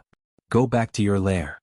As Silver Shadow Man roared, the screams of the souls of the deceased rose again, but they gradually became weaker. They painfully avoided the silver light and retreated back into the darkness. Those terrifying whispers and emotions also retreated from Thales's senses like a tidal wave. Then the area around him became quiet again. After a long while, Thales, who was sitting paralyzed by the rock wall, put down his hands weakly and sensed the disappearance of the sin of Hell's river. Damn it! He panted and cursed in his heart. Damn it, damn it, damn it! As of now, these souls of the deceased cannot directly harm your body, Silver Shadowman's voice rose again. But they can affect the environment and destroy your mind, contaminate your soul, and turn you into a walking corpse. Of course, if they were a little stronger and you were a little weaker. Thales opened his eyes and exhaled in frustration. The silver light on the man's body slowly weakened. He put down his palm, which was shining with silver light, and stared at the teenager quietly. Very good, the effect of the sin of Hell's river. Thales said dejectedly, I can actually see ghosts with my yin and yang eyes, or release infrasound waves to summon souls. That's really great, he said mockingly. Silver Shadowman returned to Thales' side and lowered his head to look at him. I recognize this power. I once had a friend who was just like you. Silver Shadowman's words made Thales perk up. The sin of Hell's river? The man in the silver light shook his head. Under the torture of this power, he was rejected by Hell's river, and the mortal world did not accept him. That was the greatest misfortune in his life. Just like this place, just like this group of pitiful souls of the deceased who are stuck between life and death because of an evil curse. Thales, whose mood was occupied by gloom and irritation at the same time, let out a mocking chuckle. I guess I'm not much better. But he thought of something. An evil curse. The exhausted Thales looked up and asked, You mentioned this more than once. This is not the first time you mentioned it. What do you mean? This time, Silver Shadowman, who lowered his head to look at the teenager, paused for a long time. The silver light on his body flickered. Finally, Silver Shadowman spoke again. These tortured souls aren't trapped here out of their own will. His words were full of sorrow and pity. On the contrary, they are bound here because of a vicious curse, unable to continue their journey of death. Because of this curse, they are cut off from the cycle of life. They are trapped in the swamp of eternity, and they suffer endless suffering. Thales was stunned. He stood up laboriously and looked around him. He could only see a dim cave and a dark rock stratum. There was nothing there. The prince suppressed the fear in his heart and asked curiously, What kind of curse? Silver Shadowman was silent for a few seconds. When Thales could not help but urge him to speak, Silver Shadowman looked straight at him. His facial features flickered under the silver light. His words were solemn and he enunciated each word clearly. The curse of the Iron Blood King. Thales' eyebrows twitched. Iron Blood King? I remember this legend. The prince scratched his head. The Iron Blood King. All the Northlanders know him. He seems to have built something. Thales bit his lower lip and thought hard. He felt that he was about to recall it. Silver Shadowman snorted softly and interrupted his recollection. The Iron Blood King, the first human king to lead the people to fight against the ancient orcs, and the builder of the humans' last line of defense. Yes. Thales, who felt that he was being underestimated, blushed and shrugged. Yes, I know. The Iron Blood King died in battle, the last line of defense was lost, the ancient orcs invaded the south on a large scale, and the ancient chauvinistic countries were destroyed. These marked the end of the uncivilized era of humans and the beginning of the era of kings. I remember now. Thales sighed. I really miss history lessons. But he then frowned strangely. But what does the Iron Blood King have to do with the curse? Silver Shadowman shook his head, causing the light and shadows of the rocks around him to tremble. This is a tragic thing from ancient times. It is cruel and sorrowful. You do not need to know the details. Thales narrowed his eyes in displeasure. The man's facial features froze slightly. He looked as if he sighed. You only need to know that this is a sin committed by a group of noble people. They embraced hope and love and tried their best to save the world, but in the end they made a grave mistake and the consequences will be endless. His next sentence caused Thales to inhale slightly again. Even the wizards avoid mentioning it. It is a taboo. Thales froze slightly. Even his breathing shuddered. Wizards? Thales stared at Silver Shadowman in front of him in surprise. He began to doubt his identity again. Is this related to them? Silver Shadowman turned his head around. Ripples of flowing light appeared on his silver armor. Not only are they related but they are also the main characters in it. His voice became piercingly cold and solemn. The Iron Blood King's curse is a disaster brought about by magic, and it is also the cause of wizards going astray. Thales continued to stare at him in surprise. That's right. If this person is from the era of the Empire before the Battle of Eradication, then he definitely knows about magic and wizards. But before he could ask further questions, Silver Shadowman spoke again. Silver Shadowman turned to the dark cave and said in a low voice, "Because of this curse and this mistake, many of the dead, no matter what their names were when they were alive and where they belonged, their souls were locked in this black track before they went to Hell's River. They could not enter the cycle of reincarnation. If life is a long rope, then they live in a dead knot. They neither advance nor retreat, and they are the most pitiful and tragic existences." Thales remembered the colorful male soul of the deceased. He remembered his strange face when he sneered at him, and he could not help but feel his heart tremble. So they did not die. Silver Shadowman shook his head and denied it. Death is not terrifying. What is truly terrifying is not being able to move forward after you die. What do you mean? Death is the disappearance of both the physical body and the soul. The man in the silver light raised his palm gently. The silver light formed a human figure on his hand, indicating to Thales the separation of the soul and the physical body. And these souls of the deceased, they lost their physical bodies.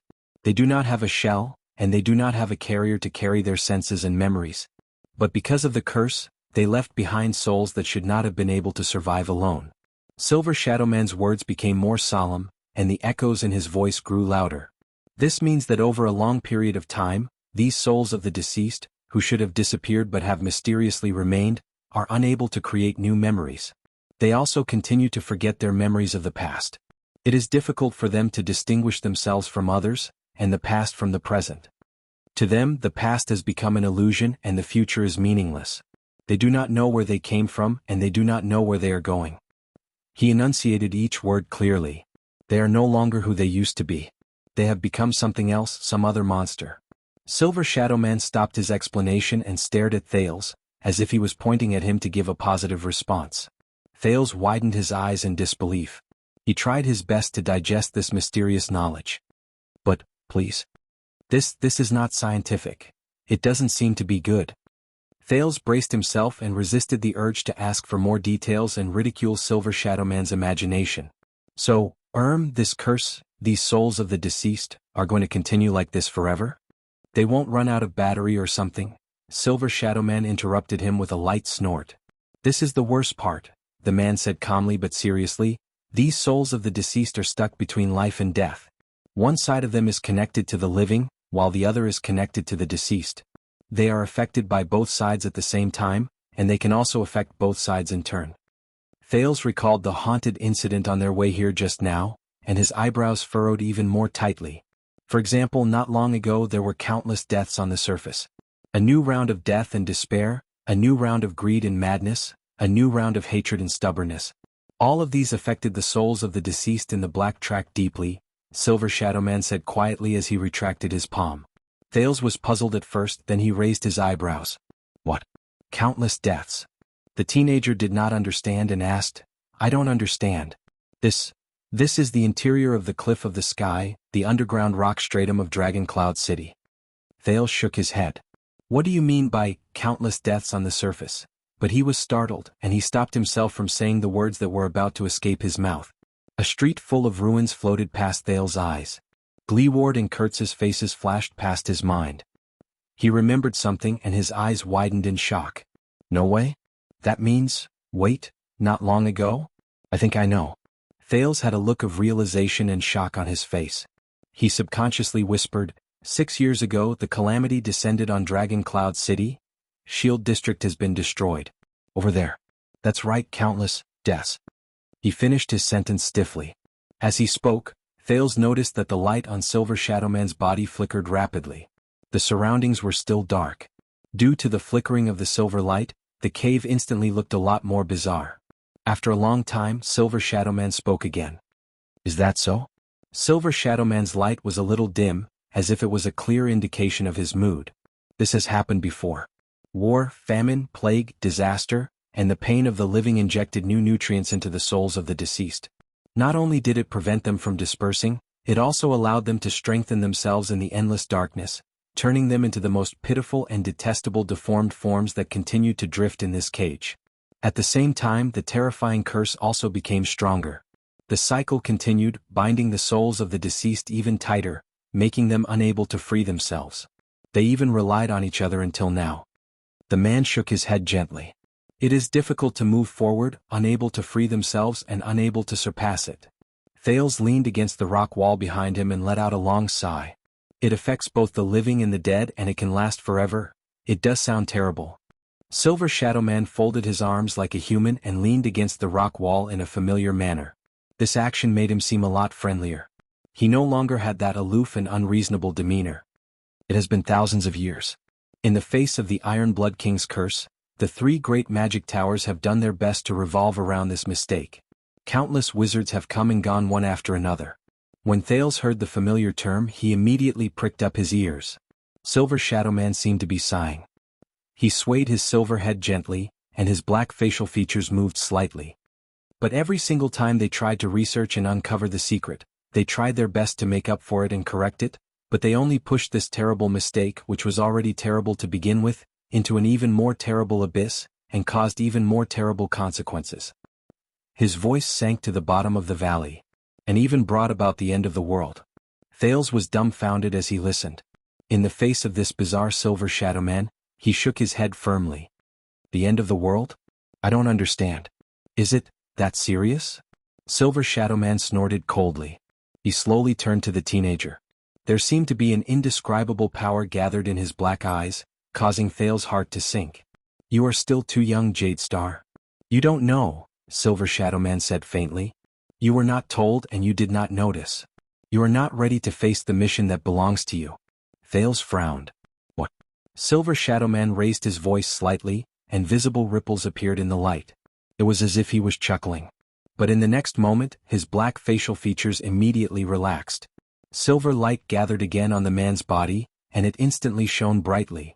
Silver Shadow Man left the rock wall, put down his arms and quietly looked at a corner of the cave. Thales, who sensed that something was off, quickly stood up and asked warily, "What's wrong?" Silver Shadow Man's reply was very simple. "They're here." That one sentence caused Thales' nerves to tense up. As Silver Shadow Man spoke, a barely discernible chill crept up Thales' spine. He raised his head anxiously and looked around the rock wall around him. Soon he noticed that something was wrong. A black fog that could be seen with the naked eye seeped out from the surrounding rock walls and tainted the narrow cave.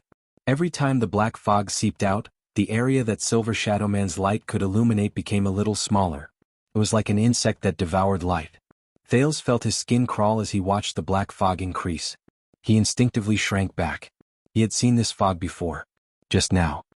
This is the true form of the curse, Silver Shadow Man reminded him coldly. Don't touch them. Thales frowned. Good idea. Very soon, withered and rotten faces and arms of strange colors extended from the walls of the cave where the black fog was the densest. Thales gritted his teeth. As the light became weaker, he could not see the souls of the deceased in the distance clearly.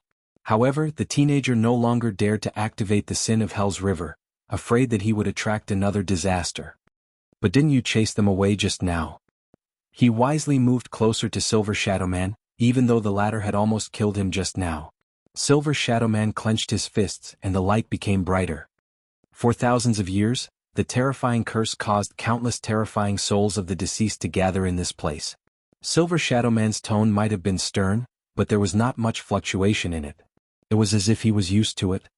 Most of them withered away with the passage of time, but there were still a few who escaped the calamity of time and retained quite a bit of rationality. They are very unique, powerful, terrifying, and difficult to deal with. Some of them can even exchange blows with me. Silver Shadow Man turned his head swiftly and looked at the darkest corner of the cave. Like this. Thales followed Silver Shadow Man's gaze, and looked at the corner. His face instantly turned pale. A face appeared on the rock wall. It's it. It's it again. It opened its withered lips again and its teeth, which were the color of rust, appeared from the rock wall. It was still dressed in ancient armor, had complicated braids, and had protruding white eyes. It was still in the dark, but its body was still brightly colored. It's the first soul of the deceased to appear. The most unique soul of the deceased. It's also Kurtz's murderer, Thales thought in his heart.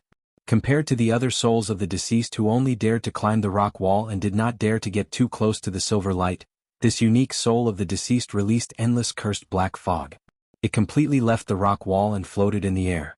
It floated towards the center of the silver light. Thales tensed up. The soul of the deceased lifted its head. Its white eyes shone with a faint green light as it looked at them. Thales bit his lower lip and grabbed the dagger by his waist, even though he did not know whether it would be useful. However, this time, this unique soul of the deceased looked at Silver Shadow Man. The language of the ancient empire, which had turned from unfamiliar to familiar, rang in Thales' ears again with a melancholy and profound charm. It's you again. Northlander. Northlander? Thales curiously looked at Silver Shadow Man beside him, and he once again raised his speculations about his identity. The muscles on the withered face of the soul of the deceased trembled slightly. It shook its head. This human-like action made it seem like it was remembering something. Why don't you give up? Why don't you join us? Why do you resist? Silver Shadow Man shook his head.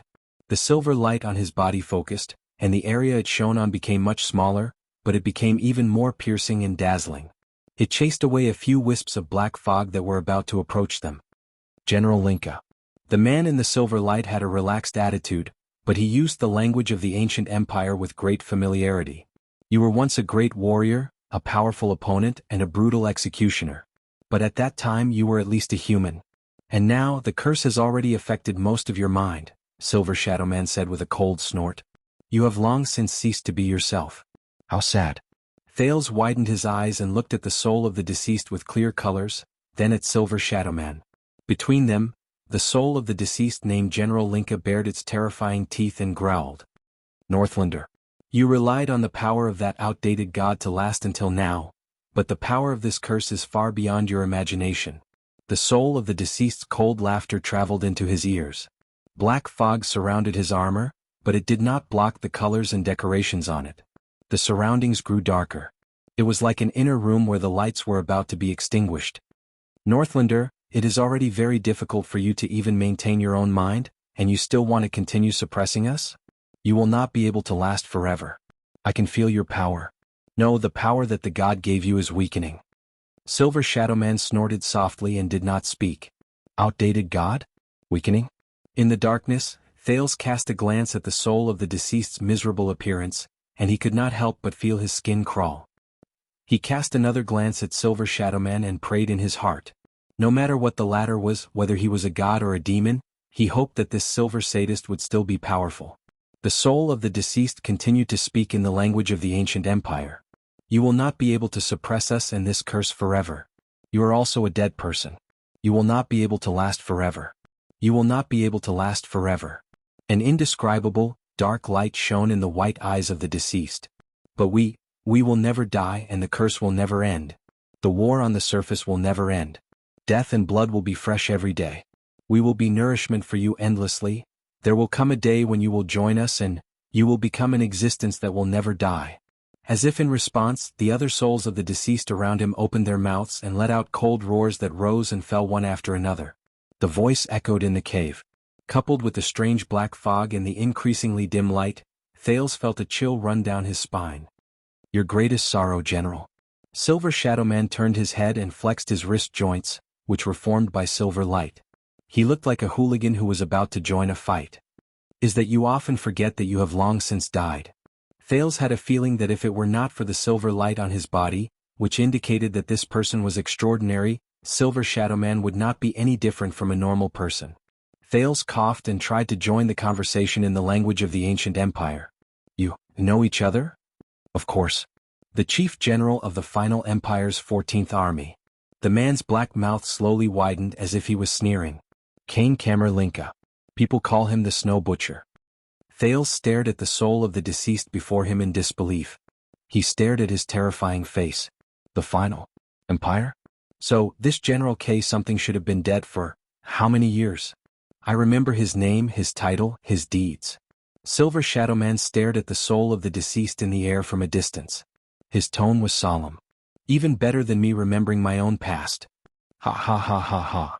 The soul of the dead, Kane opened his frighteningly dry lips and laughed coldly in the cursed black fog. Likewise. One day we will return to this world and rebuild the glorious past of the Empire.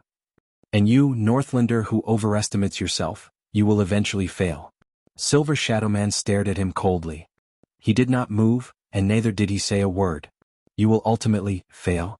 At the same time, with endless hatred and resentment, the countless souls on the rock wall opened their mouths and let out deafening, cold howls. Thales tensed up and instinctively covered his ears.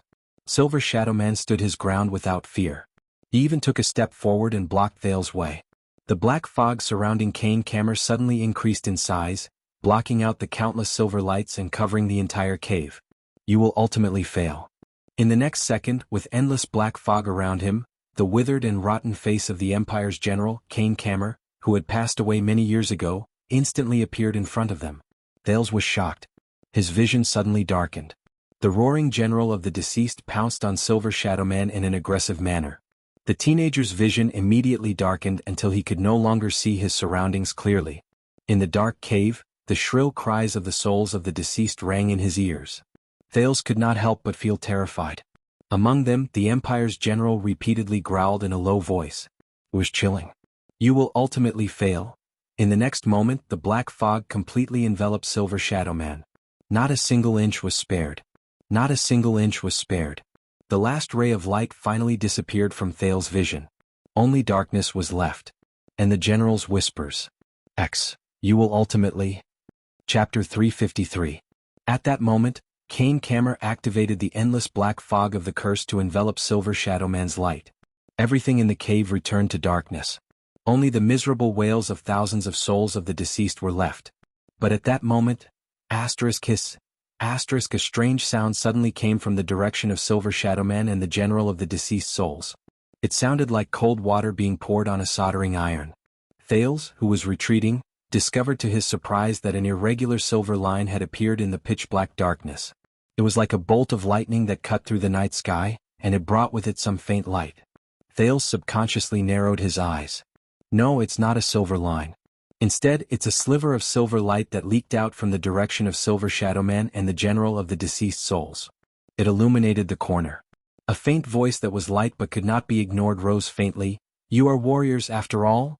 Before the voice faded away, the second, third, and fourth silver lines appeared one after another in the darkness.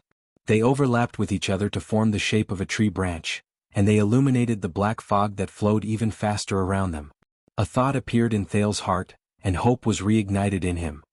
Can't you just focus on fighting? The darkness that enveloped the area began to crack inch by inch under the cracks formed by the silver light. Enough with the nonsense. As the silver light changed, the wails of the deceased souls instantly became chaotic. Thales felt goosebumps rise in his heart when he saw a soul of the deceased who was a foot away from him. He was about to extend his arm, but he covered his eyes in pain to avoid the silver light that leaked out. The general of the Empire's pained wails also came from the strange scene of silver light and black fog overlapping with each other. Ha ha ha ha. It was Silver Shadow Man's laughter. I almost forgot. All of you have bad memories.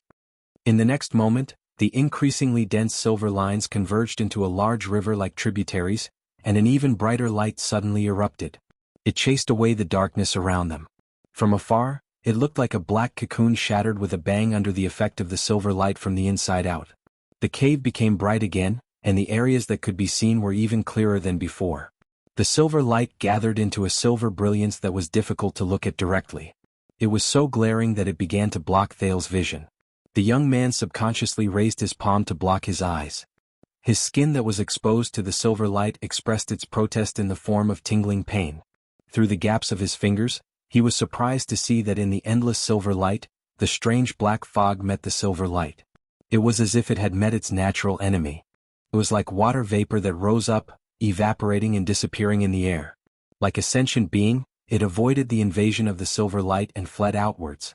The souls that covered the rock wall howled and trembled in panic. They turned around and seeped deeper into the rock stratum. There were even a few souls that couldn't move under the dazzling silver light. They struggled to no avail and turned into ashes in the end.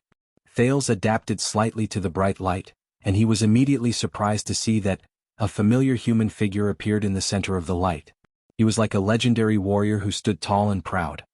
He stretched out his right arm and clamped down on another black shadow. The latter continued to howl miserably and clung to the other's right arm, struggling bitterly under the illumination of the silver light. It was Silver Shadow Man. General Kane Kammer, whose throat was gripped by his right arm and whose black fog had completely disappeared under the effect of the silver light, was still howling bitterly. The general of the deceased souls, Kane Kammer Linka, who was once fierce and insufferably arrogant, was now like a lowly pawn. He grabbed the other's right arm, and his illusory limbs twisted continuously in the air, making the terrifying soul of the deceased look a little pathetic. Thales coughed and looked at the captured general of the deceased souls in surprise. Did you just say that it is powerful, terrifying, and difficult to deal with?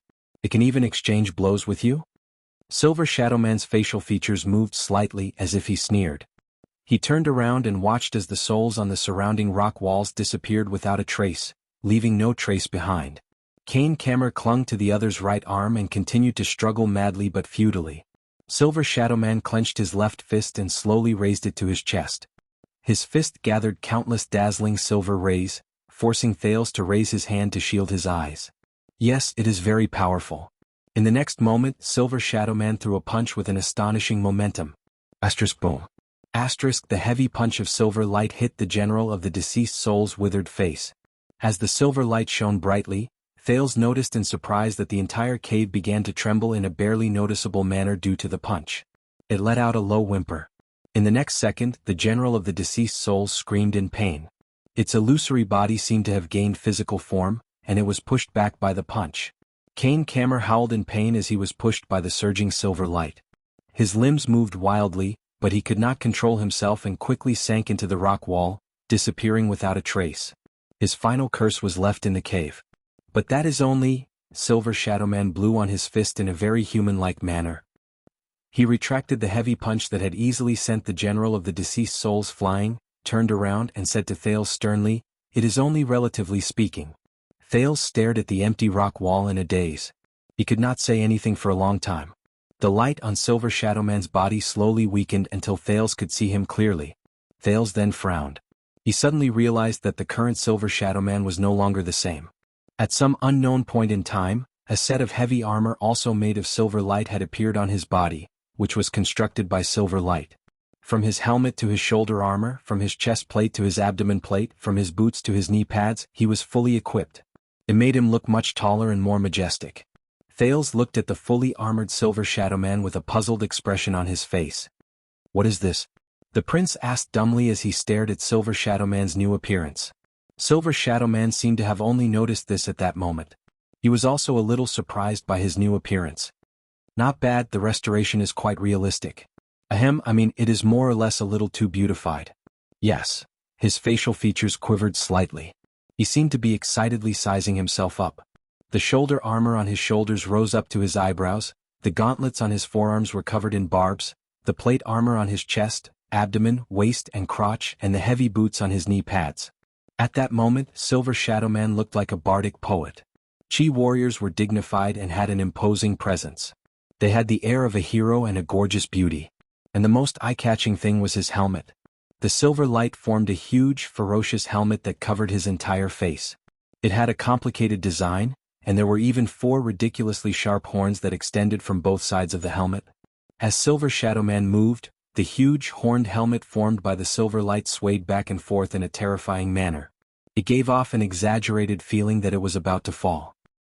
Forget about the helmet." Silver Shadowman tapped the ferocious, horned silver helmet, and it shone with sparks of light. His facial features behind the visor were scrunched up, and he seemed a little awkward. "This is only used to boost morale. I've never worn it in a real battle. It's too stupid, too pompous." Silver Shadowman began to gesticulate and his movements became more and more exaggerated. "And it has 4 horns. Even my wife only has 2. She might not say it, but she doesn't really like it." Thales blinked in a daze. He sensed the excitement in Silver Shadowman's words, as if he had bought a new set of clothes. He found it a little hard to accept. Silver Shadowman, who was solemn and stern just a moment ago, has turned into a chatterbox because of a strange armor that appeared out of nowhere. Without waiting for Silver Shadowman to finish speaking, the silver light on his body flickered a few times, as if it had a mind of its own. Silver Shadowman's facial features changed continuously. "Oh right, and my shoulders. I'm in danger of having my head explode even when I turn my head." Immediately, the silver light that repelled the souls of the deceased started flowing. Silver Shadowman's terrifyingly huge horned helmet turned into specks of silver light and disappeared into the air.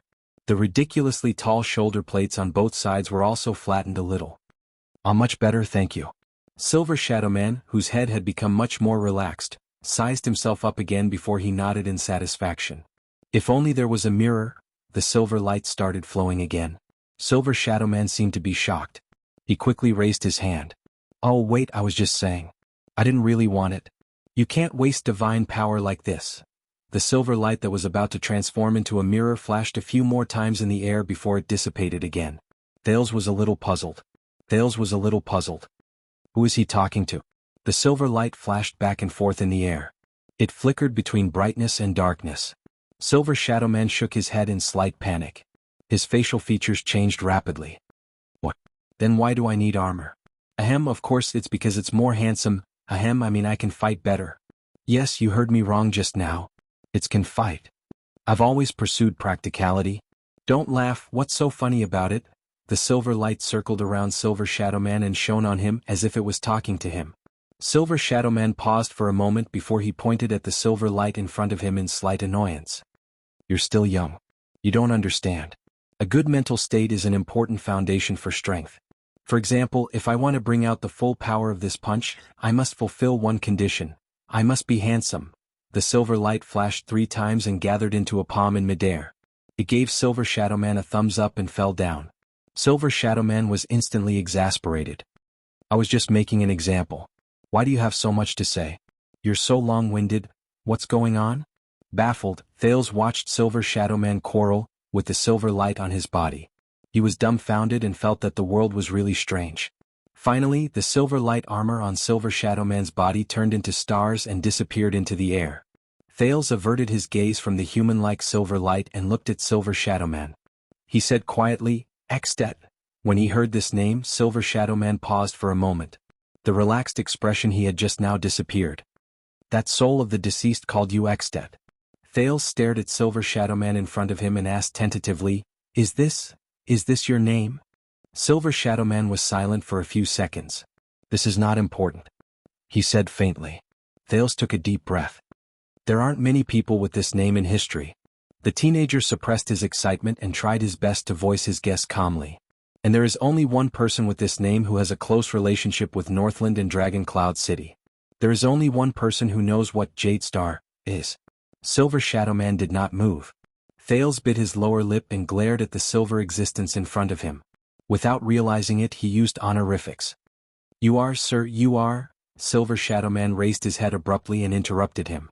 "Who am I?" But Silver Shadowman shook his head. "Just as I said before, this is not important. Even I often forget who I used to be. Because that's all in the past." Thales' words were stuck in his mouth. He could not help but say in surprise, "But, haven't you noticed?" Silver Shadowman walked to stand in front of him. His dark facial features were profound. "In essence, I am no different from them and those souls of the deceased. I am just another dead person, one of the thousands of souls in this world." Silver Shadowman's voice was deep and lifeless in his heart. Even the silver light on his body had become much dimmer. Thales stared at him, puzzled. Another dead person. But Thales immediately shook his head forcefully. His gaze was firm. "No. I think you are different." Silver Shadowman froze for a moment. "You and that general. I can see the difference between the two of you. They are forced, confused, delirious, filled with pain, resentment, and hostility. But you are clear-headed, rational, autonomous, and even..." Thales gulped. "Even if you might have been dead for many years, but..." He paused for a moment and remembered those indescribably terrifying souls of the deceased. He remembered the murmurs and cries of pain that once gave him a splitting headache, but after that, he became thoughtful. Thales raised his head and said with certainty, "You volunteered to guard this dark and boundless black track and suppress these increasingly brutal souls of the deceased, am I right? Are you the one who has been suppressing this inexplicable curse and doing your best to prevent the terrible consequences they might cause?" Silver Shadowman still did not speak, but his dark facial features became more and more tense. "For so many years, you relied on yourself to stay in this dark underground." Thales enunciated each word clearly with disbelief, reverence, and excitement. "To protect Dragon Cloud City. Regardless of the past or the future." Thales bit his lower lip and spat out that title. "Extet." Silver Shadow Man suddenly raised his head. "You're wrong." His tone became cold and rebuked again. Thales was stunned. "The only difference between me and them is that I was quite lucky after I died. I received a blessing and gift from a certain great existence," Silver Shadow Man said with a cold snort. "It allowed me to maintain my former self even after I lost my physical body. I retained a few important memories and escaped the misfortune of losing my mind. I was able to retain new memories as long as I could, such as meeting you." Silver Shadow Man walked forward slowly and pressed his palm, which was formed by silver light, on Thales' left shoulder. "But I am still forgetting, still losing. In a few days, you will disappear from my memories and I will no longer remember your arrival." Thales stared into the dark, round holes where the eyes should have been. When he remembered the man's extraordinary identity and his current situation, he was instantly stunned. Silver Shadow Man shook his head slightly. "In the end, I am no longer in this world. In the end, I am different from you. In the end, I will also disappear. That is all. There is nothing more." At this moment, the silver light on Silver Shadow Man's body brightened again. He let go of Thales and looked to the other side with a solemn expression. While he was immersed in the complicated emotions of knowing the man's identity, Thales snapped out of his daze. His surroundings turned dark again. What's going on? He noticed that the ominous black fog had once again appeared in the cave. Countless ghostly faces reappeared on the rock walls. The souls of the deceased had arrived again. Thales widened his eyes. What? Didn't Silver Shadow Man just? Soon, at the spot where the black fog was the densest, the Empire's general, who was as ferocious and terrifying as ever, Kane Camerlinka, who had died many years ago, appeared before them for the second time. With trembling limbs and an increasingly terrifying presence, he climbed out of the rock wall stiffly. His expression was deathly still and his eyes were dark. The language of the ancient empire, which had a strange and ghastly feel to it, rose again. Thales subconsciously gulped. He stroked the hair on his back with his hands behind his back and took a step behind Silver Shadow Man. He said anxiously, "Didn't you say that their strength is only relative? That they shouldn't be able to defeat you?" Silver Shadow Man's facial features scrunched up. He patted his head, and the silver light above his head trembled. "That's right, but you have to know that's just," Silver Shadow Man shrugged. With his back facing the souls of the deceased who had climbed out of the rock wall, he said to Thales sternly, "The first round." Thales frowned. "The first round?" At that moment, the silver light on Silver Shadow Man's body suddenly jumped. The silver light seemed to be sentient creatures. It gathered into a line above his head and formed a sentence in the common language at a spot where Silver Shadow Man could not see. It was as if it was explaining Silver Shadow Man's words. Thales stared at the silver words above his head, dumbfounded. What? Silver Shadow Man did not seem to notice the silver words above his head betraying him. He crossed his arms over his chest, looking as calm as the wind and as still as a mountain. He curved his black facial features into the shape of a crescent moon, making him look as if he was smiling. "You know, it's usually boring to win too easily, so I prefer to win 2 out of 3 rounds. Do you understand? So the first round is not the end." The silver light above his head flashed again, and the next sentence appeared. Thales stared at the words above Silver Shadow Man's head, then at Silver Shadow Man's expression, which said, "Don't worry, everything is under my control." He felt the corners of his mouth twitch a little. The prince exhaled and smiled awkwardly. He tried his best not to look at the words above Silver Shadow Man's head. "All right, then let's have the second round. Just like just now, you give it that one more hit. Best 2 out of 3 rounds?" Silver Shadow Man lowered his arm. "About this," Silver Shadow Man said rather seriously, "since it's best 2 out of 3 rounds, I think it's fine for us to give in to the other party a little." Thales narrowed his eyes and looked at the silver words above his head. Thales lowered his head, and his face was full of doubt. "Are you saying that you can't deal with them like before?" Silver Shadow Man shuddered slightly. But he immediately waved his hand. "Not at all." The silver words continued to appear. Silver Shadow Man looked at the souls of the deceased that were gradually crawling towards them. His expression was still cold, but his tone had become much gentler. "But speaking of which, I did not hold back in that attack just now, so I used up quite a lot of energy. But to save you, I couldn't care less." The silver words flicked a few times in a rather agitated manner. This time there were even beautiful punctuation marks. Thales widened his eyes. He raised his head, then lowered his head. He compared Silver Shadow Man's words to the message in the silver words, and he felt a little awkward. What's going on? Silver Shadow Man seemed to have noticed that something was off. He raised his head swiftly, but the silver light had already disappeared without a trace. Silver Shadow Man, who did not notice anything, scratched his head in bafflement. So, for the time being, I need to rest and reorganize. The silver words appeared above his head again. This time they were simple and clear. What? Thales understood something from the two messages, and he stared at Silver Shadow Man in disbelief. This guy, could it be a trap? The cave became even darker. Kane Kammer's soft whispers traveled into his ears again. The souls of the deceased on the walls around them began to roar again and crawl towards them. Thales tensed up. What should we do now? Silver Shadow Man turned to the general of the deceased souls, and his tone became solemn again. They should be arriving soon. Thales frowned. What? As they got closer, the general of the deceased souls' whispers turned into roars. Silver Shadow Man lowered his head and looked at Thales. Now, activate that supernatural power of yours and point them in the direction. Thales shook his head, not understanding what he meant. Super what? Of course it's... This time, Silver Shadow Man did not try to be mysterious. He grabbed Thales' shoulder, and the silver light seeped into the latter's body. He said in a low voice, Sin of Hell's River. Thales was shocked. Before he could react, he felt an indescribable pain and chill erupt from his body wherever the silver light went. He could not help but groan. When he felt threatened, his unique power of eradication was automatically activated, and it surged towards the shoulder Silver Shadow Man grabbed. Thales thought, this is bad. As expected, the moment the Sin of Hell's River was activated, the souls of the deceased around him went mad. They either howled shrilly or moved faster. Under the cover of the thick black fog, they crawled towards Thales. The prince looked at the scene before him, then looked at Silver Shadow Man in shock. Are you crazy? Thank you very much, young Jade Star, for your rare supernatural power. The great man who had died many years ago had his pitch-black facial features flickering faintly in the silver light. There was actually a hint of coldness and savagery in his voice. A good bait. I can't let it go to waste. At the same time, the silver light in Silver Shadow Man's body appeared again and gathered into new words above his head.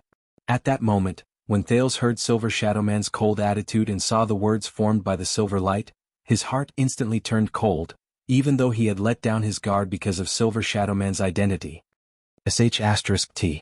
No way. At that moment, he suddenly remembered what the general of the deceased souls had said to Silver Shadow Man. Thales stared at Silver Shadow Man's savage facial features in disbelief. He watched as the corners of his mouth curled up in a nonchalant manner. Then he's already... Before he could finish thinking, the decaying foreign creatures, led by the general of the deceased souls, had already moved their limbs in a frenzy. They howled shrilly and ignored the damage caused by the silver light. They pounced on Thales, who was immersed in the Sin of Hell's River. They were like a pack of bloodthirsty wolves who had their eyes fixed on their prey. You're tuning in to the Han Lee's Wuxia Chronicles YouTube channel. We're so grateful for your support, and don't forget to subscribe to join us on this incredible journey through captivating stories. Your generosity through donations truly makes a world of difference, as it's the primary source of revenue that allows me to expand and enhance this channel for you. Thank you from the bottom of my heart for being a part of this adventure.